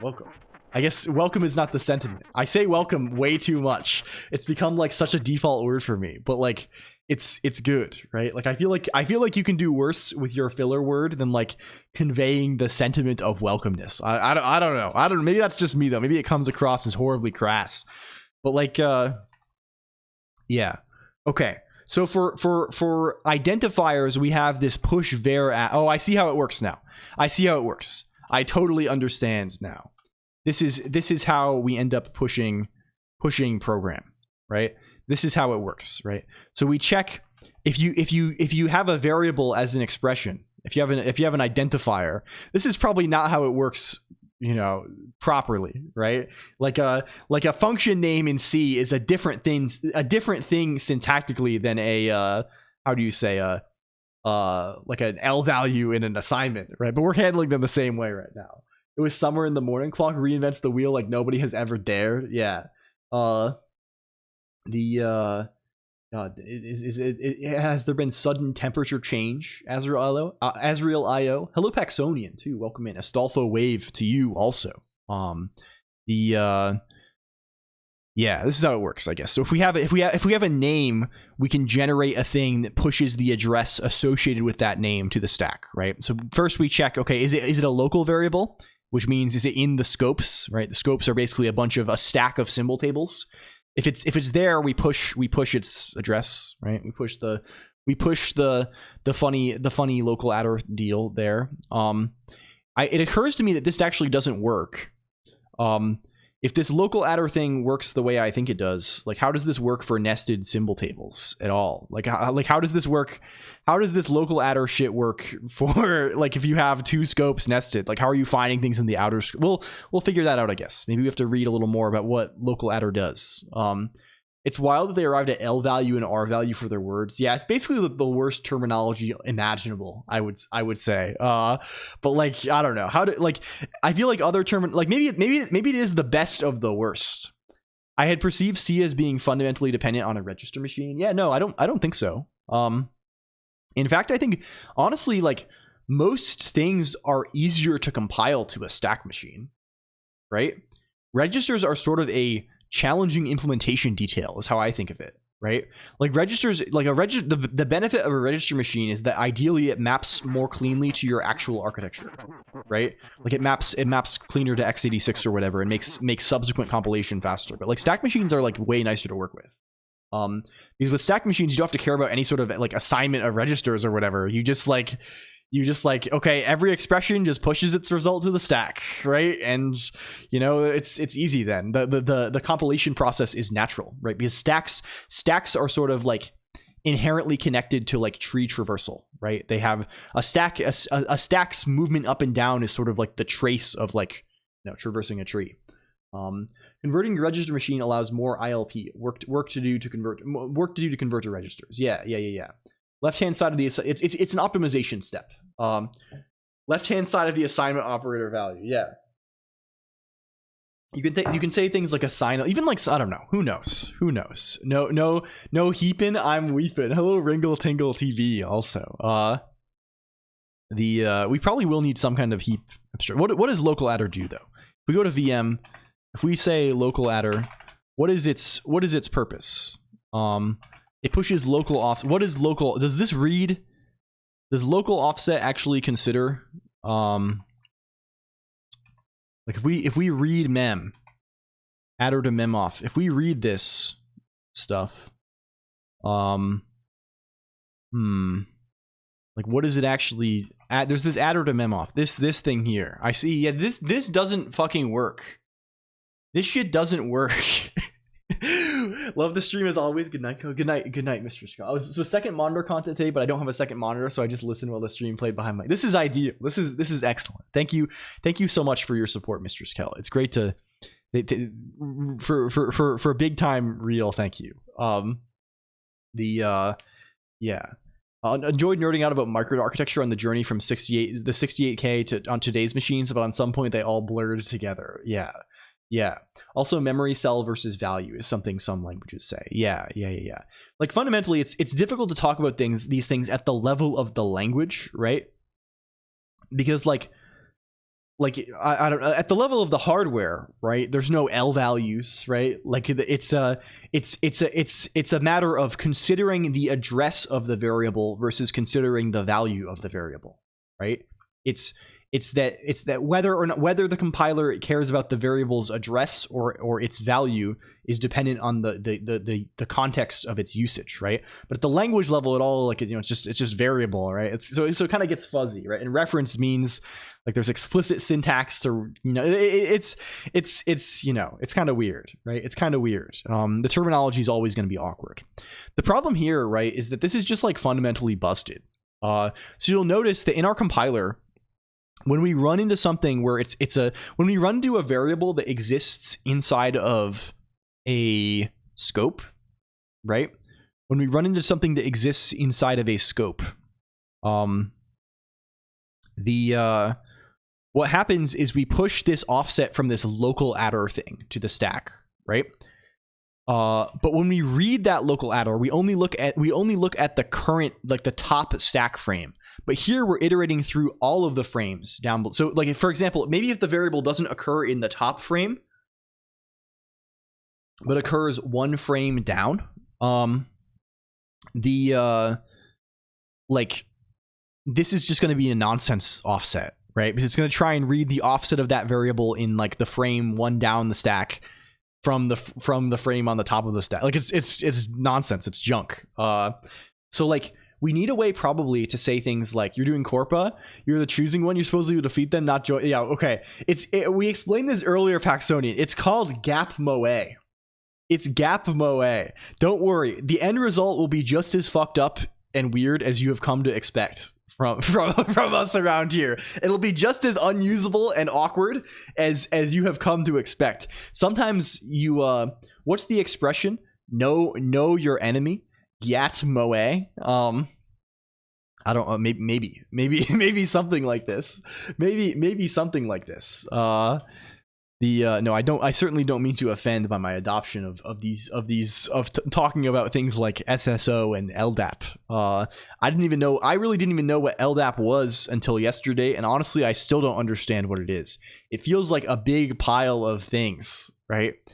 Like, just in general, a lot of the feeling of using software, one of the things I like least about software sometimes is like when it feels like you're using a bunch of different pieces that are kind of stapled together, and every piece tries to do way more than it needs to.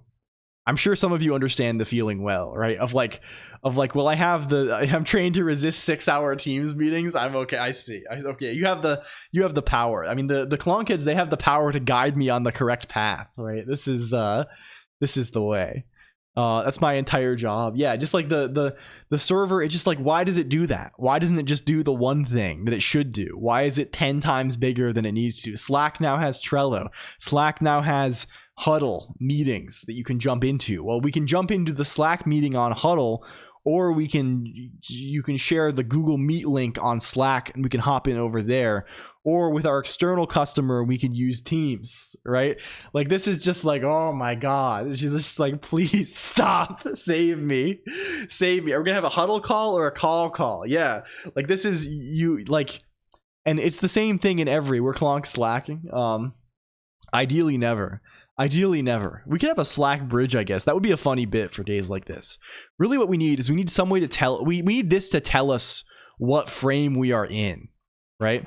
So when we go to local adder needs to tell us, local adder needs to allow us to reference containing frames. I think that is the deal. And how are we going to represent that, right? Because right now, what is the method? What is the method? This is tricky business, computer. This is tricky business. Perhaps blocks should not add a new scope, right? Perhaps blocks should not add. Perhaps the type of scope they add should be different. How do blocks behave currently? Have I actually handled this already, and I'm actually smart and brilliant and cool and beautiful, or did I just ignore this entirely and leave this obvious issue where it lies? We're pushing to block scopes inside of function definitions. Are we pushing inside of here? Oh no, we are smart. We are effervescent, brilliant geniuses. I think. I don't. Maybe so. This is maybe good. Oh yes, we are. We're so back. This is why we have the base offset in the scopes. I think this is why we have the base. Oh, we're incredibly back. Let's test this out and see if it works though. We can test a couple of things and experiment a little bit. We had a meeting where someone tried to draw in the Google Meet whiteboard tool and it was crazy bad. Yeah, I'm sort of convinced that I don't know. I thought for a long time that I was the weird one, right? Because I have a preference towards not interacting with these tools generally, at school and at work. I have this not weird in a bad, but I always had this I just don't like this because I have weird software opinions, right? But I'm sort of no one likes these things, right? I haven't encountered anyone who actually these things are really usable consistently for, right? Of course you can try and use them once or twice, right? You can be oh, I'll turn on the funny whiteboard thing once and try and use it. Maybe that's kind of something to do. But I have never encountered someone where this is a part of their flow, right? I don't want to say workflow because that sounds so gross, but where it's part of their everyday, I am using this, I am comfortable with this. It's always this thing that's well, we could try that. And I'm sure for some people they do use it, but it just seems very rare. All these tools, they're just piled on top of each other, and no one is actually effectively using them. They're just it's just something to maybe try out, and it's kind of shitty every time. To whom it may concern, I'm looking for the book Learn C/C++ in 11 Years. If you have info, don't hesitate to reply. Cheers, Pax Corp. I have not heard of this book, but this is a compelling title, Paxonian. So we are correct, because the way it works is the offsets are different. I sleep now. Good night, Imp for Hire. It's good to have you. Please, if you're just arriving, we have the place. If you want to catch us in the future, I don't mean to intrude or be too forward with myself. But it's a good place. I promise. By Peter Norvig. I see. So blocks don't actually correspond to frames. Frames, of course, are only functions, and then these blocks we simply extend from the last offset, right? We simply, I'll be back. This is kind of you to say. Thank you. You're too kind.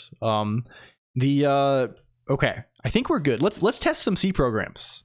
Where's test.c? Do we have simple.c too? What is this? Just does something simple. Let's make the infamous test2.c. Let's start writing some stuff that has some blocks, maybe.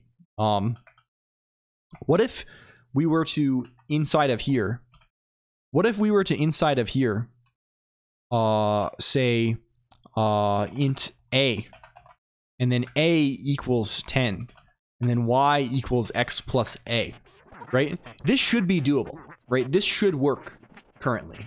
I must going GL with the infamous test2.c. Oh, you're saying good luck with this. I thought you were referring to like OpenGL, and I was like, oh, what the heck?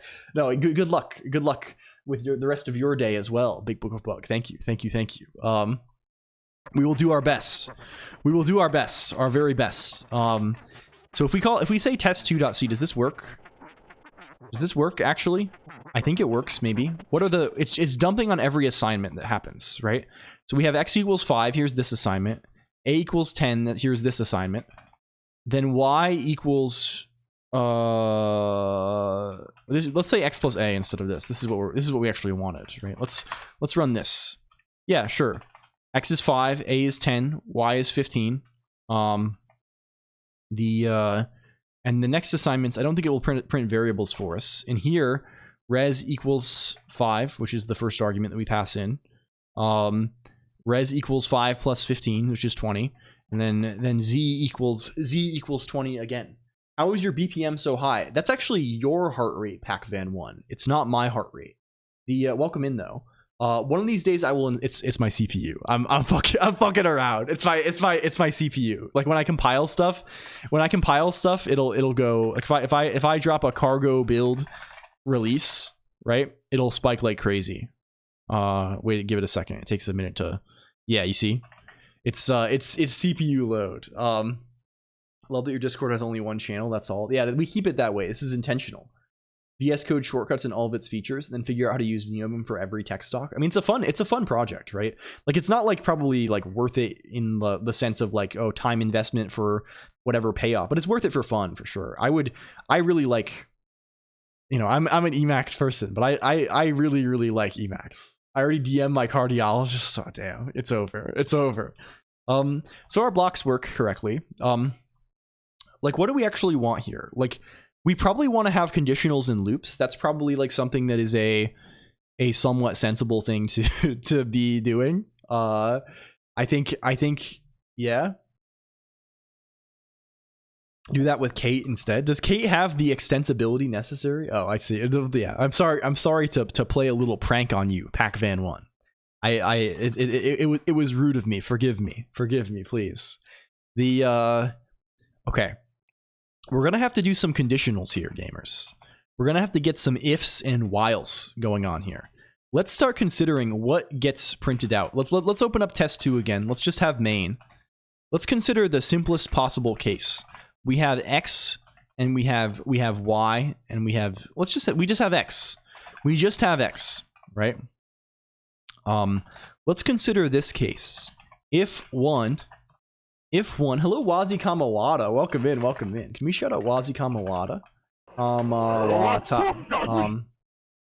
There we go. I was actually testing you there. I see. If we say, let's just say x equals, let's not even handle the else. X equals 10. And then we say, yeah, this is fine. This is enough. It has LSP and DAP, which is more than Z can boast. I see. DAP debug adapter protocol is another one of those things that like I want to see someone.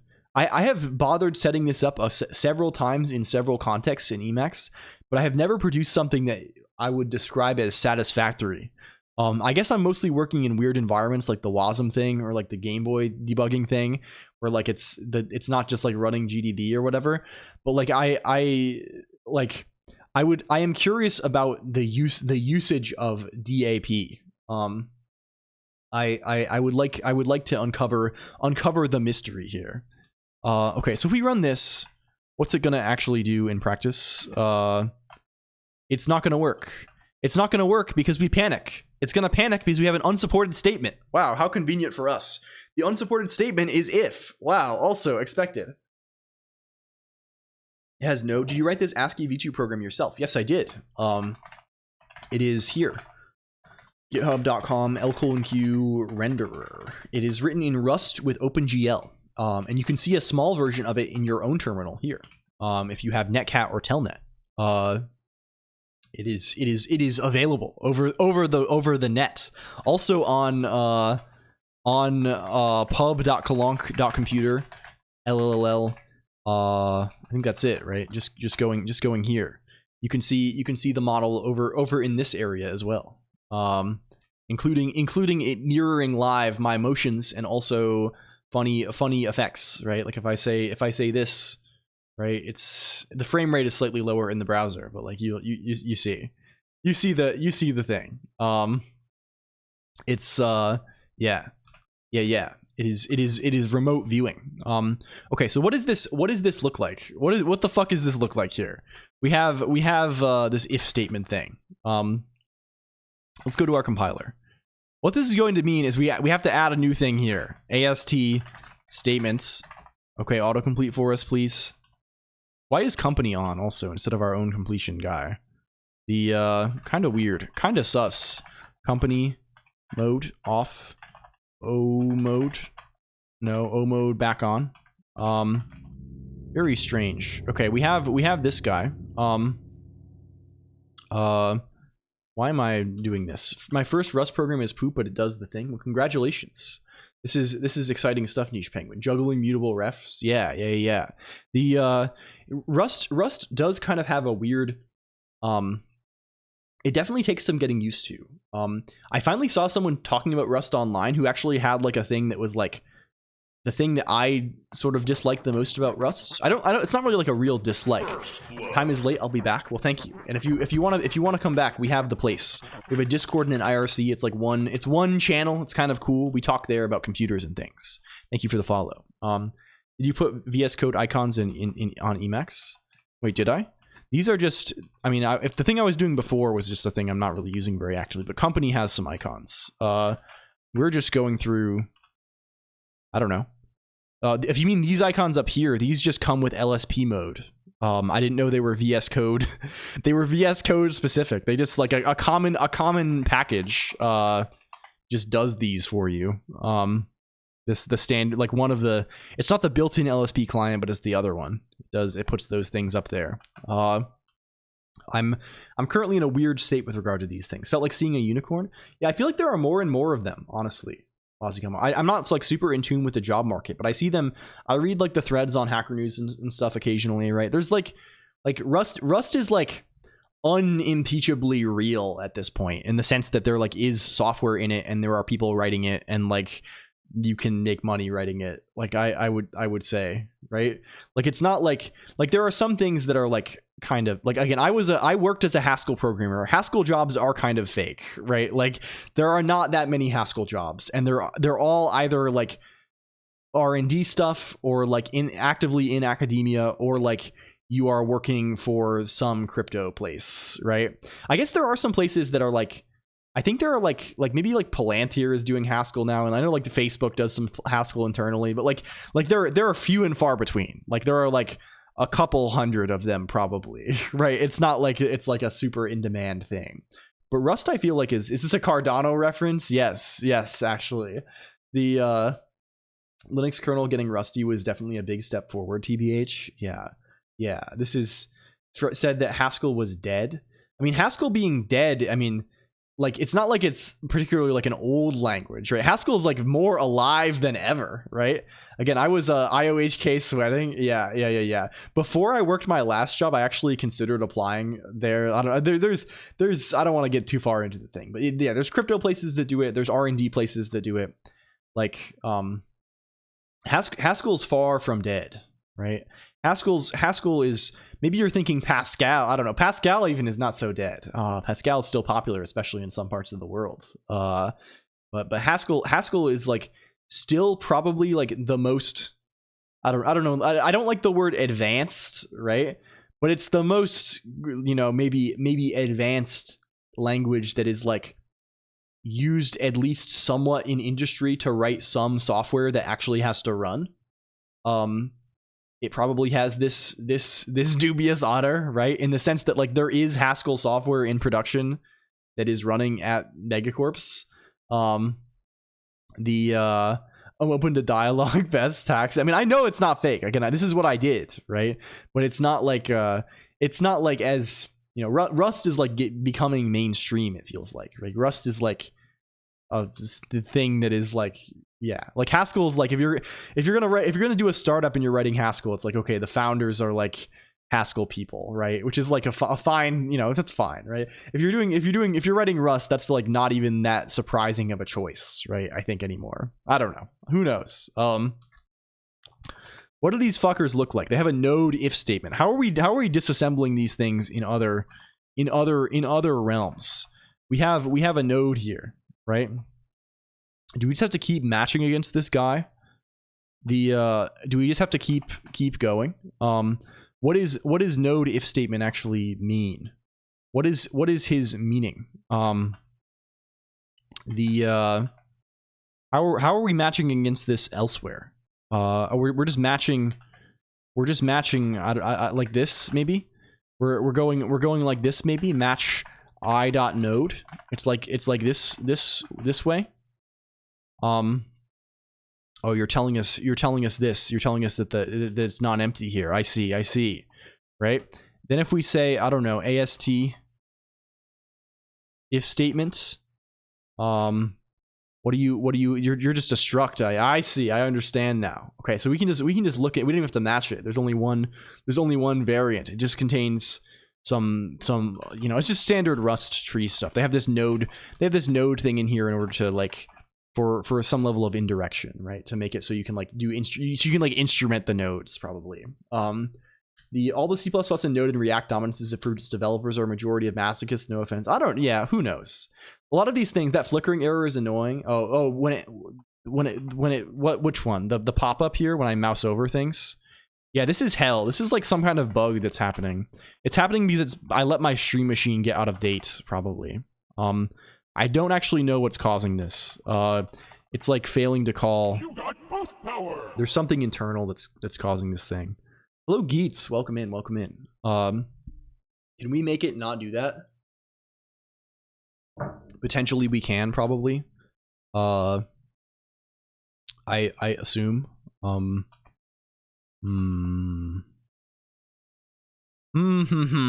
is our blah? It only happens on mouse over. I guess I'll just move my mouse over here. When you type incomplete. Oh yes, this thing. Yeah, this is just my freakish tastes, I guess. This is I don't know. I'm doing all the errors in line. It's just so what I'm yeah. I don't know. It's somewhat unpleasant. I should probably make it so it happens only on save, right? Like if I say, I think it does already, right? It's only when I save. Yeah. Okay. It shouldn't be too flickery then. This is this guy then. How do we do if statements? How do we do if type statements? Well, I think what we'll do is first, how are we doing? Do we have any branching in the VM at all? What is our branching construct? We have jump if that's not being used by anything right now. It's never constructed. What does jump if do? It should pop something. It should pop a condition and a target, right? The condition is lower on the stack. Or the condition is higher on the stack, the target is lower on the stack. And then it jumps to the target if, okay, this is fine, right? Like, this is just a matter, I think, of negation, right? This is, so what do we do, right?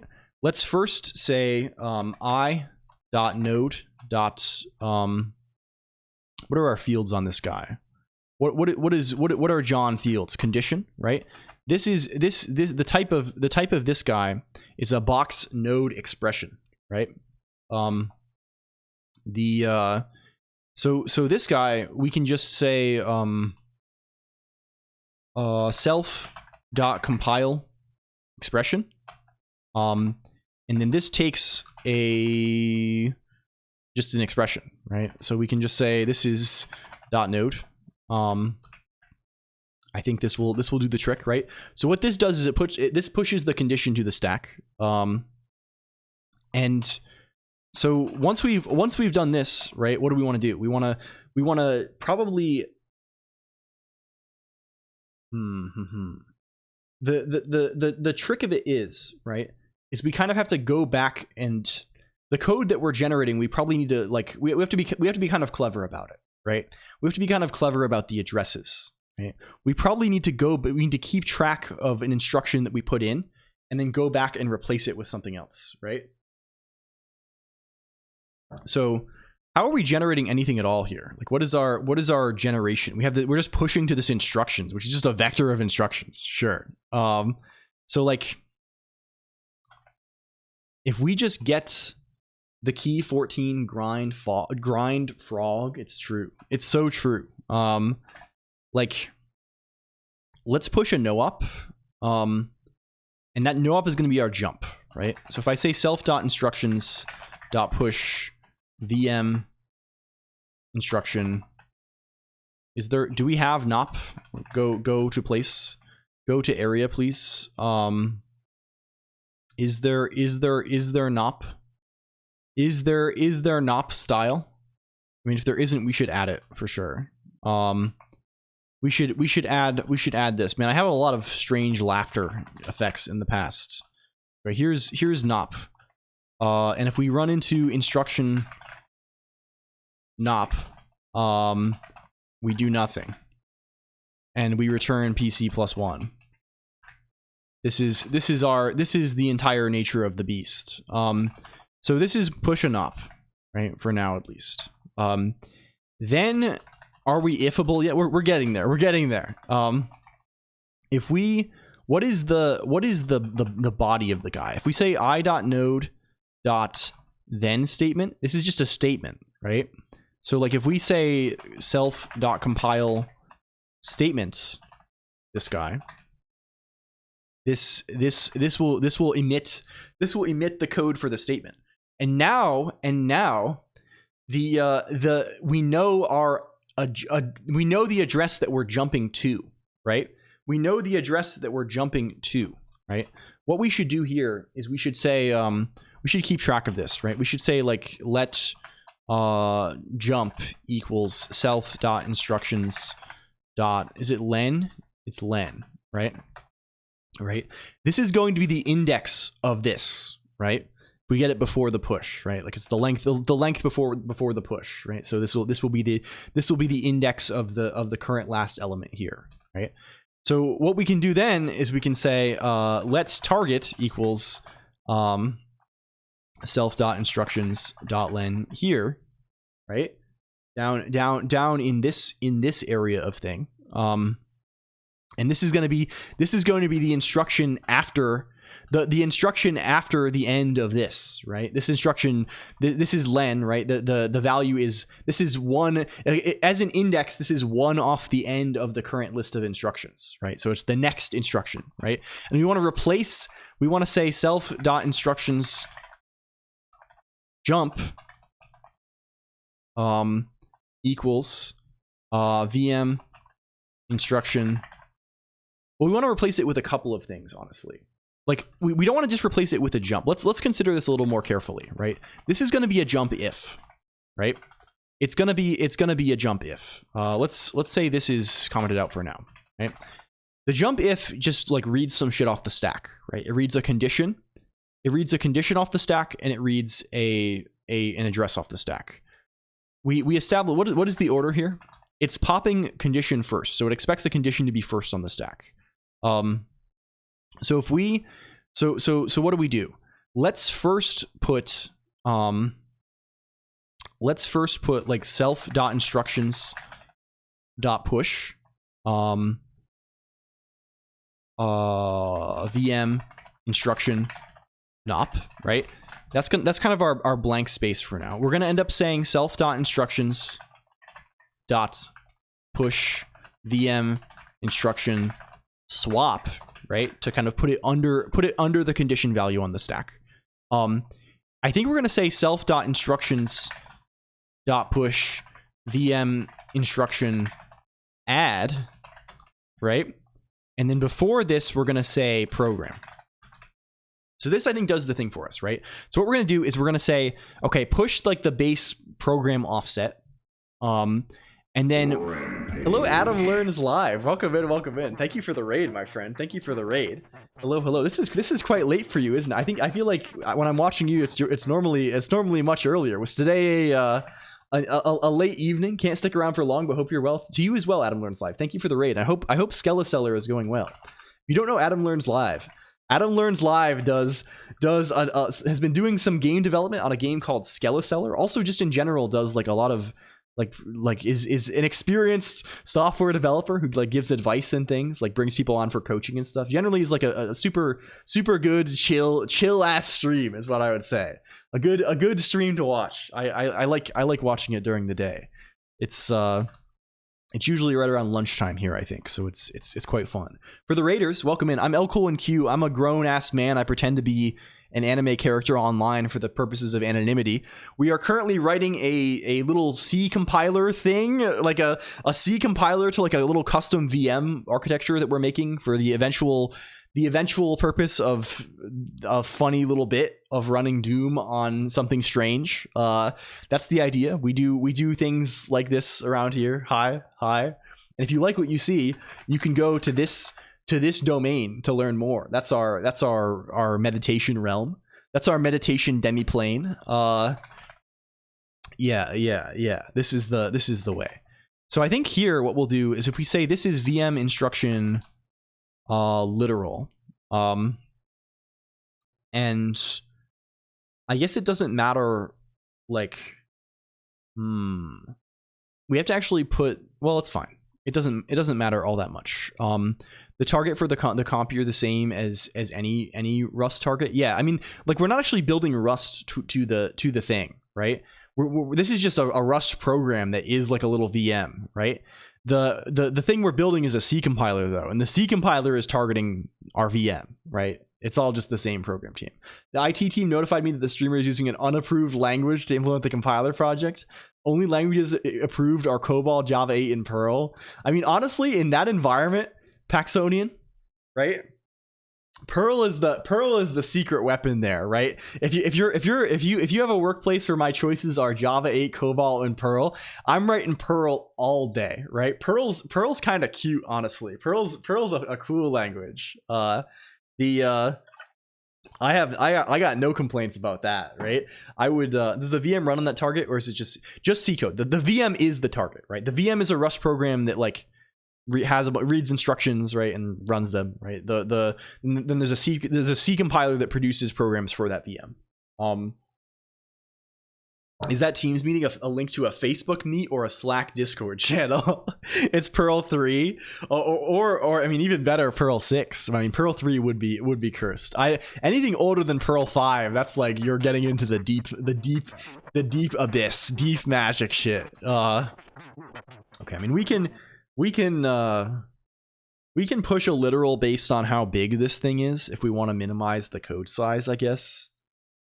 Like I can imagine us having some big okay, let's write a little helper function to call for like pushing literals, I guess. Like let's say gen the thing is we're going to want to like put it, let's call this literal that takes self, and it takes a U64. It takes a U64 Greetings LCOLONQ. Greetings Machka6. We're gonna have to think a little bit about how we're gonna handle sign here, right? In the VM, how do these offsets actually look? Is it all? Where's mem value? They're all yum. They're all unsigned here. That's kind of exciting. Oh, I guess they're all absolute addresses. It's fine. They're not relative. I'm being foolish. I'm being foolish. We don't need unsigned numbers. Those are a scam. Or we don't need signed numbers, excuse me. Perl is the only time I've had the compiler misunderstand but run. It did something useful, but not what I intended. Interesting and nice try, but Does Perl have something to do with PHP? They are totally unrelated. I think. I mean, PHP maybe has some influence from Perl, but Perl is its own thing entirely. Perl is a funny little scripting language. That is quite old. It's like Perl like in terms of its feeling, it kind of feels sometimes when you're using it in a certain way, like kind of an upgraded shell, right? It's like Bash or POSIX shell or whatever, but with like a bunch more, right? With like a little more programming oriented, a little less like running commands interactively oriented, right? But of course, that's only, you can use it. It's a very like flexible language, right? Like I think one of its mottos is there's more than one way to do it. There is more, which is like Python sort of countered that with, you know, they're one of their little mottos. But Perl, there's always like 1,000 ways to do it. The Perl compatible regex, yeah. When I see a PL file, I never know if it's Perl or Prolog. Yeah. It's an unfortunate overloading, but thankfully the contexts are generally quite different. This is X. X is a U64. So let's just determine, and this is going to return a VM instruction.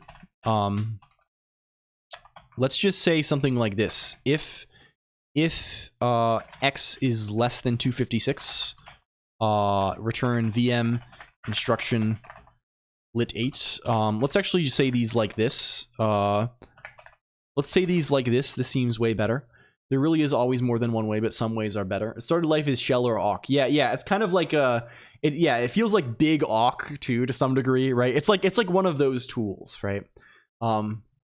But of course, it's grown beyond that, right? And it has its funny little, it has a whole package manager. Kind of was an innovator in the space of package managers, right? For these languages, right? CPAN is like a big thing. Perl CGI ruled the early web. Yeah. I'm kind of fond of Perl. I have not written very much Perl in my life. A blog engine I wrote in high school was written in Perl. I've certainly played with it enough, but I never like have made anything huge with Perl or anything like this. But it's just a cool little language, right? It's like it has this reputation of being unreadable line noise, which it kind of is by virtue of it being so big, right? When's the gaming stream? I mean, I don't know what do we game? I'll probably game a little bit again in January on my AI Minecraft Rakudo. This is the new name of Perl 6, right? I have not played with it, but it seems fucking cool. All the classic Unix sysadmins use it for everything. I see. Yeah, there's definitely like a certain type that like is, yeah. But I'm fond of it. When I was in high school, right? I went to like I was in 10th grade, right? And I had as like a Christmas gift, someone got me the big Perl book with the camel on it. Can we find the book Programming Perl? I think I've brought this up before. This book. It's like a gigantic book. It's like 1,500 pages long. It's like everything about Perl. When I was in 10th grade, I went to like a running camp because I was like a serious kind of, track cross country person, right? I went to like a camp for like 2 weeks at a university. And I brought this was like the entertainment that I brought because I didn't want to like bring electronics because you never know if things are going to get like stolen or whatever. I brought this copy of Programming Perl, and I like my life for those 2 weeks was just like like running, and then in the evenings I would just like go and read this like in whatever the dorm room that we were in, and it was like so like I remember it very. I can remember like exactly the room I was in reading this. It was like it was good. Translated a lot of Core and Shell to Perl, easy to port and big improvement in runtime. Everywhere when I first started working. Yeah, it's a great book, right? It's noted for being written in an approachable and humorous style, which is extremely like it is not dry at all. They joke around a bunch. This is like, I think this book maybe first introduced me to the concept of abstract syntax tree, right? Because there's a whole section about like compilation. And like I remember reading this and it being like, oh damn, that kind of makes sense that you like have this tree of like the expressions in the language, and you can like walk the tree to like what we're doing now. Like this concept was introduced by like reading this weird Perl book to me, and like it's just good. I don't know if I would recommend this as like a grind study this text, but it's certainly fun to read. Like if you want to have a good fucking time, I would certainly recommend this. What the fuck is this video? Is this AI Markiplier? Markiplier fiber optic cable core compilation. This is certifiable. No one's going to steal this. Yeah. The I got a mean look and a grunt in my first ever programming class as a baby when the teacher asked if anyone's programmed before, and I said I'd done some Perl. Yeah, and this is why like I have this like people have such like a negative attitude towards something like this. Like oh, Perl's just line noise. Perl's a write-only language. Like 90% of the people saying that online have like not even ever tried to write Perl, right? Like this is purely like a regurgitated like YouTube, Twitter opinion or whatever, right? Like sure, Perl is like there is like Perl has flaws, right? And it kind of is a right, I don't know, but like give it a chance, right? Don't let memes, yeah, a lot of it is like that, but don't let memes shape it for you, right? Give it a little try, right? It's kind of cool, right? It's kind of cool and exciting, right? Or at least like read a book about it, like learn a little bit about it. The tide began to turn. Ruby, yeah. I mean, like Python and Ruby were really the end of Perl, right? I imagine historically, right? Like Python becoming like, because another advantage of Perl is that it's like installed fucking everywhere, right? Because like traditionally, like a lot of do we have Perl on I mean, I probably don't have it on NixOS on my path, but I'm sure I have it on my machine. The like if I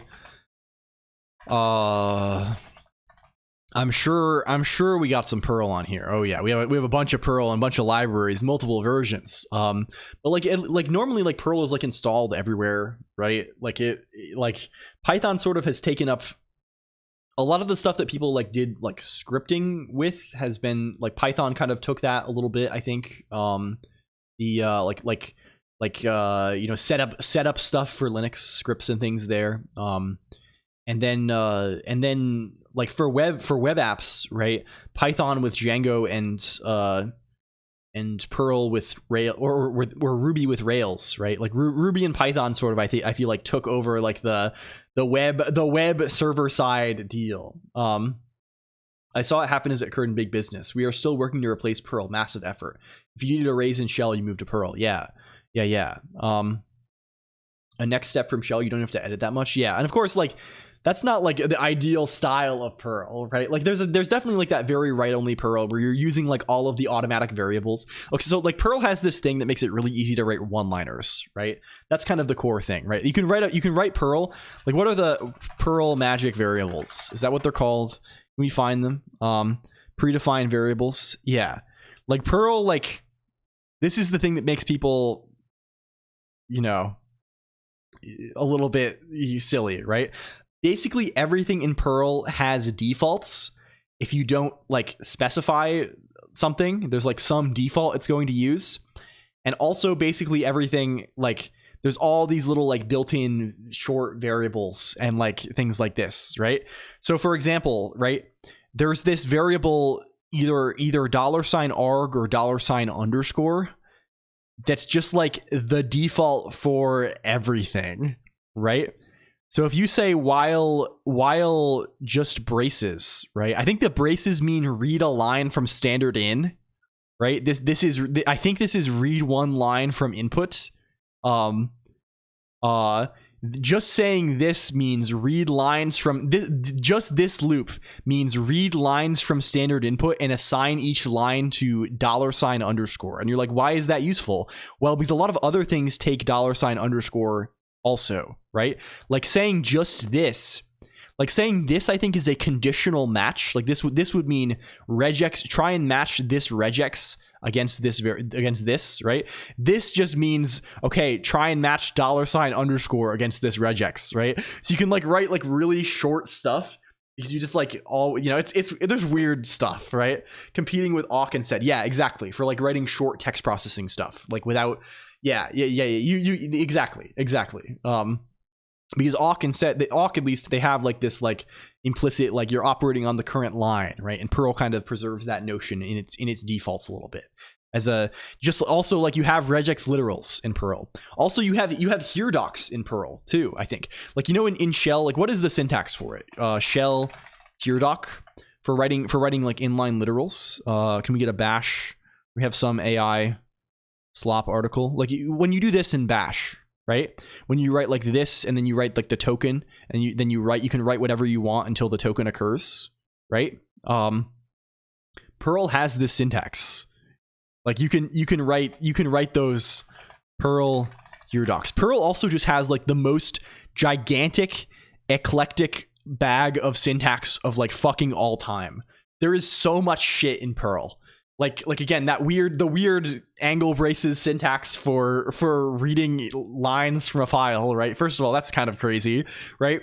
You can do this. There's all kinds of fucking string interpolation, right? There's like different quotes on. I think Perl does have the convention that like single quoted. It's the same as shell, where like single quote strings don't have interpolation, double quote strings do. Here docs do. Yeah, great for basic templating and underutilized. Yeah. So like, yeah, there's yeah. It's the here docs are not interpolating if you put single quotes around the token, and they are. Oh, it's so much. It's so much. Like this is why people think it's write only. There's so many like little rules and special cases and like little implicit things and like, but like that's also kind of exciting, right? It's not like it's just like annoying and bad. It's just like massive, right? Like writing some Perl, it's kind of like do you know that feeling when you like okay, we have to make a gaming analogy. I don't know how to talk about anything other than food and gaming. When you're playing like Elden Ring or something, and you first start the game, and you start it up, and then you go through the little starting section, and you open up the door, and the whole big world is in front of you, and it's kind of overwhelming because it's like I could go in so many different directions. I don't know where to go, right? Perl is like this a little bit, right? Perl has this. It's just it's a massive language, right? I like in the sense of the number of things. The parser uses some crazy heuristics with weighted probabilities to guess what the programmer is trying to do in places. Yeah, like it's fucked. It's like that infinite climbing mountain meme. Yeah. So it's just very, very big, and there's weirdness about it, right? Like the arrays in Perl are fucking weird.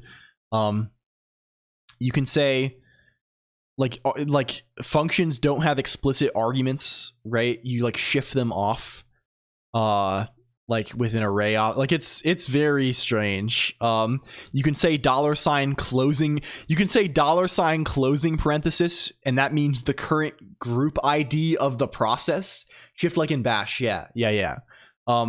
Like what the fuck is that, right? Like $ opening parenthesis means these are the real and effective group ID of the process. Like this is of course, like you could see why this, you know, this can become incomprehensible very, very quickly. Similarly for UIDs, they put bash in there. Yeah, bash is in here. The subs, you can change the separator for multidimensional arrays in a variable, which is like, oh, God forbid you write a fucking parser for this, right? Like look at this. Like you can set $ semicolon to change the separator character that you use for like, oh my God. And there's Perl lol in the Perl docs, which is which is, it stands for list of lists presumably, but like it's still funny. It's funny as fuck. Not that weird. Yeah. I mean, this is awk things, right? It's like it's changing your delimiter in cut or whatever, self-modifying code and yeah. It's sick. It's fucked up, but it's kind of sick too, right?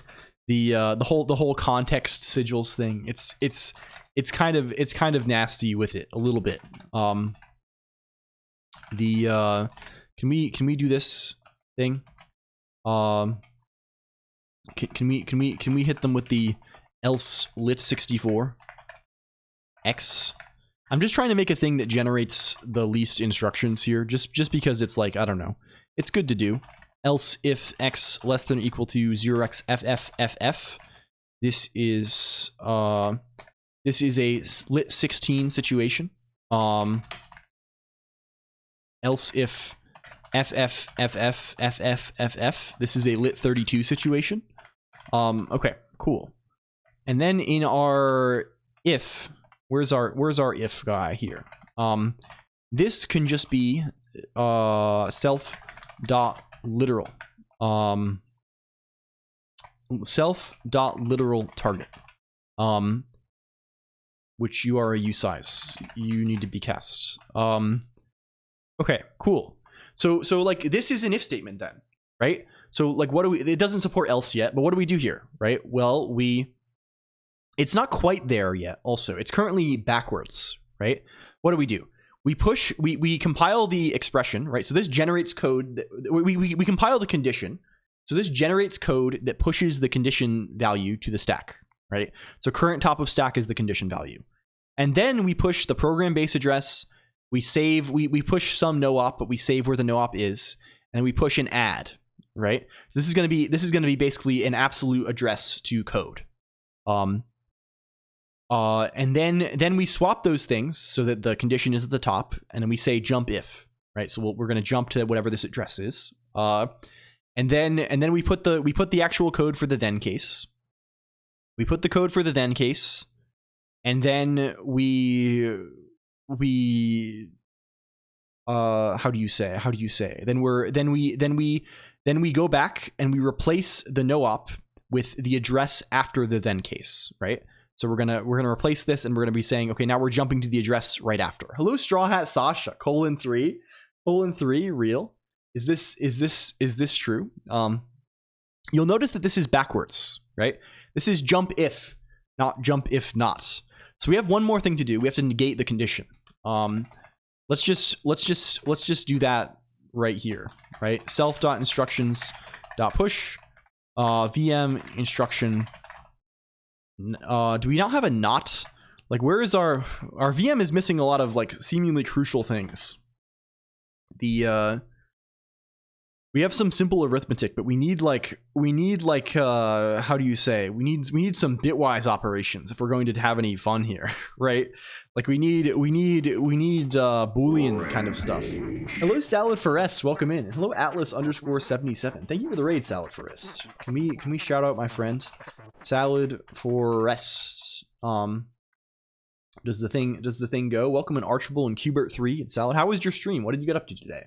We are rambling as we always do, and writing a little C compiler. That's our method. That's our method today. That is today's technology. How are you doing? How is life? Like let's say this is we need a whole bunch of stuff like for comparisons, etc., right? Like we're gonna want made a poster for the next interview next week, did some redeems and scenes. Hell yeah. I think I don't mean to I don't know, get up in the, you know, to be how do you say rude with it, but I would love to anytime, Salad Forest, the interviews. This is exciting. Briefly visited Camp Snoopy. I heart snooping. Is this real? Let's just add these ad hoc as we need them. Like where is I was gonna ask you literally tomorrow. Okay, yeah, cool. My DMs are always open. I like chatting with people. So instruction not. Okay. This ends with PC+1. What is this? Let x equals self dot pop, and then we're gonna say self dot push not x. Well, we need to make sure it's actually a number. Of course, it's slightly more complicated than that, right? Match x. So what could x possibly be? What can x possibly be? X is of type value, right? So what are the possible things that are values? There's empty, there's various offsets and things. The ones that we care about are basically the numbers. Numbers can be negated. Numbers can be negated. Let's say this is called v instead, and then this is x. And then this is self dot push. This can be a little bit of self dot push not x. Let's actually say this is, we can do this in Rust too, right? We can say value u16 x or value u32 x, as long as they all have the same variables, right? We can do this way. I think we can do that, which is kind of cool. Maybe? No, you can't. No, you can't. They must have the same type in all the old. Oh, these are different types. Yuck. Yuck, yuck, yuck. That's fair. That's very fair, though. I understand why it wants to be that way now. This is a comprehensible impulse. X's are different types, right? Yeah, you're right. You're right. It makes sense. The thing makes sense to do it that way.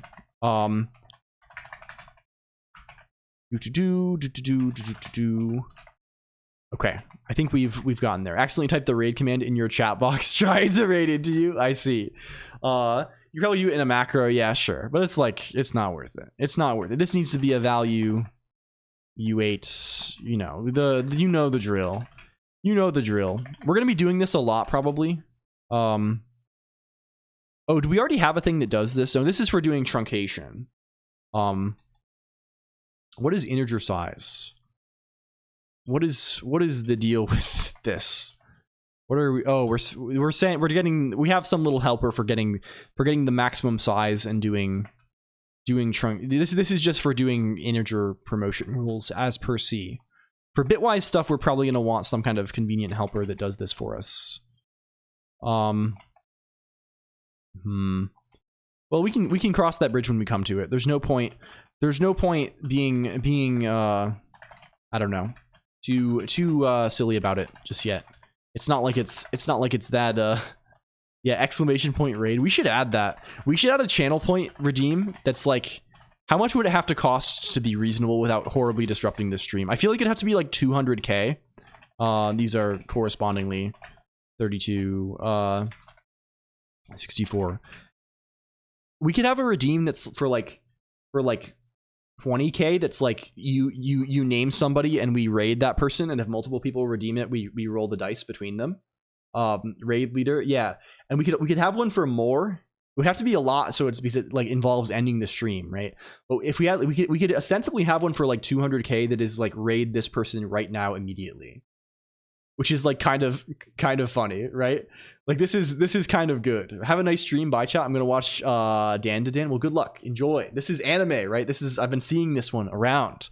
People discussing this guy. Yeah, right now. Like, yeah, like it does it automatically without even my input, right? Like you press the button and it automatically raids out. I think you can do this via the API, right? Can we see the guy? Anything else is panic. Attempted to, how are we handling errors right now? Are we panicking? Oh, we are. Excellent.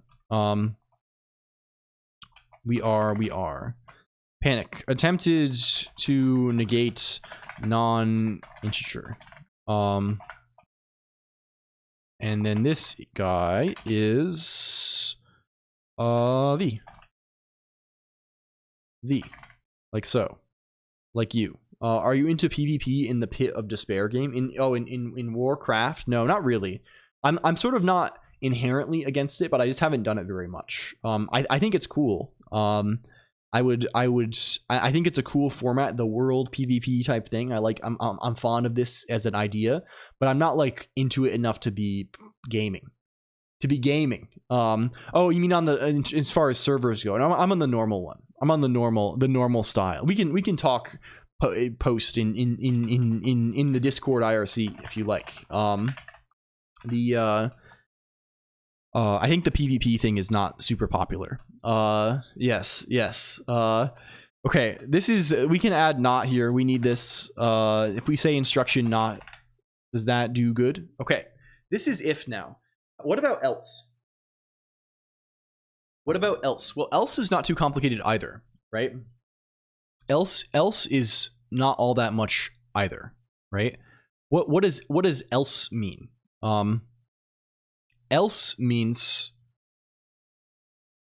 we want to, like, this jump is to skip. This jump is to skip the then. This jump is to skip the then. Do you see? Right? If we were to put how do you say? How do we want to do this?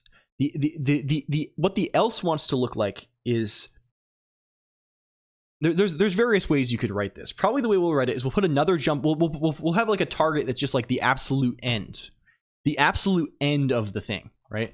So like, for example, down here, if we generated, if we emitted else statement, right? If we say if let some else equals i.node.else statement. If we have this, we're going to generate the code for else.node, right? Right after the then. So this is now where we're jumping in the case where the condition is not true.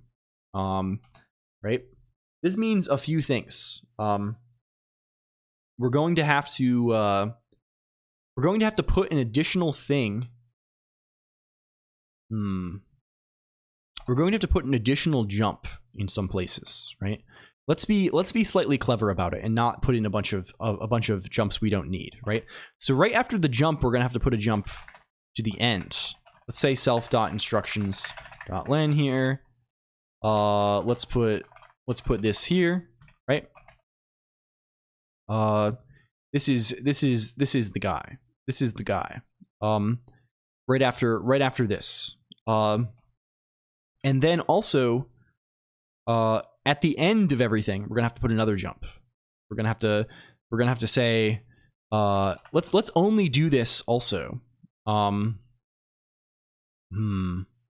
Well, let's do it all the time at first. It's easier to just do it all the time and then just have the wasted jump there than to worry about it so much right now. At the end, what we'll do is we can say self.instructions end jump equals how do we want to say self.literal self.instructions.len as underscore. It's the coding bit. Yes, welcome Chromocentric. And we can do this up here as well. Why are we naming things that we don't need to? Okay. So we need slightly more here still, right? We need this to be the same program add jump kind of deal. And we just need to do this right before the nop. I'm struggling to explain this project to my friend. Okay. We turn Bad Apple, the Toho music video, into a computer by interpreting certain patterns of pixels as bytes, and then we encode a little VM using that, right, while trying to minimize the number of run-throughs of Bad Apple, and then we port Doom to it. That's the short of it. The long of it is more involved, but like this is the short of it. And the idea behind this is it will make a funny YouTube video. And also because there's a commonality in Bad Apple and Doom, right? I heard it, but it's still slippery in my brain. Yeah, they have a common characteristic in that people like to run them on anything. Also, I really like anime character. I like character from Toho Project. I am a fan of Reimu Hakure and Marissa Kurosame or whatever. I like these characters. I like when they put the funny anime girl from the video game on the computer. And I also like Doom, kind of. I like in concept, at least, if not in execution. So like both of these interests combine to form the thing. I don't know. It's just something cool. It's something cool and vaguely interesting to do, right? You know how it is. Okay. Where to? The villain origin story. Exactly. This should generate the code that we wish for, I think. Let's see if it does. We have stack underflow. Classic. That's going to cause us some distress. We have some distress coming from stack underflow. That's always good. What does the code look like that we have? What is our code looking like here? We have local adder, lit64 0, add, lit64 lit5, trunc32, dupe, rot, write, dump, lit64 1, not program. This is this sure looks like our if statement here. Down. Can we look at our actual code? Where's test2.c? What are we looking at here? Okay. This whole bit here. This is the right of x equals 5, right? And this dump is just being inserted because that's what's causing this to be dumped, right? It happens on every assignment. Then we have lit64 1. This is the condition. Then we're negating then we are negating the condition, right? Then we are pushing an address, right? It's this guy here to 26. We are swapping those, so the address is on the top, and we are running jump if, right? So we are jumping to 26. It should not happen. It should not actually happen. And then we are doing another little sequence here, right? We're saying local adder lit64 add, compiling to a stack machine. Yes, it's a little stack machine that we made. Or /r making currently. We have write to x basically. This is x's address. We're gonna put 10 here. We're gonna trunc32 this. I don't know why we're saying. I guess we assume literals are 32 bits and we truncate them on assignment. We do the funny business, right? We dump the thing. We write the thing. We dump the thing. And then we have. This is just. Oh, we have this nop here still. We must be replacing the wrong thing. I see. I understand. It's a nop situation. We're putting the wrong. It's the wrong nop. On the second jump here. On the second jump here. This is what it must be. It's this guy. It's this guy here. I got you. I got you. And also this guy is all. This is all fucked up. What's going on with this? What is this business, right? What is happening here? Oh, we want this jump to go after this. I see. Okay. This maybe is the proper. This is sort of a horrible way for me to write this, but like, are we good now? We jump U32.5. Okay. This should be happening. Do we not need this negation on the condition? I feel like I may have gotten it backwards in my brain. No, we do. We definitely do. Like what is, like we should be, I think we,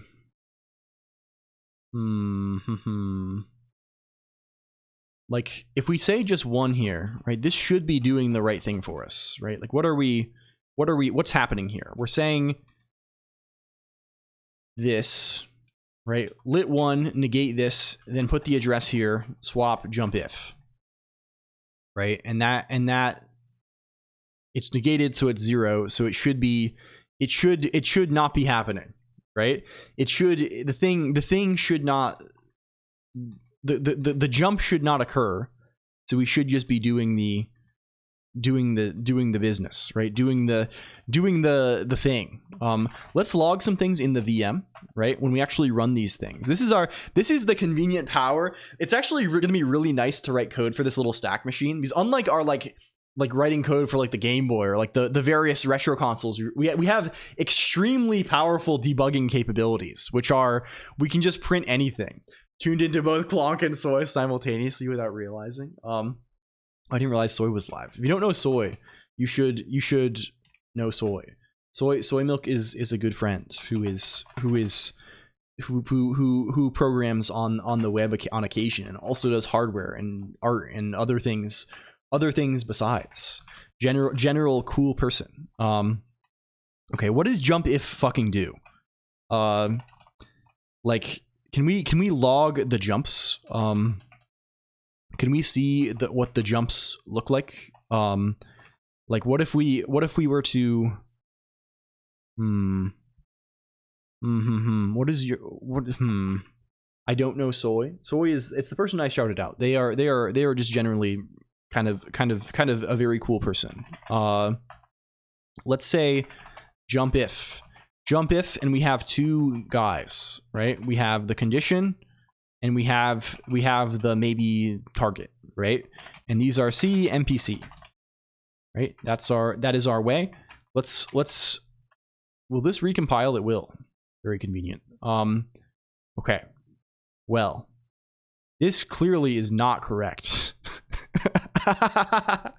This clearly is not going to be correct for us here, friends. The question is, why? Why is it that way? What is the meaning of this? Why is the number so high? That looks to me like all bits set, maybe except for the last one, right? This to me looks like a 64-bit value with all the bits set, I think. Is that backed up by reality? Yes, except for the last bit, of course, because it's even. Is the negation thing doing something other than what we expect? What is not doing? Is exclamation point X not the correct? Oh, does this do something? This does bitwise not. I see. Classic. We have to perform Boolean. This is not C not, right? This is bitwise. This is bitwise not in Rust, because Rust has a special Boolean type, right? Which is, yeah, I see. Okay. Can we make it be? I mean, this is just as simple as saying equals 0, right?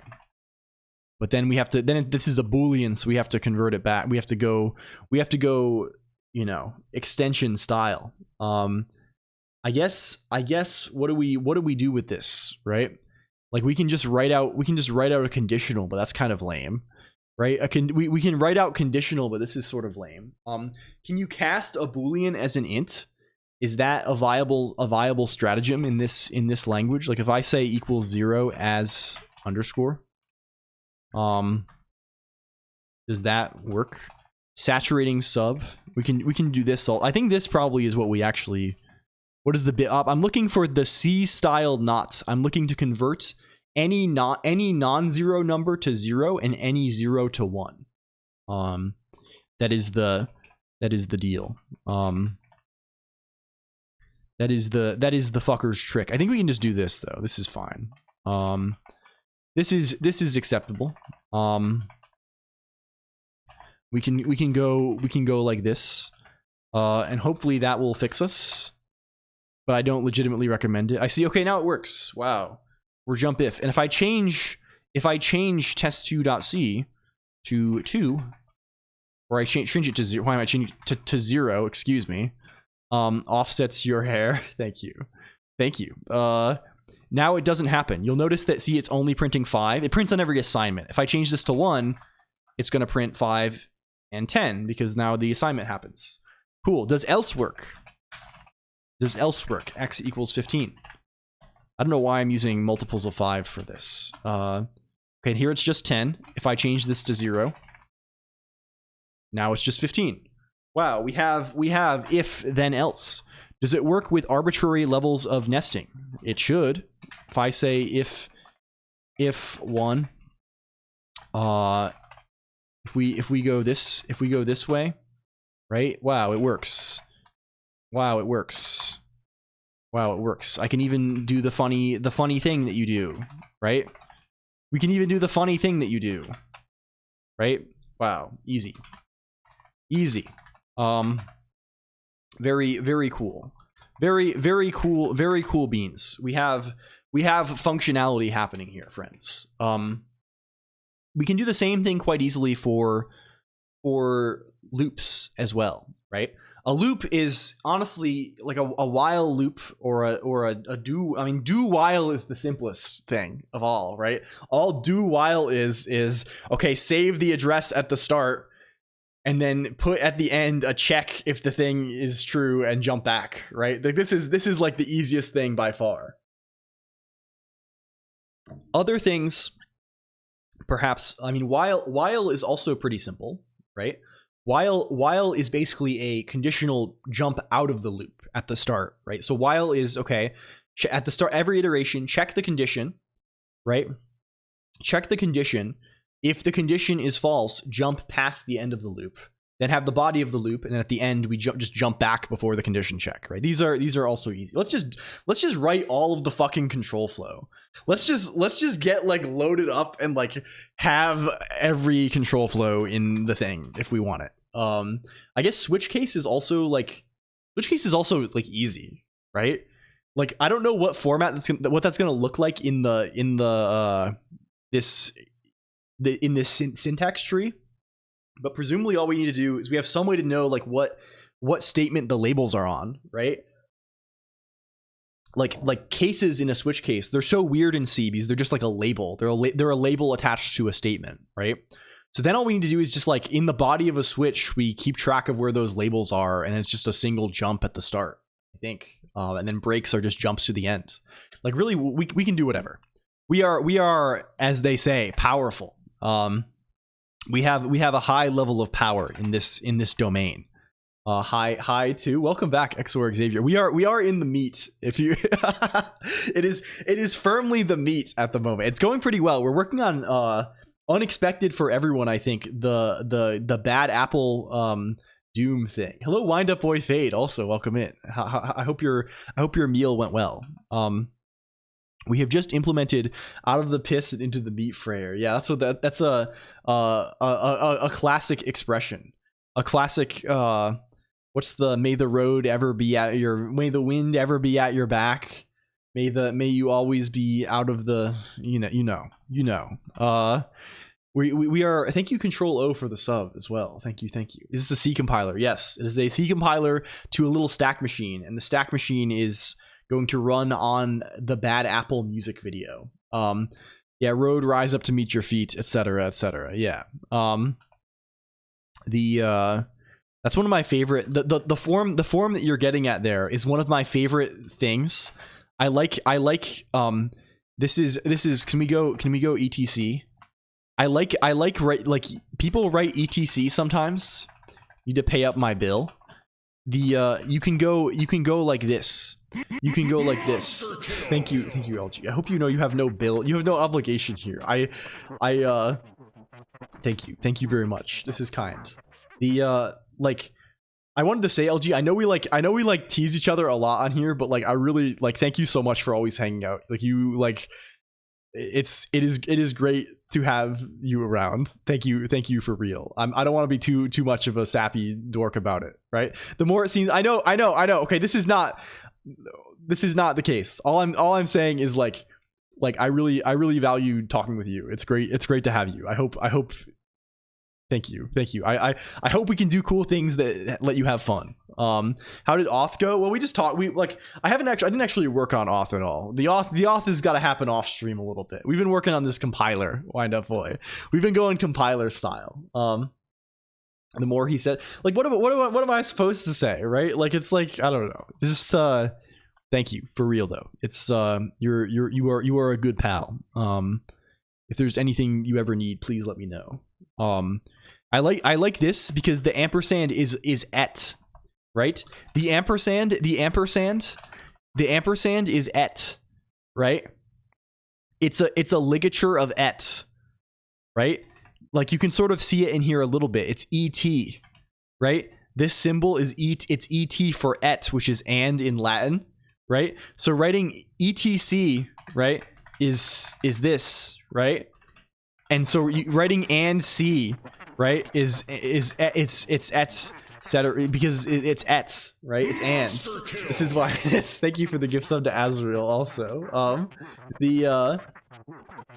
It's like this is it, and you'll see this in like documents, and like sometimes when people are trying to be fancy, you'll see people write it like this, and it's because it's the same, it's abbreviating the same thing, right? It's because it's this way, right? Never knew this. I promise I'll pay this forward one day. It's a muscle memory thing from when I took typing in middle school. I see. Yeah, and that actually is etc, right? Like it's good. I don't know. It's kind of a cute thing, right? Has a classics educate. I wish. That's ModFlunk, honestly.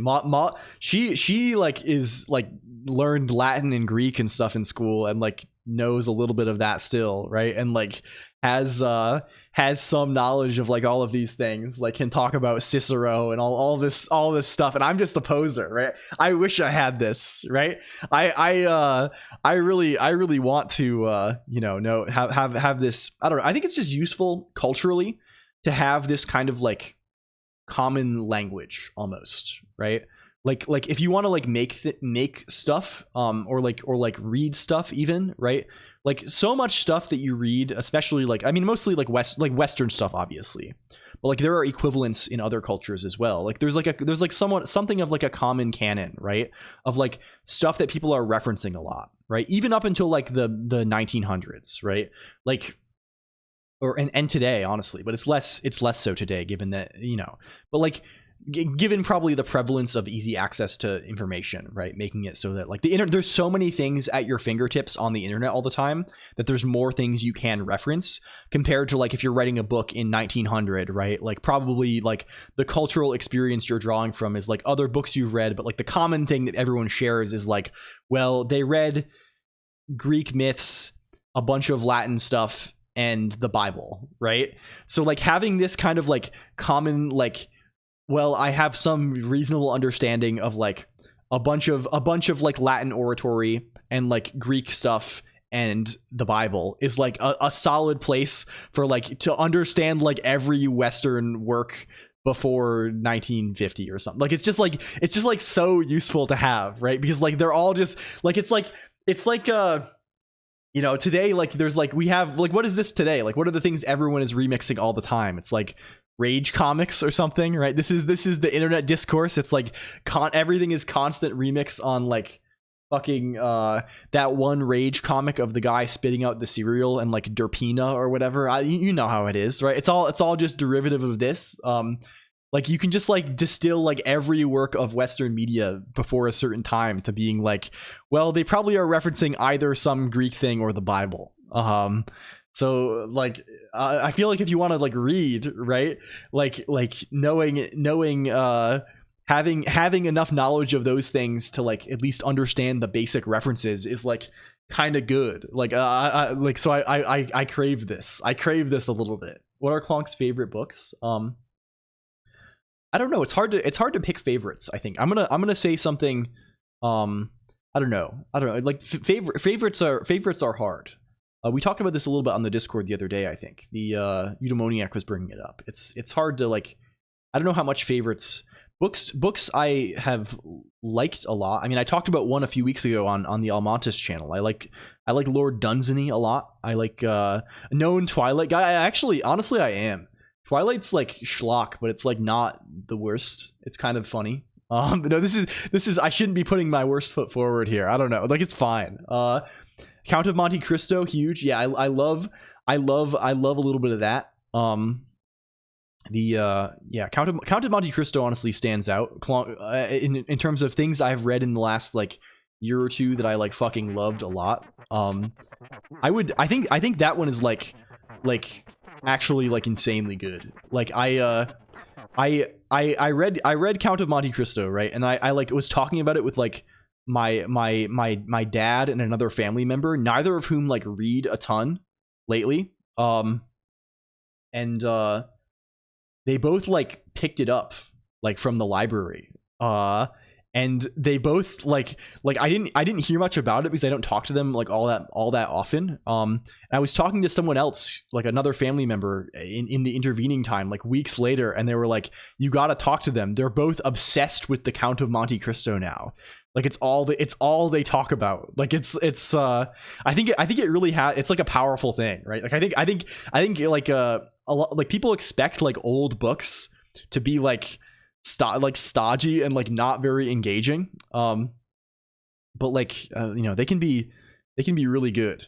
How you grew up in a cabin in the woods with no internet. I mean, there's not much more story than this. The Art of War and the Religion War by oh my god.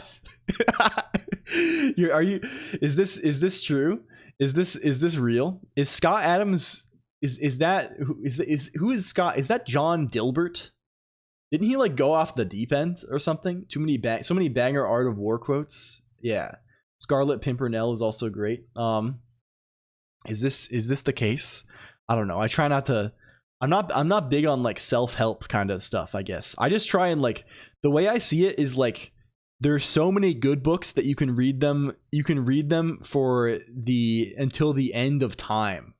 You can read them until the end of time forever. By the Unabomber. I mean, I have read this, right? This is enough of an internet meme that it's like around, right? It's whatever. I try not to. I don't really care about this kind of thing too much. This is such a good click. Oh my god. Is this okay? We gotta. How many good books there are compared to the number I'll actually get to read? Yeah. Like you can't like. There's no point. Like, I don't know.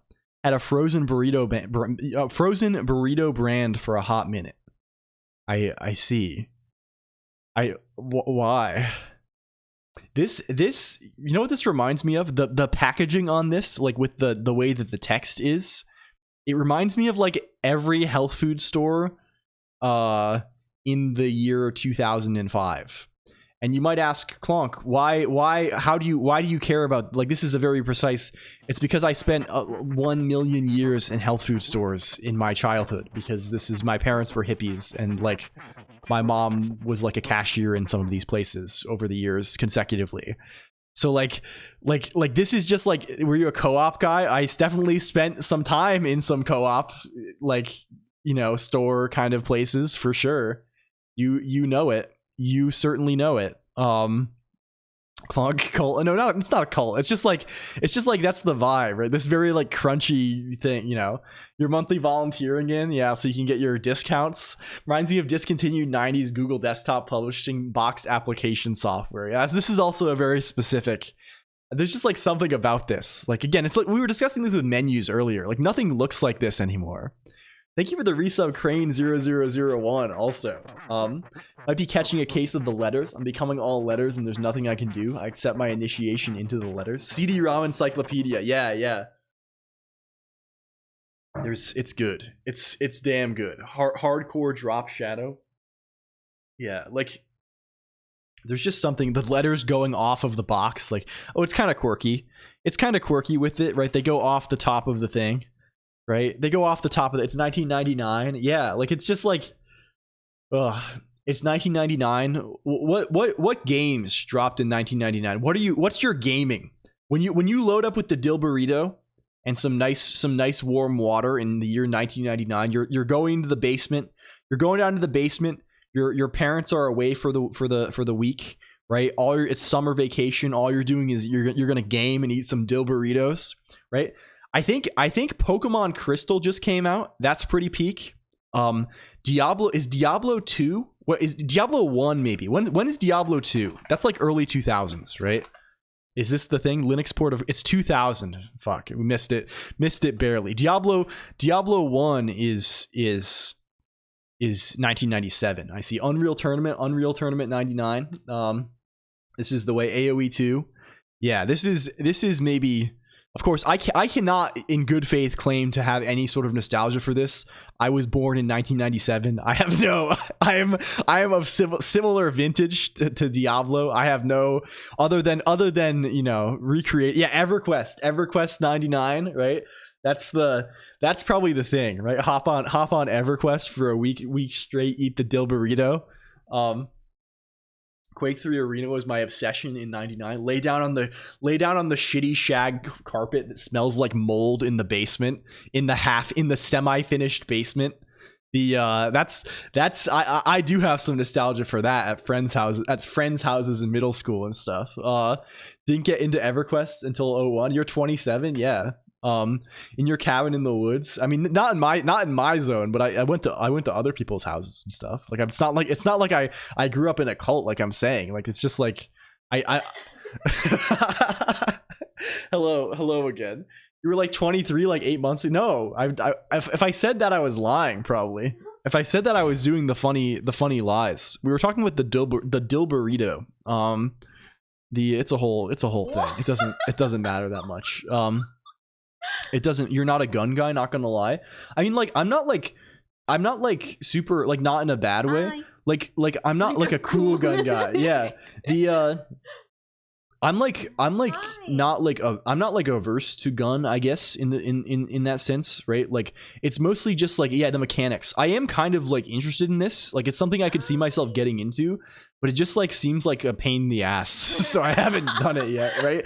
My laziness has stopped me. Like I know a lot of people who are like into this stuff, just given the, like, you can't really grow up in the rural USA and like not have like gunsmithing fan. Seems like a fun hobby. Yeah, like I know some people who are into this kind of thing, right? This is it's just like if you are in the rural US, right? It's just like a lot around. Robots are cooler. Yeah.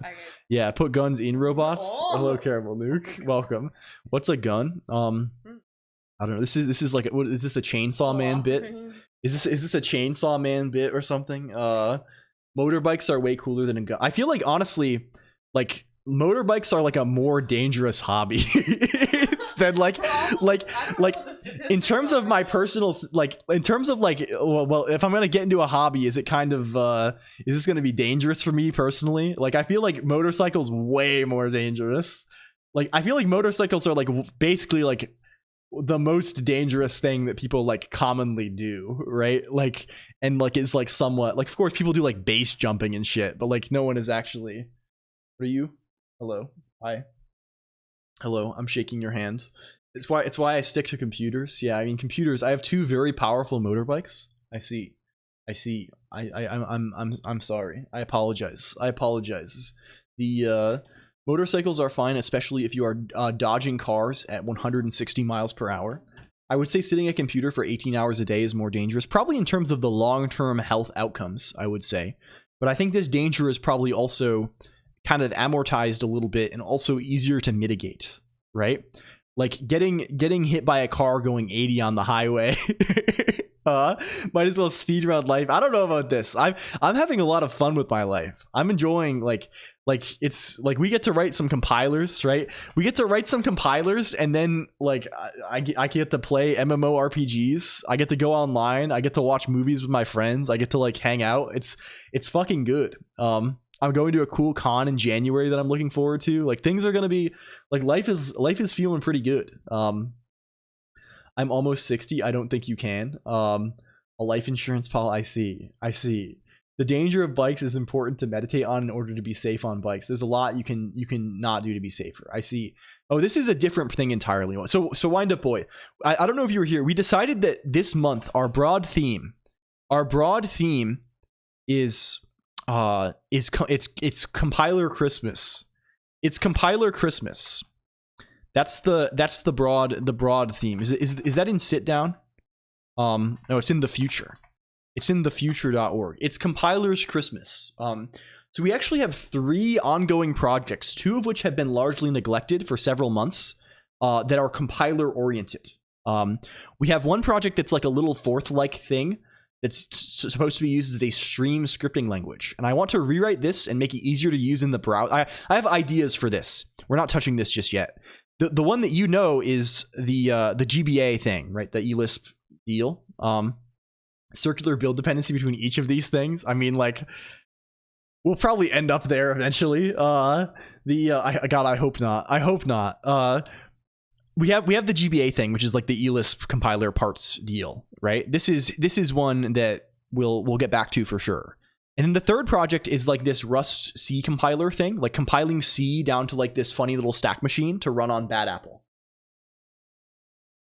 where Bad Apple is like, we're trying to run a program on a music video basically, and we have ideas about how to do that. But like right now we're writing a C compiler, right? We're specifically, we're only doing the code generation on the C compiler because there is a convenient Rust library that just like parses C for us. So we have the syntax tree already, and we are spitting out some code. The Bad Apple VM, the concept Chromos Sundrift, right, is that we can encode bytes.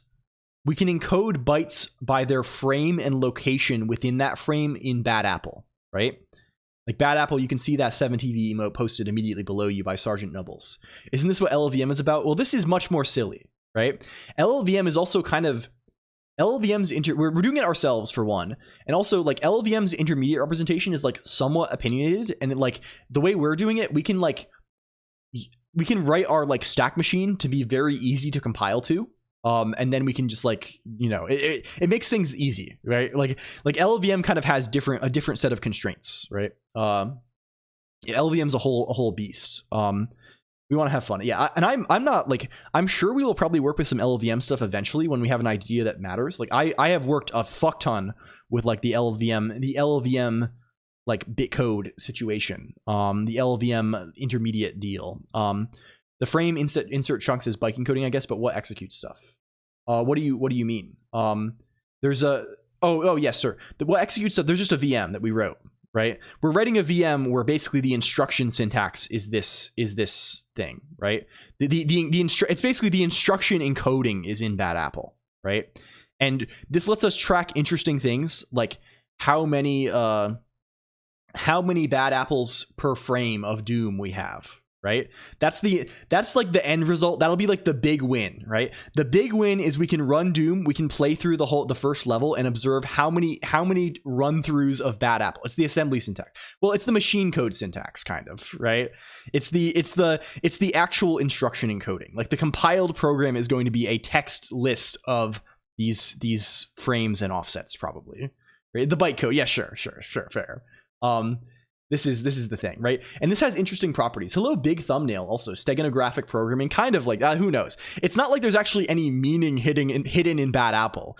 I mean, it kind of is, right? The fact is that every byte occurs in Bad Apple. Every pattern occurs in Bad Apple at least once. We're just finding the path through Bad Apple that happens to be an execution of Doom, right? It's kind of the idea, right? It's sort of silly and stupid, but like it's about the spirit of the thing, right? The idea is making it run. Do you have the canonical Bad Apple frames? Yes, we have quite a lot of analysis already, right? We have if we go to main.rs, like we have all the frames. We have a big JSON thing that we generated a while back that tells us for every byte what frames does that occur on and where. At least one location for each frame. We all the frames are quantized. Like here's where's extract.sh. All the frames are quantized with ffmpeg. We have them all here. There's only like a little over 6,000 of them, and they're not that big, right? Here's let's jump down to the middle a little bit. Wow, it's Bad Apple, right? So we have the tools for this. Right now, we're not even working on the Bad Apple part. What is an old future? Every time I'm going to talk about the future, I open up this same document XOR Xavier called thefuture.org, and I renamed the last thing that we wrote to old future, and I put that there. Like this is when I got partner, I think.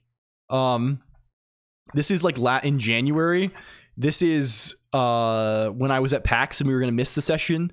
This is when I was on VTuber Talk. This is movie nights and also weird stream schedule based on hotel movements.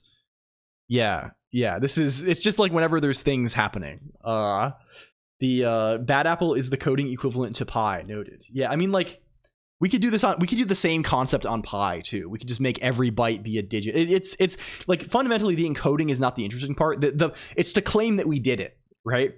It's to claim that we ran Doom on Bad Apple. That is the essence of the challenge, right? In some kind of vaguely legitimate way. And like tracking like playthroughs of the video seems like the most fun thing to do, right? It's a fun metric to have a thing on the screen that says, "Oh, we're running at 30 FPS." Also, we'll go on GitHub. Yeah, we're running at 30 FPS. Also, we're running at 10,000 Bad Apples per frame, right? Like this is kind of funny, right? Like, or we can track bad apples per second, right? We could show during each frame of Doom, we can show the current most recent frame. Of course, the frame is changing every instruction, so it's kind of arbitrary to pick which one it is. I guess the instruction immediately before we do the system call to show the thing, right?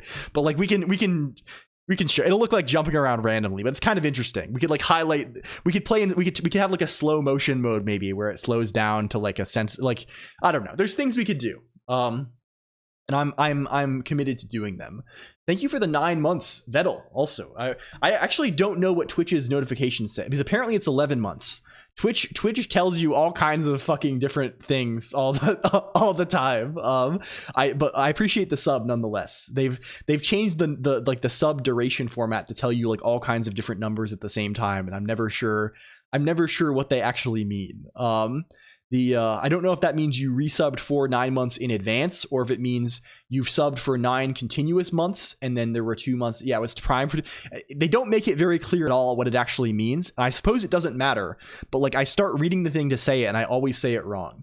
Frame and offset equals index, encoding all possible bytes, and a shortest optimal bad apple means using the fewest frames or the shortest run of contiguous frames, or I think the fewest iterations of bad apple during the runtime of the program. Right?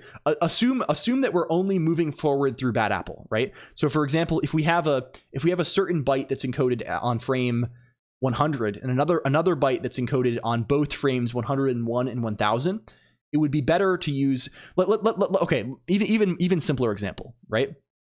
Let's say we have a byte that's encoded by a certain position on frame 100, right? And the next byte we need to write is encoded by a certain position on frame 50, right? That means we're not going backwards. The playhead only moves forwards. That's to move from that instruction to the next instruction is a complete play of bad apple, right? Nearly complete, honestly. You're finishing the current play and moving 50 into the next play, right? It only goes forwards. So that's increment bad apple. Every time the bad apple counter, the frame counter overflows, right? Goes over 6,000 and whatever. That's +1 plays, right? The bad apple instruction pointer. Yes, exactly. So the ideal thing we are choosing is people optimize are choosing alternate byte code sequences to reduce the frame. Yeah, there are a number of things we could do. It gets quite complex in the presence of jumps.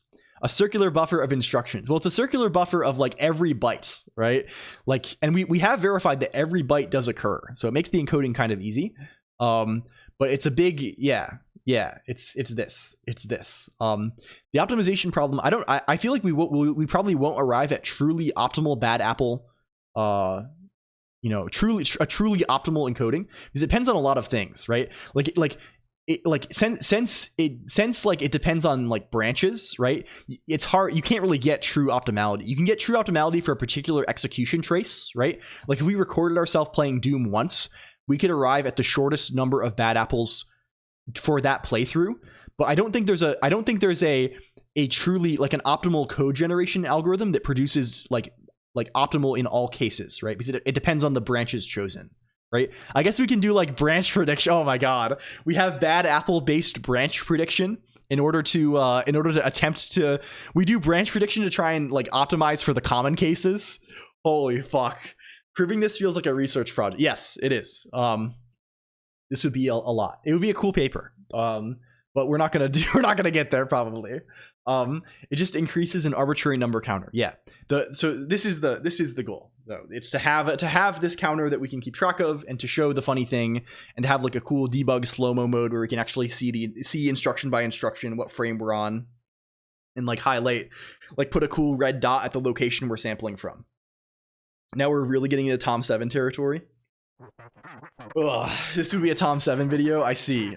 Well, hopefully it'll be a good video for us eventually. Hopefully, like we can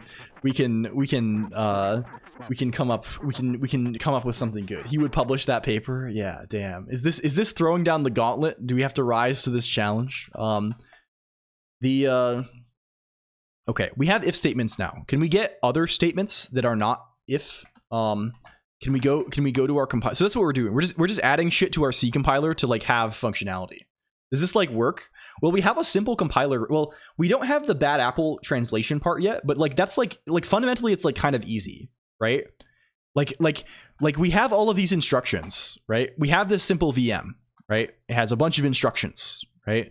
They're all, and like presumably the ones that have these, this is just like we have some immediate encoding, right? To encode this in Bad Apple, all we need to do is like assign each of these a number, right? There's less than 256 of them, so like that's easy. And then just generate one of those 3 tuples for each one. And that's like a pretty trivial lookup in this what is this?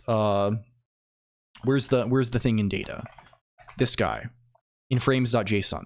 That's a trivial lookup. Is we can just convert it to a list of bytes, and then we can just convert all of these things into, okay, this is, if we have the byte 200 decimal, wow, it could be on frame 729, and these are the coordinates, right?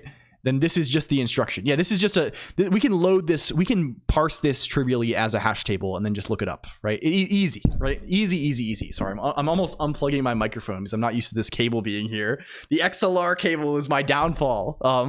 I love dense JSON art. Yeah, so that's easy.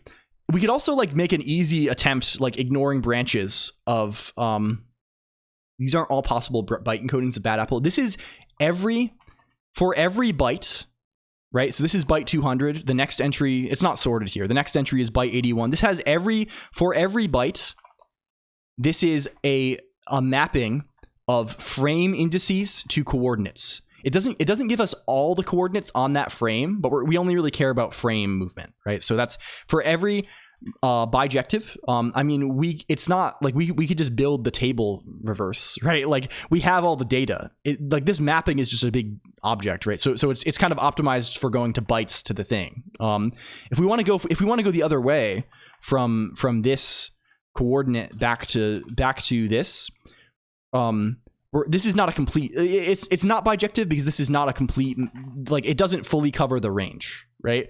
This does not give a complete, like it doesn't tell us what every coordinate's byte is. It does tell us a coordinate for every byte on every frame where it occurs, right? Do you see what I mean? I'm explaining this poorly, right? Like for every given byte, if that byte occurs on the frame, we have one coordinate for it. Even if it might occur like it might occur 100 times. Yeah, it's surjective, right? It's, what is the word, onto, right? Something like this. It's not onto, certainly. It's injective. It is injective, but it's not bijective. Right? It's not surjective. It's not, I know the terms, in my brain, I still have to translate them as one-to-one and onto, right? It is one-to-one. It is not onto, right? Which means that if you inverted the function, it's not a complete function over the, right? It does, like, we can draw the thing, right? It's like, it's easier to explain this way, right? Like this our domain, right? This guy, right? On the left, right? This is all bytes, right? So this is a set of size 256. On the right, we have frame plus coord. You make this be a different color, please. Yeah, this is frame plus coord, right? So we have, for every byte, there is one of these. So for all 256 bytes, there is at least one frame plus coordinate here, right? It is not the case in the other direction, though. There are some of these down here that do not have, there are some frame plus coordinates. It's a point in 3D space, basically. Yeah. There are some points in 3D space that they do all correspond to a byte, but we do not have that information in this mapping, right? Which means that it is one-to-one, right? And this is a total function, right? It is a injective total function, right? In the sense that no two of these map to the same coordinate, and also everything is maps, but it is not bijective. It is not invertible because there are some valid frame plus coordinates where in this map we do not have a byte. However, in the actual data, it is bijective, right? There is a mapping, right? So to actually get the byte for a given frame and coordinate, all we have to do is actually look at the frame, right? And the frames are easy, right? We can just like open all the frames and look at them. Like that's not that much. It's like some memory to use, right? Every frame, what is this? They're less than a kilobyte, right? There's 6,000 of these. It's like a couple of megabytes. My intuition is that we need to know the bijective function in order to find optimal bytecodes. Perhaps. The situation is, though, our definition of optimality only depends on the frame. Hello, Tomato. It only depends on the frame and not the coordinates. This data we have here, is kind of saturated in a sense along one dimension, right? If that, I don't know the terminology for this, but basically, if something occurs on a frame, if 200 is on a frame at all, it will have at least one coordinate in this list, right? So like, if the only thing we're minimizing is trying to determine the distance between frames, we do have that full information. We know given for a given frame or for a given byte, we know the earliest frame it occurs. Like, so we know, like, if the previous instruction is on frame 600, we know that if we're trying to encode 200, it exists at 629, and we know to pick the 629 instead of the 729, right? Or the 671, right? We do have that information. How do you deal with the feeling when you have a big chunk of documentation you have to read through? Hello, Freefall. Like, it depends if in person or like, I don't know. Like, I just like on stream especially, I just like skim shit a lot. I feel like especially for technical documentation, like the density is usually fairly low. I find like it looks super dense. Yeah, we would need a JIT optimizer to have this thing happen in real time. You've been hexed, yes. You're now Caterpie.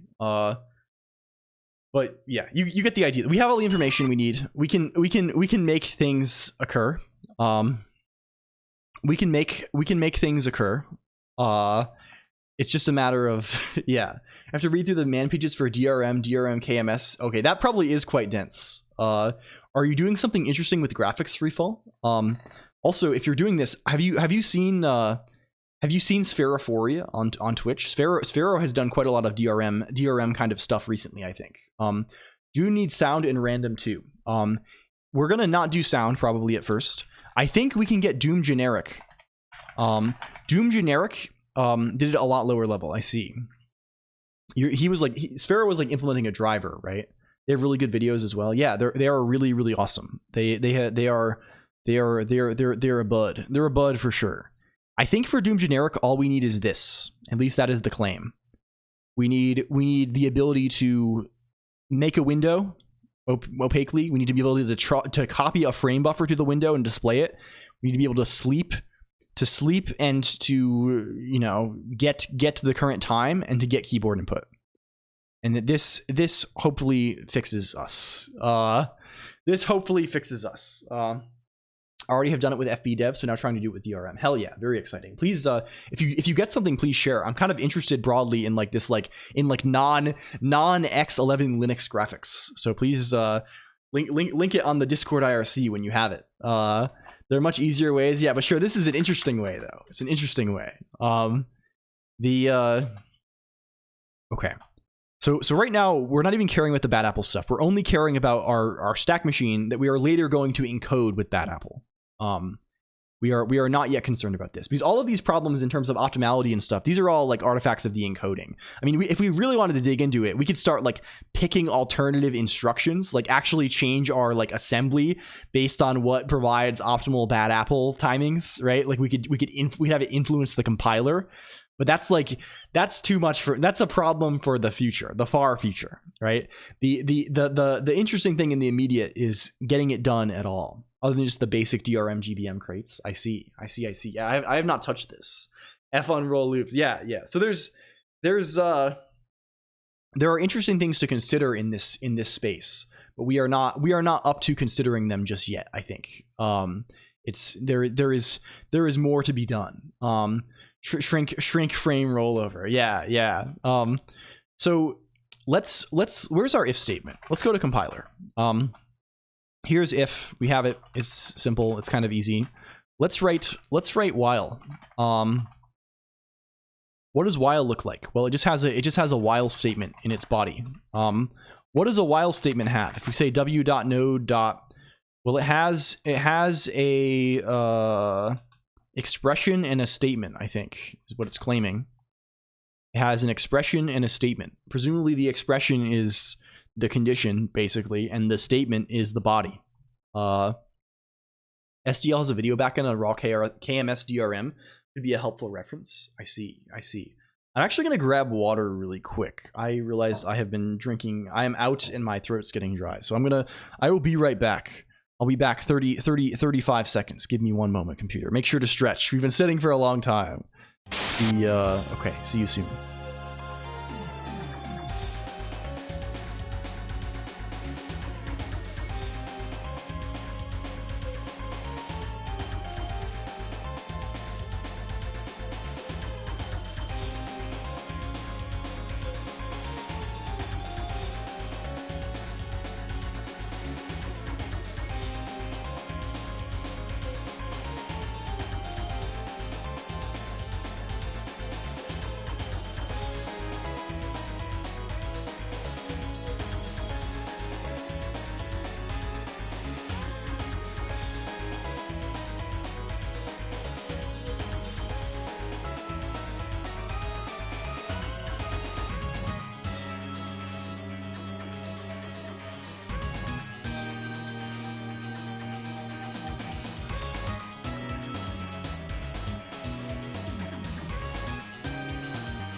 Okay, we're back. We're back with water. With water as well, even. This is quite good. This is quite good. Hello again, computer. Welcome. The Virgil is a character from 1960s kids show Thunderbirds. Pretty cool. I see. It's also I see. This is this thing. This is the one. Was there a version of this that was made for? There's like a parody version of this, right? I know there's Team America. But is there like another thing of this that's like a C Lab kind of deal? You found a neat TUI web browser called Shawan. The OG is almost parody. I think I've definitely seen this before. I feel like this has come up in the context of the deal, right? Of the stream in the past. It's a recurring entry. This is canon. This is canon. Yes. It's amusing. The puppets are good. The best CSS layout and stuff I've seen of any TUI browser so far, and image support. I see. I wonder how is this? Can we find this? Where is this guy? Here it is. Oh, we got a source hut thing here. Damn. Okay, this is. I wonder how the rendering works. No real dependencies. I wonder what they're trying to do. CSS based layout engine. That's kind of surprising, honestly, that they had like, holy moly. The okay, this is of great interest. This is of great interest. The fact that it has like functional CSS on Nim is an interesting lang. Yeah, I know there are some Nim fans around here. I'm trying to think of who is like there's someone I know who is like very, very into Nim. Who is it? Who is it? It might be Axelf. Nicola R. Hristov likes Nim. Yeah, there's someone who is like a big Nim fan. What's Nim like? Sort of lispy. It's like a it's like kind of in the Go space of things, right? Where it's like a little thing with a compiler, right? It's builds executables, but there is like a runtime with garbage collection, right? This is I think where it is. I have not used it very much, right? Where is the learn X in Y minutes? Where's Nim? Bring up Nim. Zig 1.0. What is Nim all about? Yeah, it kind of has this vaguely like I don't know what how I describe the flavor of this, right? Python I guess is how it feels. Zig is no runtime, right? Yeah, Zig is no runtime. This honestly, it inhabits a space in my head that's similar to Crystal, which is like the Ruby that builds native binaries, right? Like this Crystal is like trying to be like, it's fun that you get to play with this. Crystal is like trying to be like Ruby, but it runs natively. Nim kind of feels a little bit like Python, but it runs natively. Maybe I don't know. Maybe this is Nim is a little bit further from this. Crystal is like very, very Ruby-ish. Saying Ruby does this. Random question about how did you get into Emacs? Hello, check window. Well. I got into it because when I was in school, we still need the prod overlay. Oh yes, we do. I didn't grab an image. I didn't get a good image since last time. We have to add this to the thing. Prod overlay. Yeah, we asked last time, and they linked to the toy box thing, the toy house thing. I forget the exact zone, but I could find it again if I needed to. Yeah. They were around, but it wasn't the ones I think I'm gonna grab an emote. I'm gonna grab an emote and then upscale it. Probably is the thing. Like one of Prod's emotes randomly. I'll download them all and then get a thing that makes them appear. I got into Emacs because I've been into Linux for a long time and stuff like this, and for a long time I used Vim, right? I was a Vim fan, and what's the story, right? I used Vim for a very long time, and like for a long, I was using Vim just like however, right? I used like various like tiling window managers and like Vim in a terminal, right? This was like my workflow for like, and with Tmux typically for like all of like high school and like the start of when I was in college. I was a Vim Tmux window manager kind of guy, right? This was the way.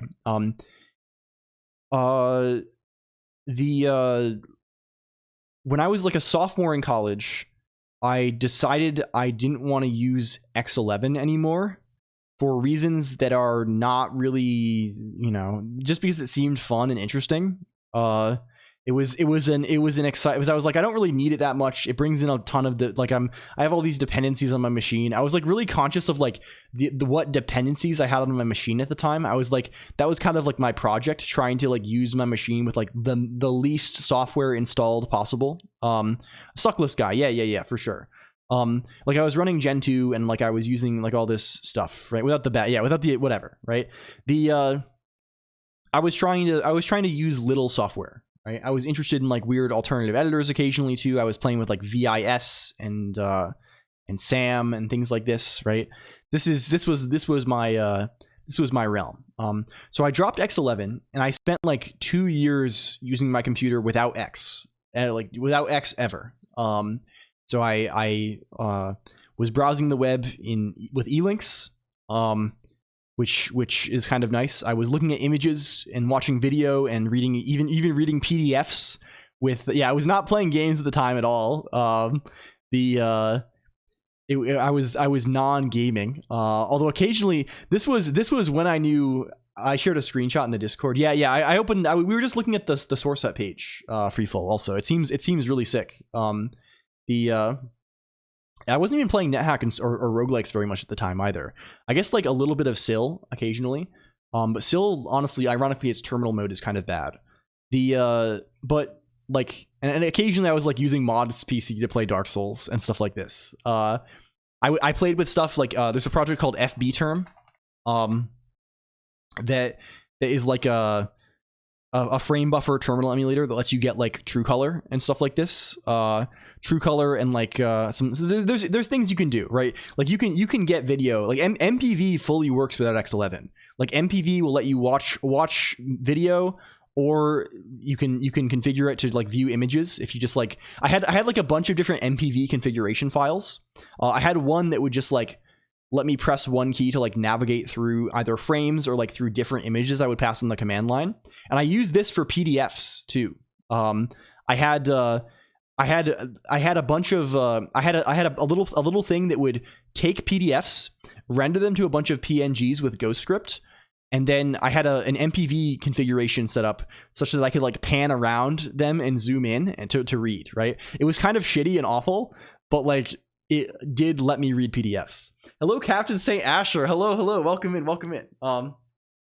Well, fortunately, my college did not want me to use random software most of the time, right? This was the fortunate benefit, right? Like again, I was doing CS, right? I was able to register for classes like on a web page that worked in elinks, like it was some super old thing.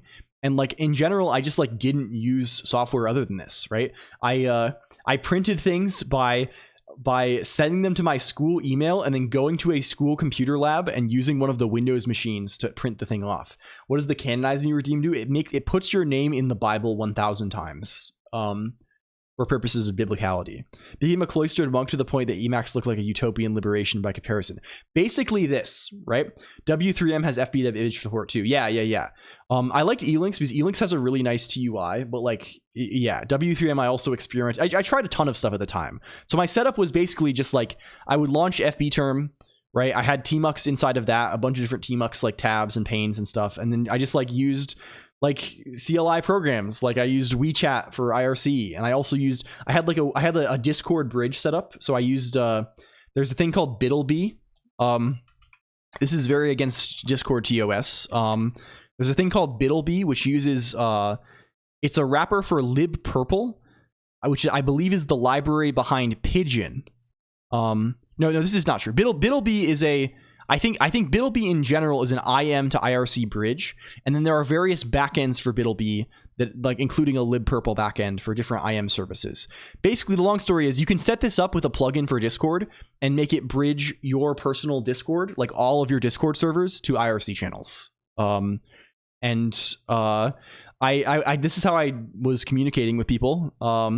This and email, and yeah, just in general was doing this a bunch. And I sort of realized over time I would find interesting CL. Yeah, there's a Pigeon dev that streams on Twitch. I think they've rated me before. They are cool. They are a cool individual.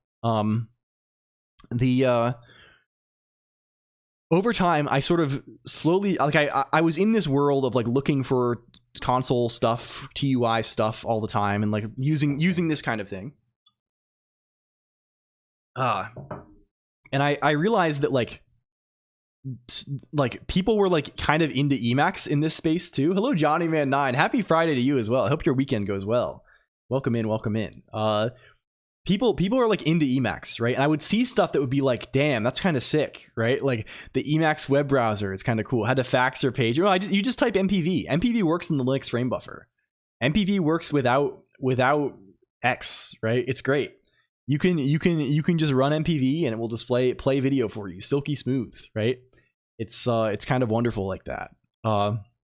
So I just sort of got envious about people using Emacs. Like it seemed like a cool thing like to have in the console, right? It was just kind of interesting. So like I sort of moved to that, right? I just was like, let's try this out. Let's try Emacs instead of using Vim. Let's try, and then eventually that turned into like, why am I running this inside of Emacs? Why am I running this inside of Tmux? Let's just use Emacs instead of Tmux too, right? I'll use eShell. I've been using eShell since pretty much the start as well. And then I was like, well, this is cool, but like it would be so much cooler if I could put images in my Emacs too. Like I'm already using Emacs for everything. So I sort of gave up on my no X thing, and I went graphical Emacs then. And then I was like, well, if I'm doing this, I think I started off using Rat Poison, which is like a small window manager that like tends to work well with Emacs. This is the guy. Yeah, this guy. I used this briefly, and then I was like, well, this EXWM thing seems kind of cool. What if we just use that instead? And I've just been doing that for like years now, right? It's just been that for years. I agree. My brain is wired for all Vim bindings. Mine is as well, right? Again, I've been a Vim user since I was a teenager, right? I've been a Vim user forever, and I still use the VI key bindings for everything. Emacs did not change that for me, right? I just use evil. I've used evil mode since day one, hour one of Emacs. I have not ever really even tried to use it without evil mode. But like it gives me like, I don't really care about that. I don't care about the key bindings. Like I don't think key binding paradigms are like some revolutionary thing. I'm just comfy with the one I use, right? The crazy cool thing, the thing that's really cool about Emacs is the ability to bind key press to function, which is like crazy good. Just read Tony Todd past. Is this the case? Is this actor? Is this actor? I see. I'm afraid I'm not familiar with these things. This is unfortunate. Rest in peace. Rest in peace. So I'm sorry for this extremely drawn out answer. Check window. I hope that was good. But yeah, basically I was tempted by having nice terminal interfaces, and eventually it just like became everything. Because like once you're like in it, once you're already like vaguely committed to be like, well, I could just do this in Emacs, I could just do that in Emacs instead. It's easy to become like, well, why wouldn't I do that in Emacs? Like it's like I could do that. I could install some other program to do that. I could install a separate IRC client or something. I could install a separate feed reader. But like, it's just, is that really worth it? Like, what if it's going to be annoying? Like, what if it's all just at Emacs? Yeah. So like, I don't know. This is how I think of it these days. I'm still cursed. Yes. It goes for 10 messages unless someone isunas you. You need to be decursed. We need to have healers on decursing duty. Yeah, that's it though. I really like it. Emacs is really good. It's honestly the cattered P.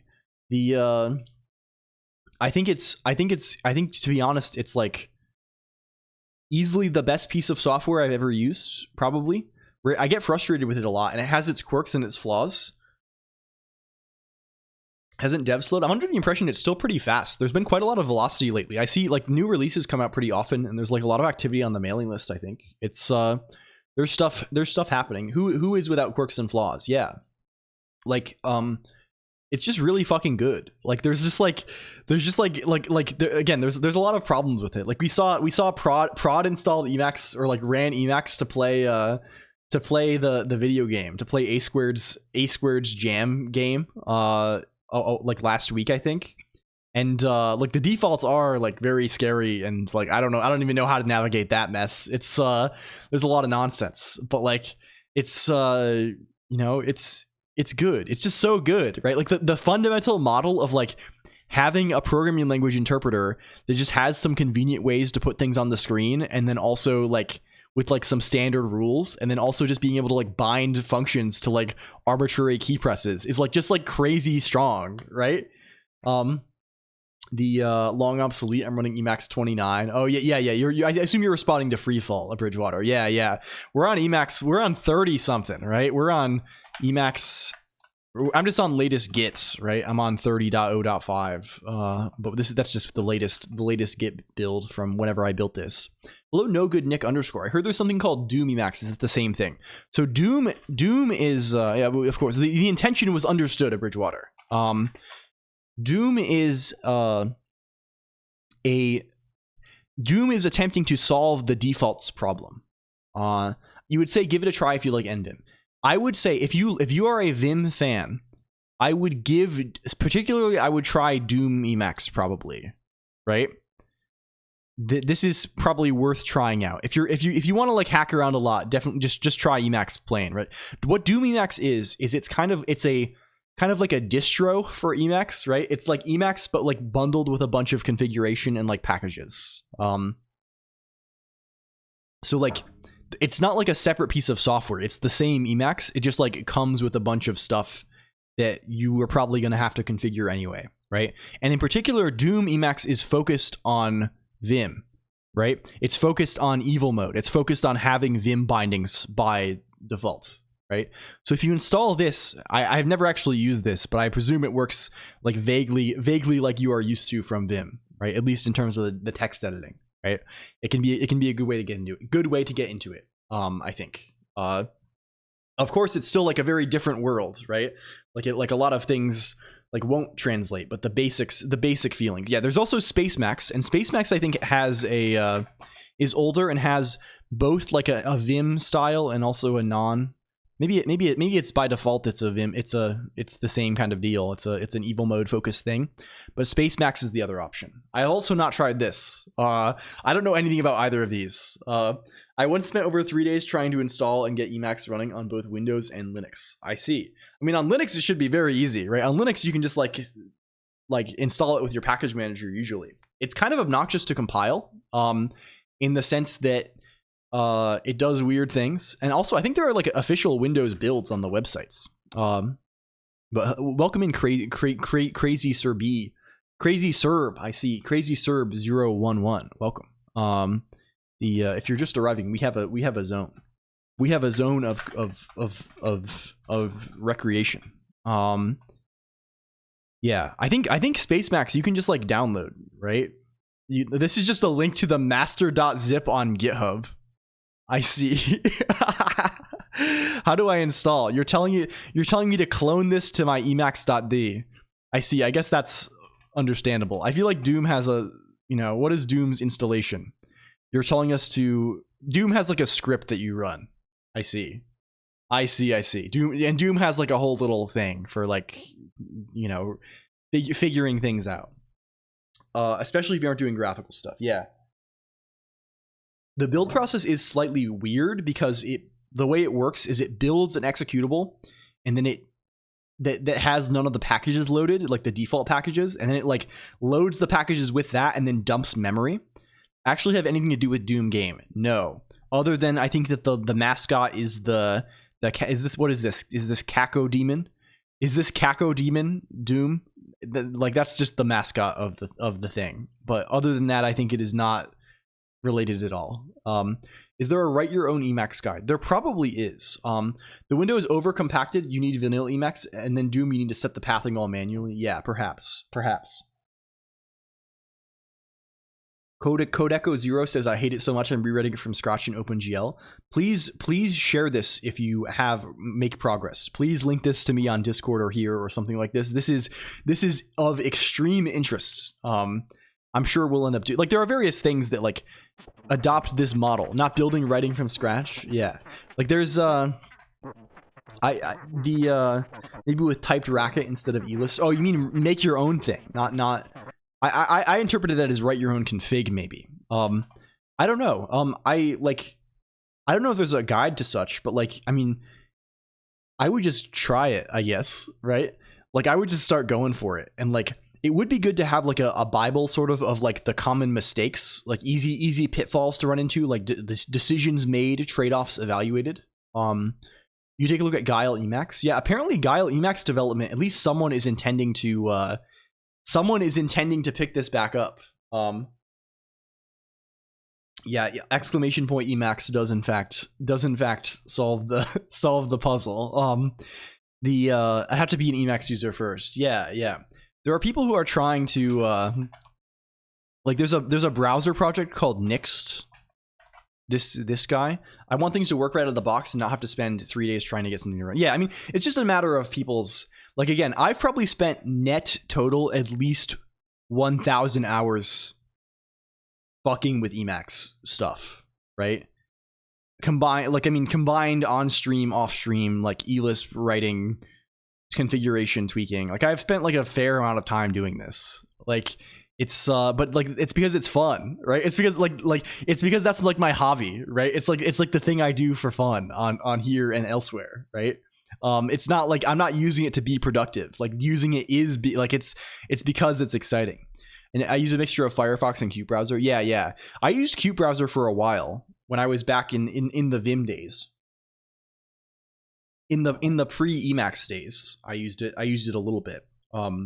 But Firefox kind of naturally like lines up with what I work. The functionality exists, but if you want special behavior or changing config, you naturally need to modify things. Yeah. I mean, I think generally out of the box means defaults that do what I want, right? Defaults that do what I expect, right? Which is like, you know, sort of a self-perpetuating thing, but also like sensible to want, right? Like VS Code does it for a lot of people because VS Code like does what you expect it to do out of the box, probably. Maybe. Again, I don't know. I've never used this. But Nixt is kind of a cool thing. Nixt is cool. This is like the Emacs model, but for a browser. I haven't used it yet, and I'm sort of not attracted to using it immediately because for me, part of the Emacs model is just like doing everything, right? So like if this was a browser that I could use within my existing Emacs, this would be quite nice. But like, I don't know. Or if I built an editor on top of this, it would be cool. But like, I don't think it's quite where I want it to be yet. You can't have what you want, is you need to understand the key bindings and feature set. Yeah, sure. I mean, it's like, yeah, exactly. Like I would say that in graphical environments, the discoverability is higher, right? So Vim binds on Google Docs need to be the wave. Are there, I mean, you can get this with EXWM, at least in some respects. I mean, you can't have full editing. Nixt is widely extensible because it's written in Common Lisp. Yeah. In general, you want some kind of like very funky, like dynamic language for this. It uses my game engine library, so you have to make install loom and then make inside. Okay, sure. We can figure out how to build it, I'm sure. I see. Do you have a scripting language for this? Like, what is the funny intended Lisp equivalent in this guy? I see. Fully extensible with C. I see. Very nice. It's like is it a DL open situation? This is quite interesting.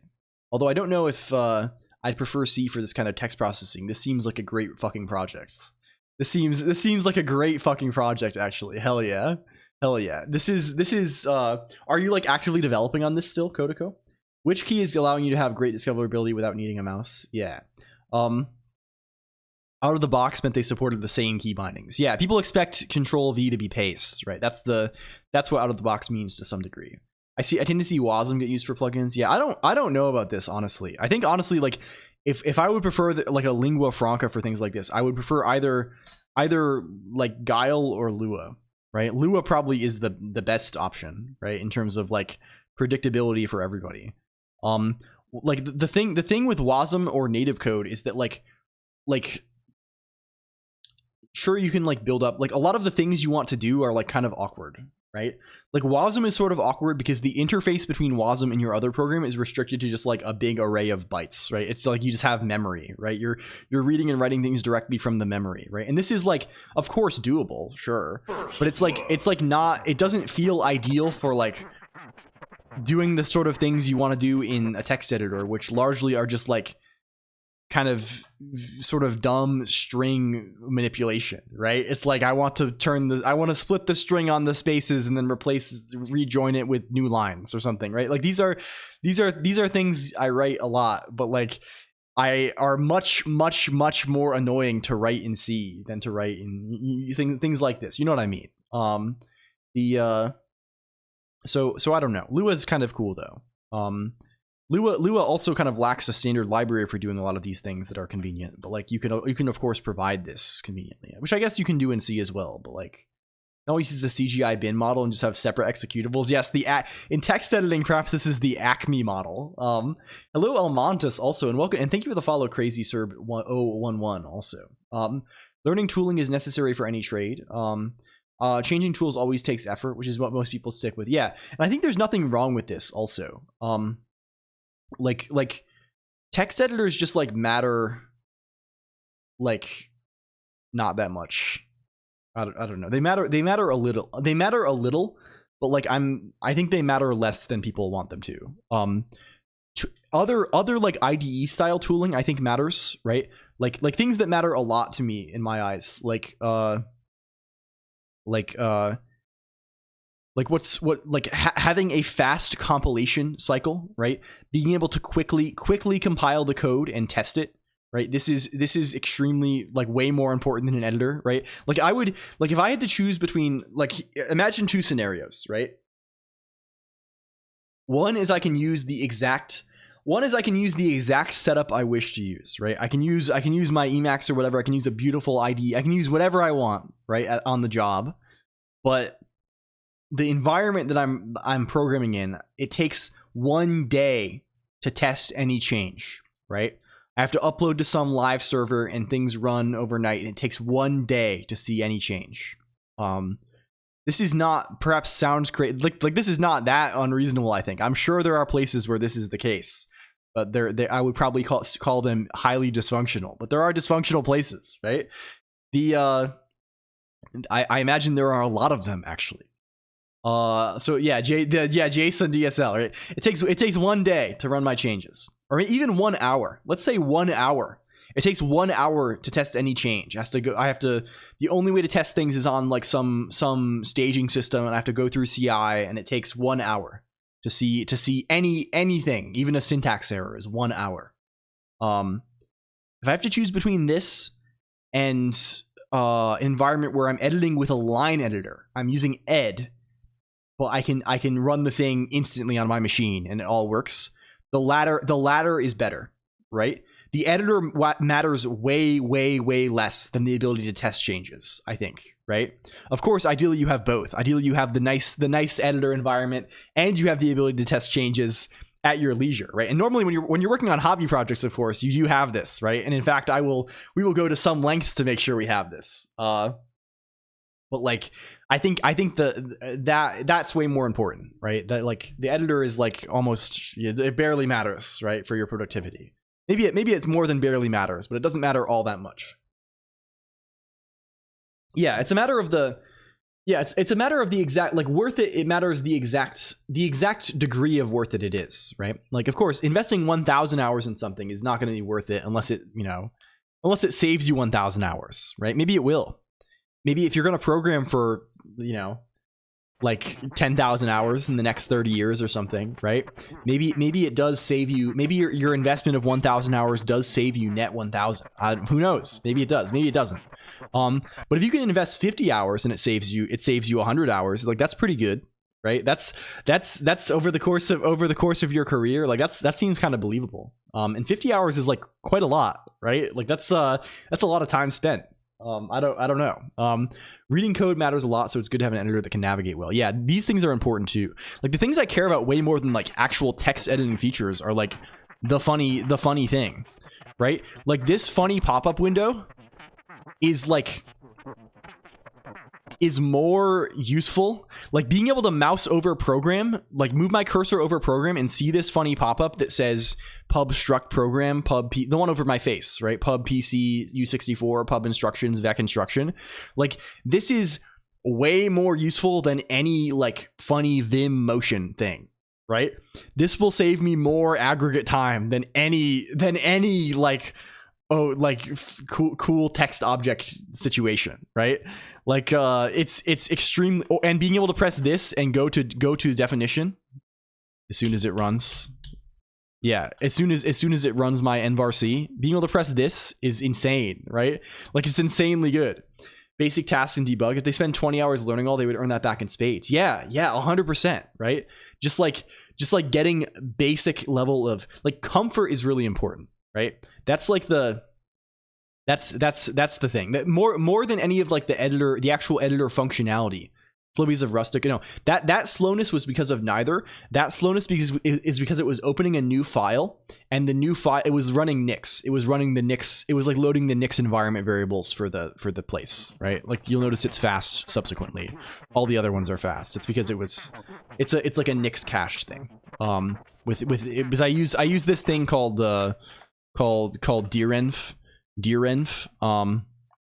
which is like when you enter a directory, like it like loads some environment variables. So what mine does is it runs this nvarc file, which is saying use this Nix flake, use the funny Nix flake, and the funny Nix flake is saying make sure I have all of these libraries available and this environment variable set on, and the Emacs plugin like handles that according to buffers instead of according to my shell. So like, yeah, that's that deal.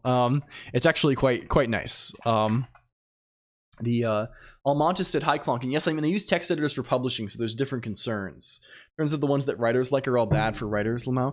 Isn't like, I heard something like isn't John Thrones, like George R.R. Martin, doesn't he still use like some super old word processor?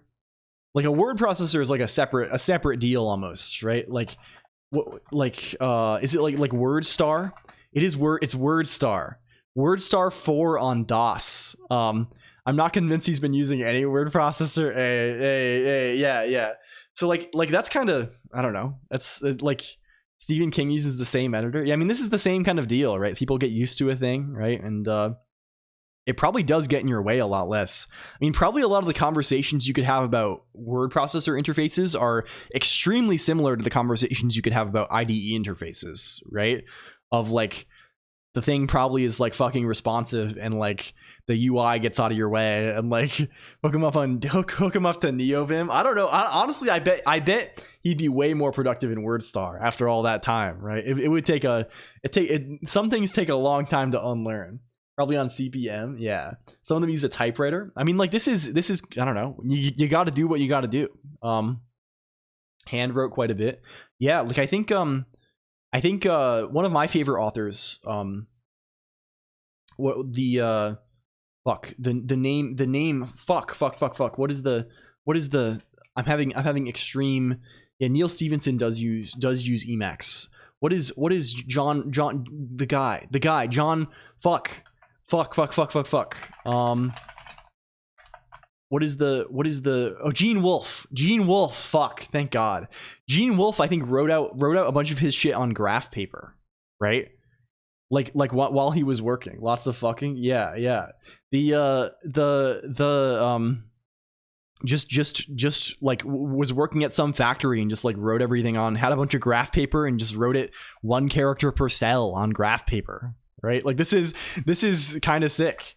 WordStar 7 for DOS gets a free re-release. Wait, I see. Is this actually? Oh, is this just a quote from Anne Rice? Robert J. Sawyer. I see. This is kind of sick. This is kind of sick.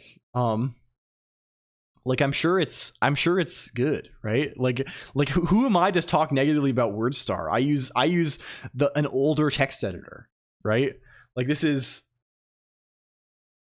I assume, older at least. Not that the tools don't matter, it's that anything can be done using any tools. Yeah, that's the thing.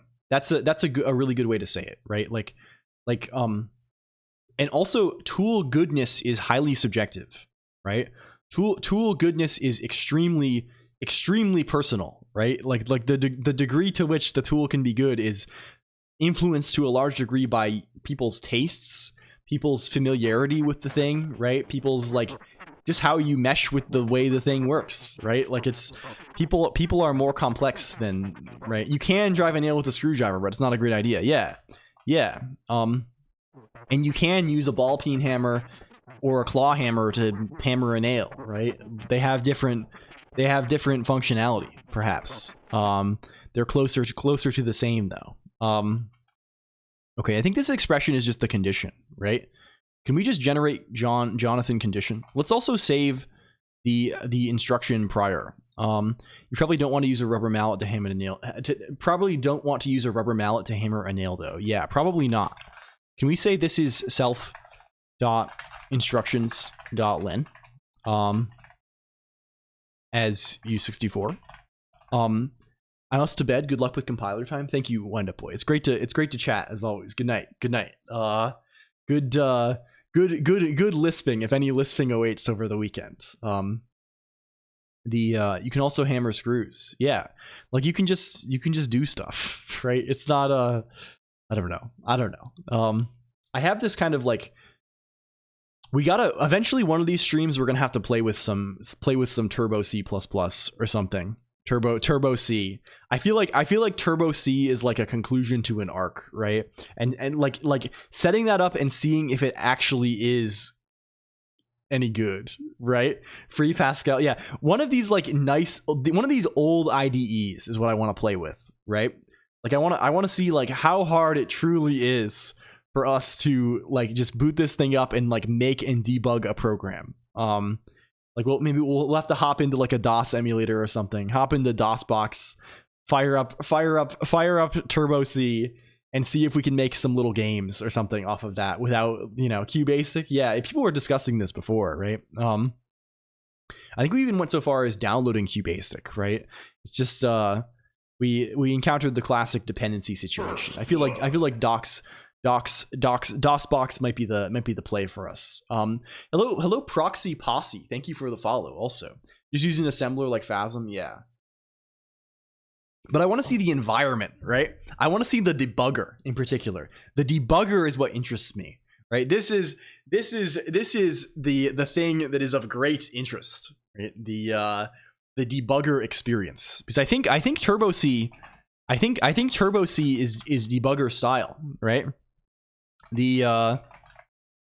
Yes, it's available bundled with Turbo Assembler and Turbo Debugger. So if we get all this set up, like what is the experience going to be like for us? If we just install Turbo C++, right? One program, does it have everything? Does it give us everything? Do we have a nice debugger? Yeah, this is Borland. Yeah. You can actually use the built-in debug.com itself to write basic executables. I see. I just want to see like the experience of like an old IDE. Remember seeing it in the C++ compiler conformance page? I see. Yeah, this is old stuff. I see we have ProdZpod Quenya style. Thank you for the sub also. It's there it is. Thank you Kodako also. The ASCII happens to have enough valid x86 opcodes to be useful, as in regular printable ASCII text. This is the idea behind. Is this the APE thing, right?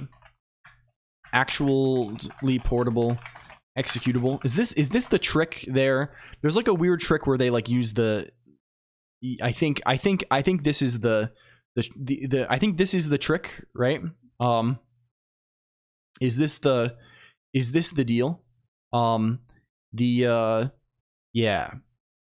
is the idea, right? That it's possible to like I don't know if there's actually any ASCII based instruction encoding that's happening. I saw something with this recently though. I saw a thing about like doing code gen for only printable ASCII text, right? There's like a thing about this paper.exe. Maybe that's the thing. I don't recall exactly what it was. Either way, all these things are very related, right? This doing funny of the funny binary, emitting the funny binary. Okay. Speaking of the funny binary, let's get some loops, please. This seems extremely fun to get at least one loop in play. If we say self dot compile expression, right? This guy, John, this, right? This is a Tom 7 thing. I see. Continue. I see. Is this the deal? Printable x86 to make, yeah, I think this is the thing. We've definitely seen this before. This is the one. Yeah. Man, do I have to just get like extremely loaded up on Tom 7? Like this has been a very Tom 7 like is that my future? I just need to I gotta like learn like damn. I gotta just like go home and watch every Tom 7 video and like integrate this into my psyche. A book that I read back in my teens had a bootstrapped machine code program that you could type in using CopyCon to produce a COM file that was somewhat more capable of producing programs for use on lockdown DOS installs. This is extremely cool. Watching everyone would not be a waste of time. Okay, I will do this. I am perpetually looking for things to watch, so like I will open it now so I do not forget, because as you know I forget fucking everything all the time. Let's put this.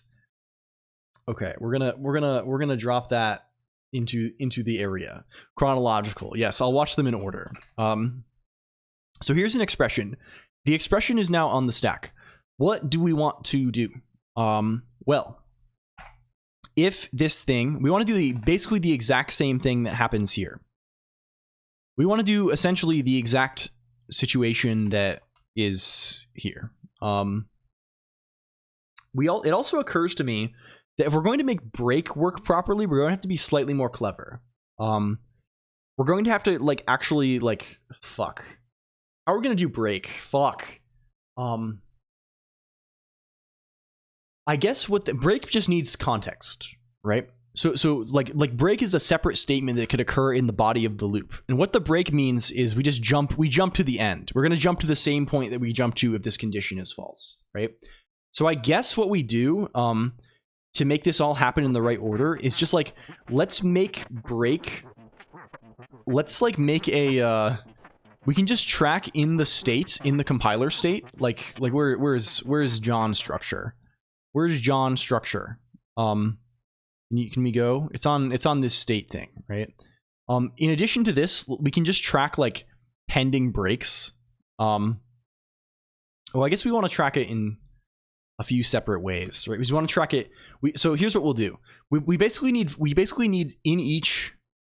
No, they can be. It's cross scope. It's a different concept. We need another stack, basically, right? We need a stack of. We need a stack of like what we'll call loops, right? A stack of loop data, right?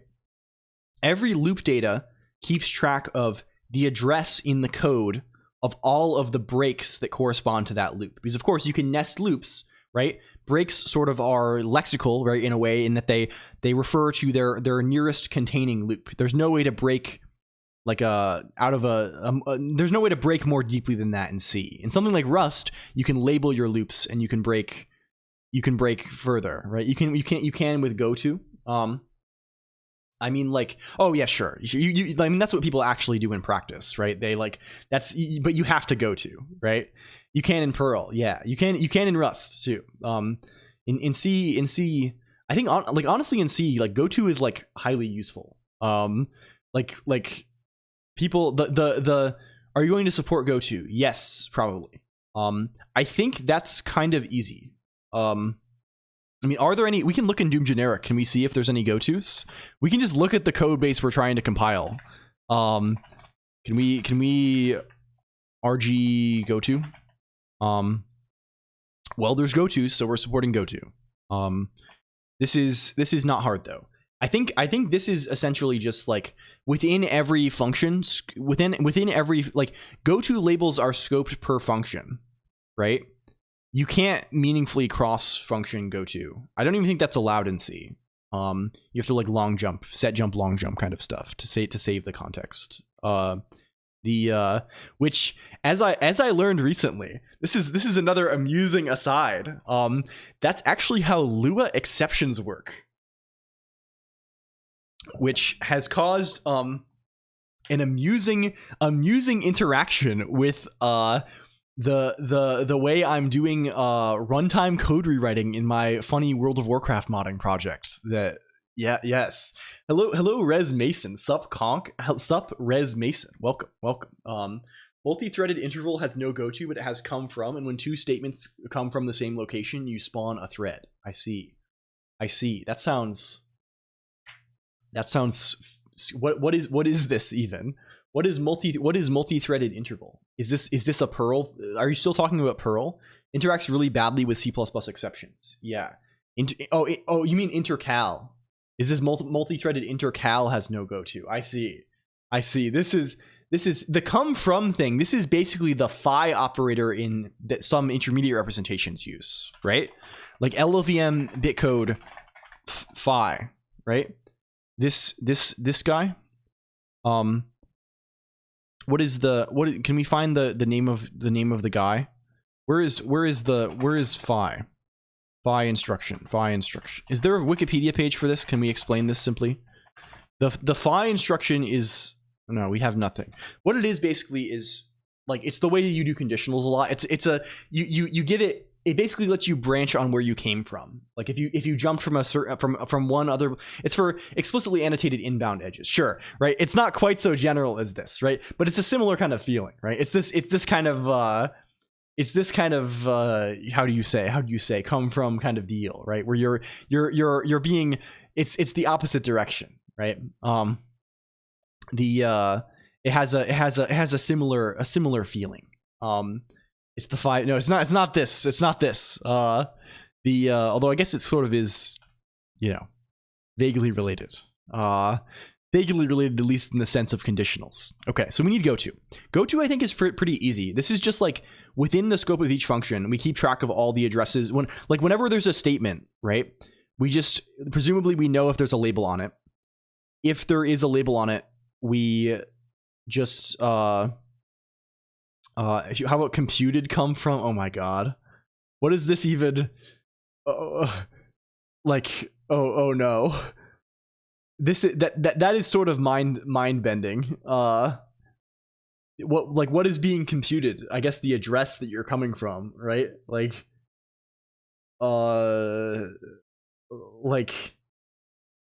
That's pretty horrid. That's pretty horrid, I would say.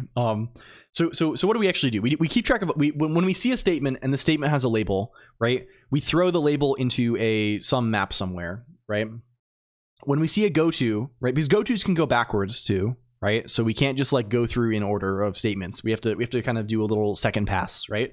When we see a goto, we replace it with a no-op, right? Or the skeleton of a jump with a no-op inserted where the address would go, right? The thing we do all the time here. And we just throw the address of the no-op into along with the label that the goto is going to in some map somewhere, and then at the end we just map over all of those things and replace the gotos with the appropriate looked up label addresses. And if we don't find them, we say it's an error, we don't know where the label is, right? Easy. Goto is just set IP. Yeah, we can implement goto in the VM easily. It's just compiling it, right? The compilation of goto is exciting. We need a no-op to fill in. We need a no-op to fill in. I mean, just to fill in the blank statement, right? Because it means we're gonna generate code and we're gonna fill in a blank later on. There's no no-op in the actual final code. I just mean during the code generation process.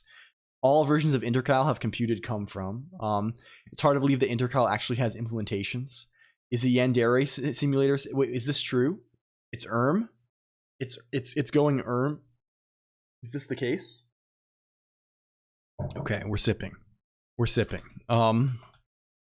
Okay, where is the thing?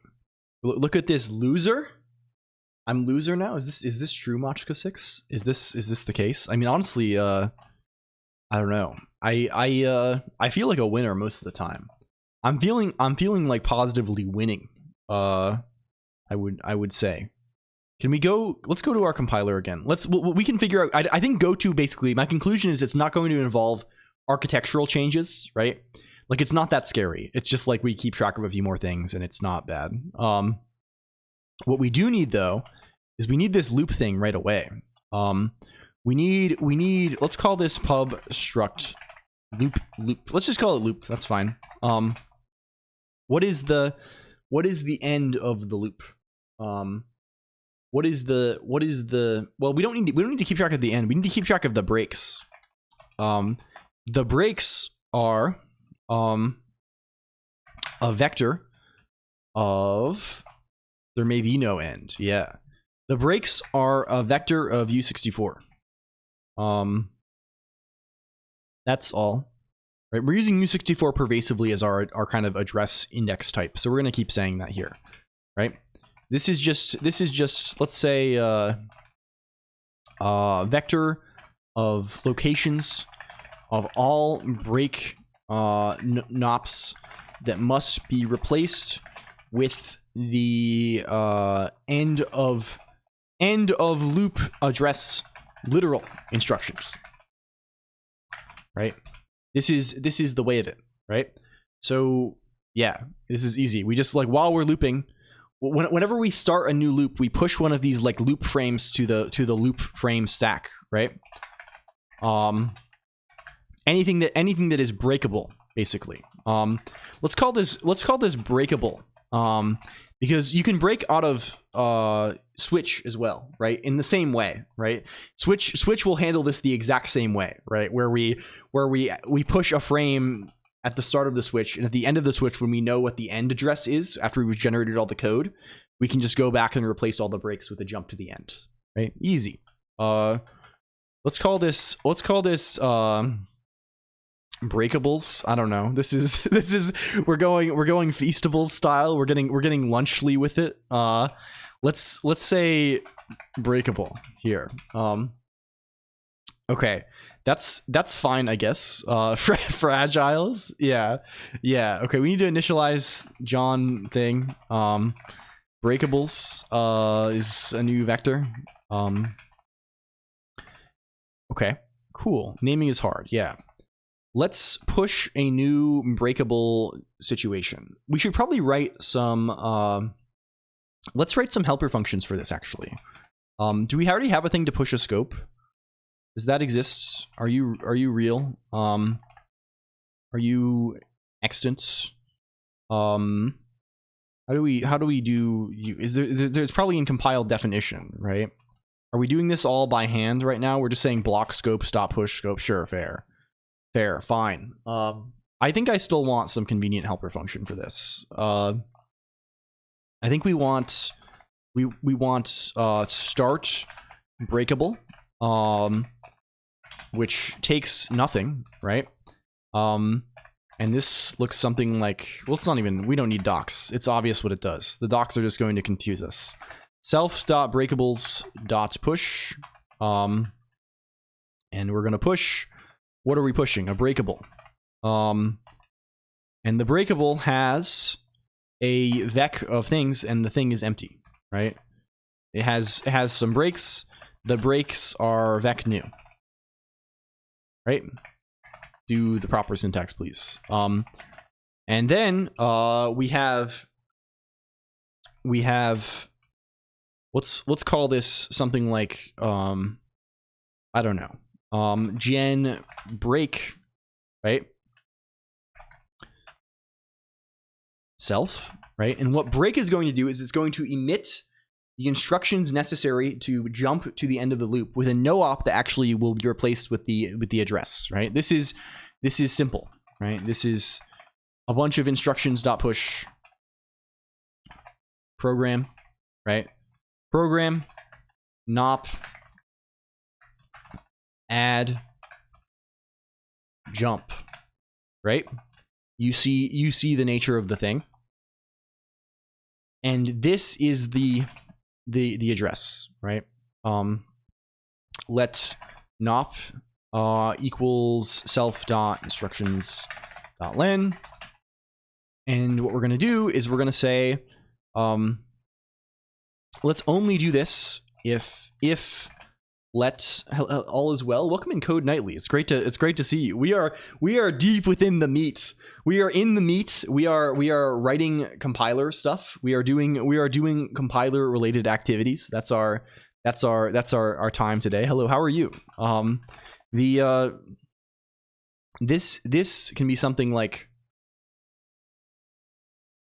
this is push to the back. This is pushes to the back, right? How do we get the top scope of any of these things?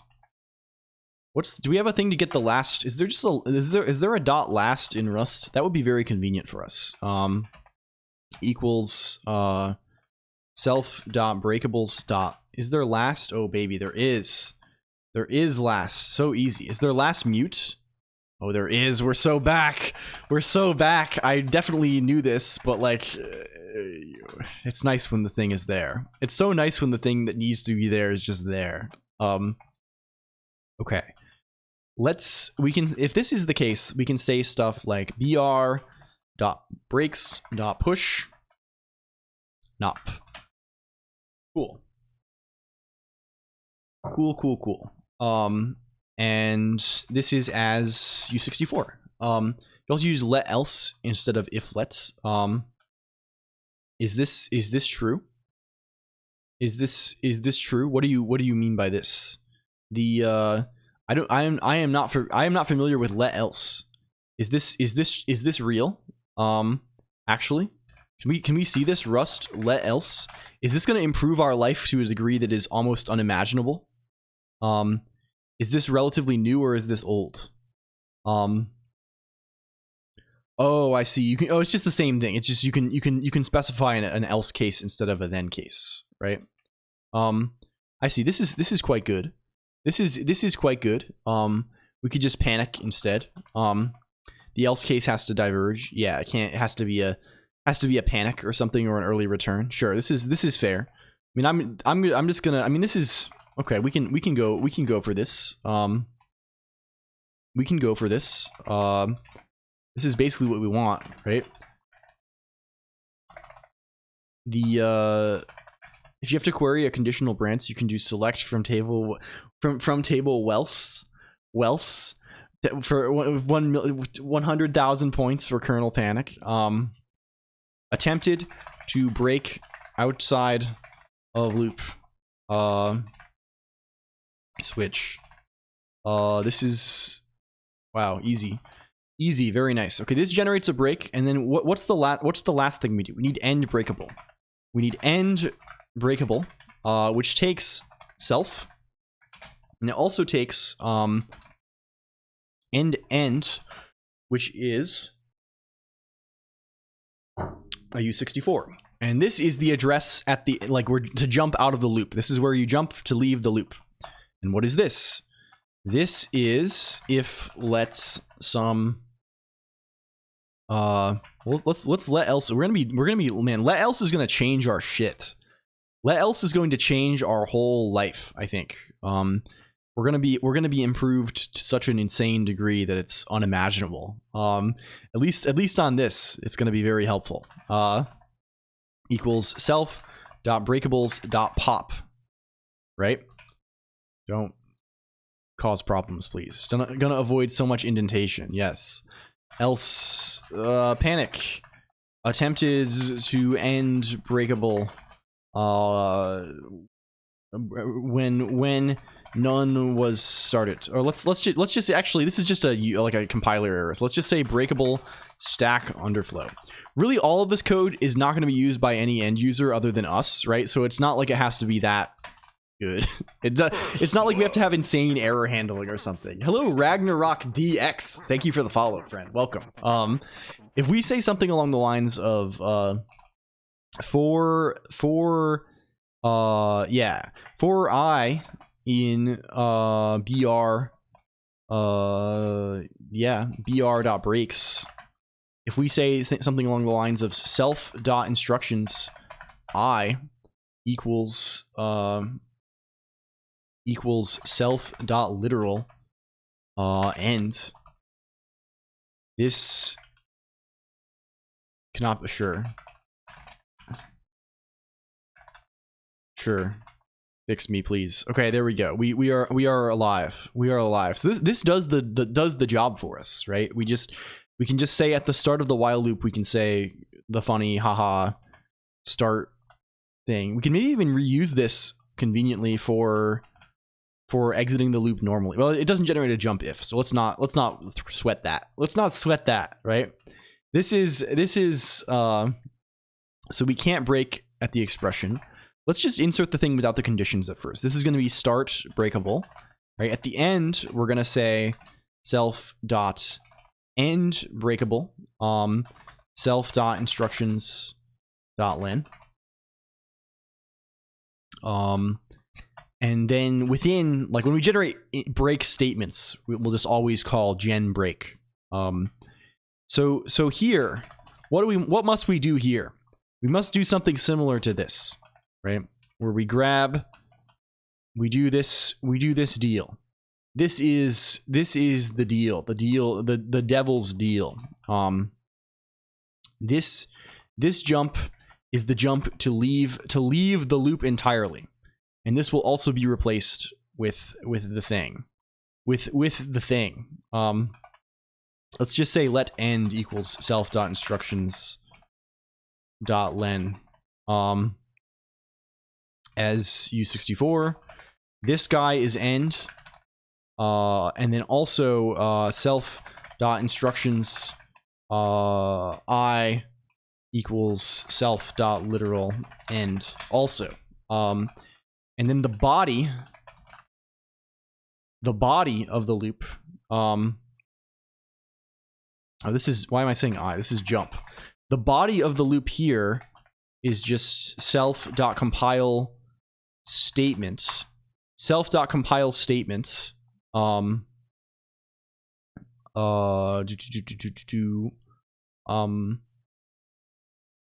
It's self.compile statements w.node.statement.node. This is the body of the loop, I think. The loop body is just a single statement. It's just sometimes it's a block, right? This is the funny C thing, right? You can just popping into farm streak. Thank you, Badicop. Welcome in. If you're still streaming, good luck.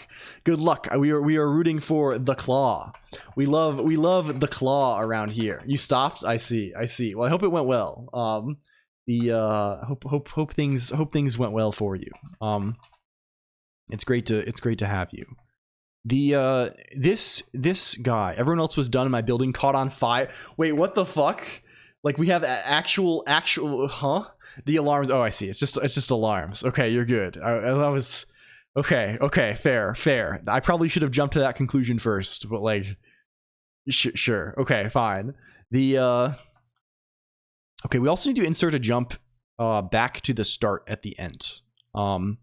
So here we have to say we have to do the same little dance here before we take the end instruction, because this is still in the loop, right? We want to say program, we want to say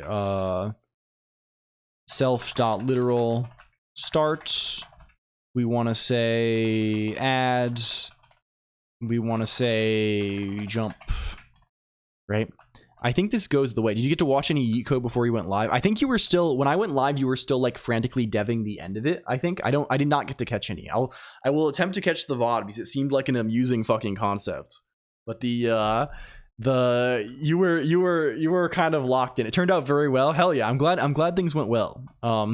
This is great to hear. Okay. Can we increment a number forever? We raised so much money during that, it was crazy. Nice. This is excellent. This is excellent to hear. If we say something like x equals x plus 1, I think we have all the implementation for this already. Can we run this? Does it go? Will it go? Hey, it goes. Wow, it worked the first time. Very cool. We're just gamers like that, you know. Our stuff, our like little C compile, it just works the first time. Cool. We have loop forever now.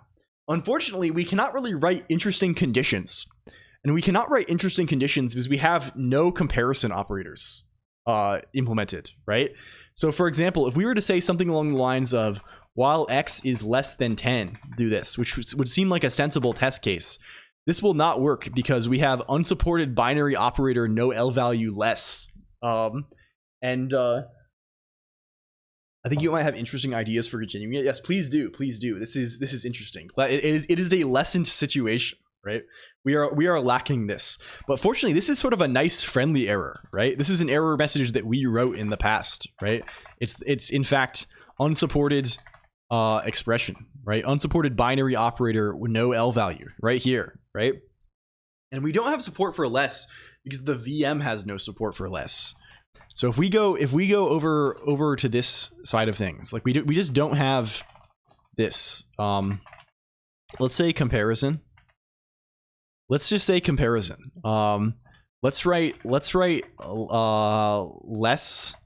less equal, greater equal, equal, not equal. I mean, we don't even care about. I mean, we could get away with less of these, right? We could get away with less of these probably, right? These are just we can just negate these, right? We have not, right? So I don't know if we want to grow our instruction set so much, right? If we have less and less equal, that's just the same as the as greater and greater equal. We just swap the order, right? This is fine. This is broadly acceptable. I think less and less equal gets us there. We'll just be clever with the order of things. And equal also, we get not equal for free by a negation. Is that all we need? Probably. I think that's fair. How do we implement these? Let's put them right after not. Let's see.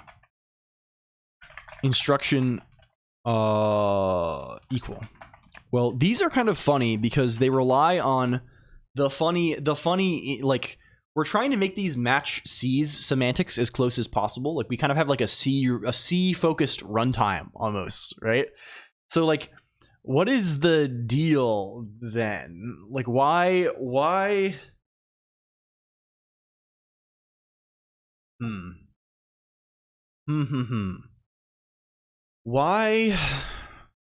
would like you can compare, like can I compare integers of different types in C? Is that a thing? I don't actually know off. Like can we write test.c here? If I write some stuff, right? If I say int x equals 10, long y equals 10, if x equals y, put s high. Hello, Gorlin SS, also welcome in. C likes to upcast integers a lot. Yeah, like they do this thing. You would if you wrote the parser. I mean, probably.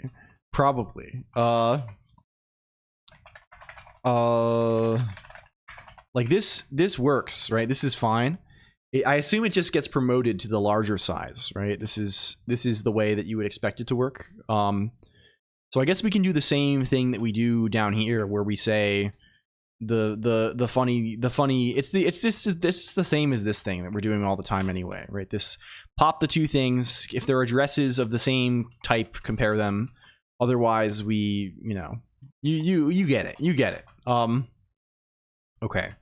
Let's just copy everything in add, because equal really is kind of similar to add. It's just an add. Instead of adding, we're just computing some other situation, right? Instead of computing this global offset deal.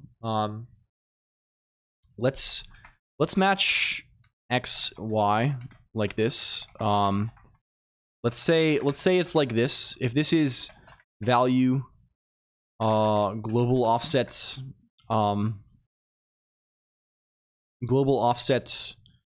it's annoying to match all the integer cases though, right? We want these to like kind of be handled in a nice way. Let's consider this. Let's be clever. Let's be very clever. Like this is always going to be a value U8. This seems fine for comparisons.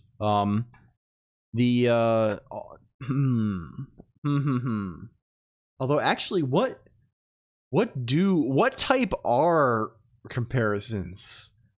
Right? Like, I guess it'll just get promoted anyway. It's fine. Hello,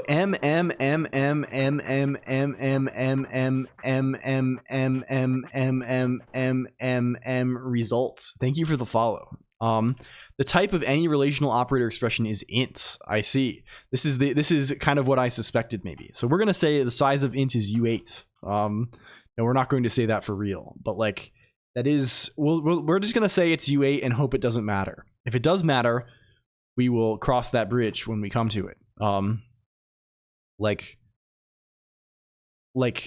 If one of them, if the first thing is global offset and the second thing is not, let's just do comparison as normal. Well, okay, let's write all these cases then. This is then value u8, and it's a. Let's call this, let's do it like this. Yeah, this is what we want. Can you say this in Rust?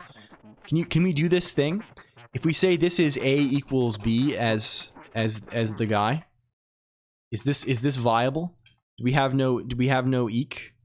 Do we have no, we need to implement this, right? We need to go, let's cut all this shit off for now. I think this is what we want though, for real. Let's go to value. Let's go to value style. Let's implement partial eq and eq. Where is I'm not sure if the redeem work or if Colonq just turned sideways. I think it worked. But I'm also currently in the process of explosion via other means. We're currently being exploded. Yeah, it did go through. It's just via I'm being exploded via wide character. Via what is this character even? By curly hair character. Apologies as I am currently exploded. Yes. Okay, where is the guy? Okay, now it's just telling us we don't match all of them. Okay. Well, now we're in business. Now we are cooking, because we can match all of these cases rather easily without having to list all of the combinations between, you know, every fucking thing. This can be local offset. This can be local offset. I guess we can also just probably match all of these as a big OR, because they're all, the bodies are going to be the same, right? We can do the thing we were trying to do before also. Like we can say like this, another day, another Unicode. We can cancel out the wide character with a narrow character. Maybe so. Maybe it goes. Sometimes the Colonq form gets really biblically accurate angel mode. Yeah, it does go this way. It does tend to go this way a little bit. Okay, now the only remaining things are the ones that are of form PC, right? Which is two more of these things. They're PC. And then, okay, everything else then, every other thing is basically this. If it's any other case, it's two integers, right? It's two integers in any other case. And for these guys, does this go to integer? Oh, it panics if it doesn't. Okay, that's exactly what we want. We want this. We want to panic. And then we want to convert them both to offsets, and which is converting them, which is upcasting them, I think, to U64. And then we check this, and then we're gonna say value U8 this guy as this. Yeah, easy 5 head. Yeah, it does kind of work. It's still like, I think it's occasionally off by 1. The off by 1-ness is occasionally making it wrap the line. So that's what those empty lines are for, I would expect. But yeah, how did the enterprise venture how did the enterprise venture progress? Well, we have been delving into the realms of compiler Christmas. Sky is fine, I think. The enterprise venture continues. We did not really do much related to it today, other than I wanted to report on its happenings. I need to continue. I need to build, once I've built the Twitch off page, which I suspect is not too tricky to do using things I already have. like then we can let people register. Only the daily stand up. Yeah, we spent kind of the full day doing a stand up, which is, I've heard, maybe not atypical. Maybe not so atypical. Let's just see if we can have this comparison. Like, can we get equal? Can we get less? Is it possible to get less? It is legally allowed to compare pointers with less than, right? This is legally allowed.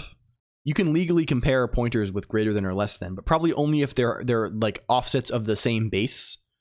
This is I think the rule. The rule as far as these things go. So like this, we can simplify these cases a little bit maybe too.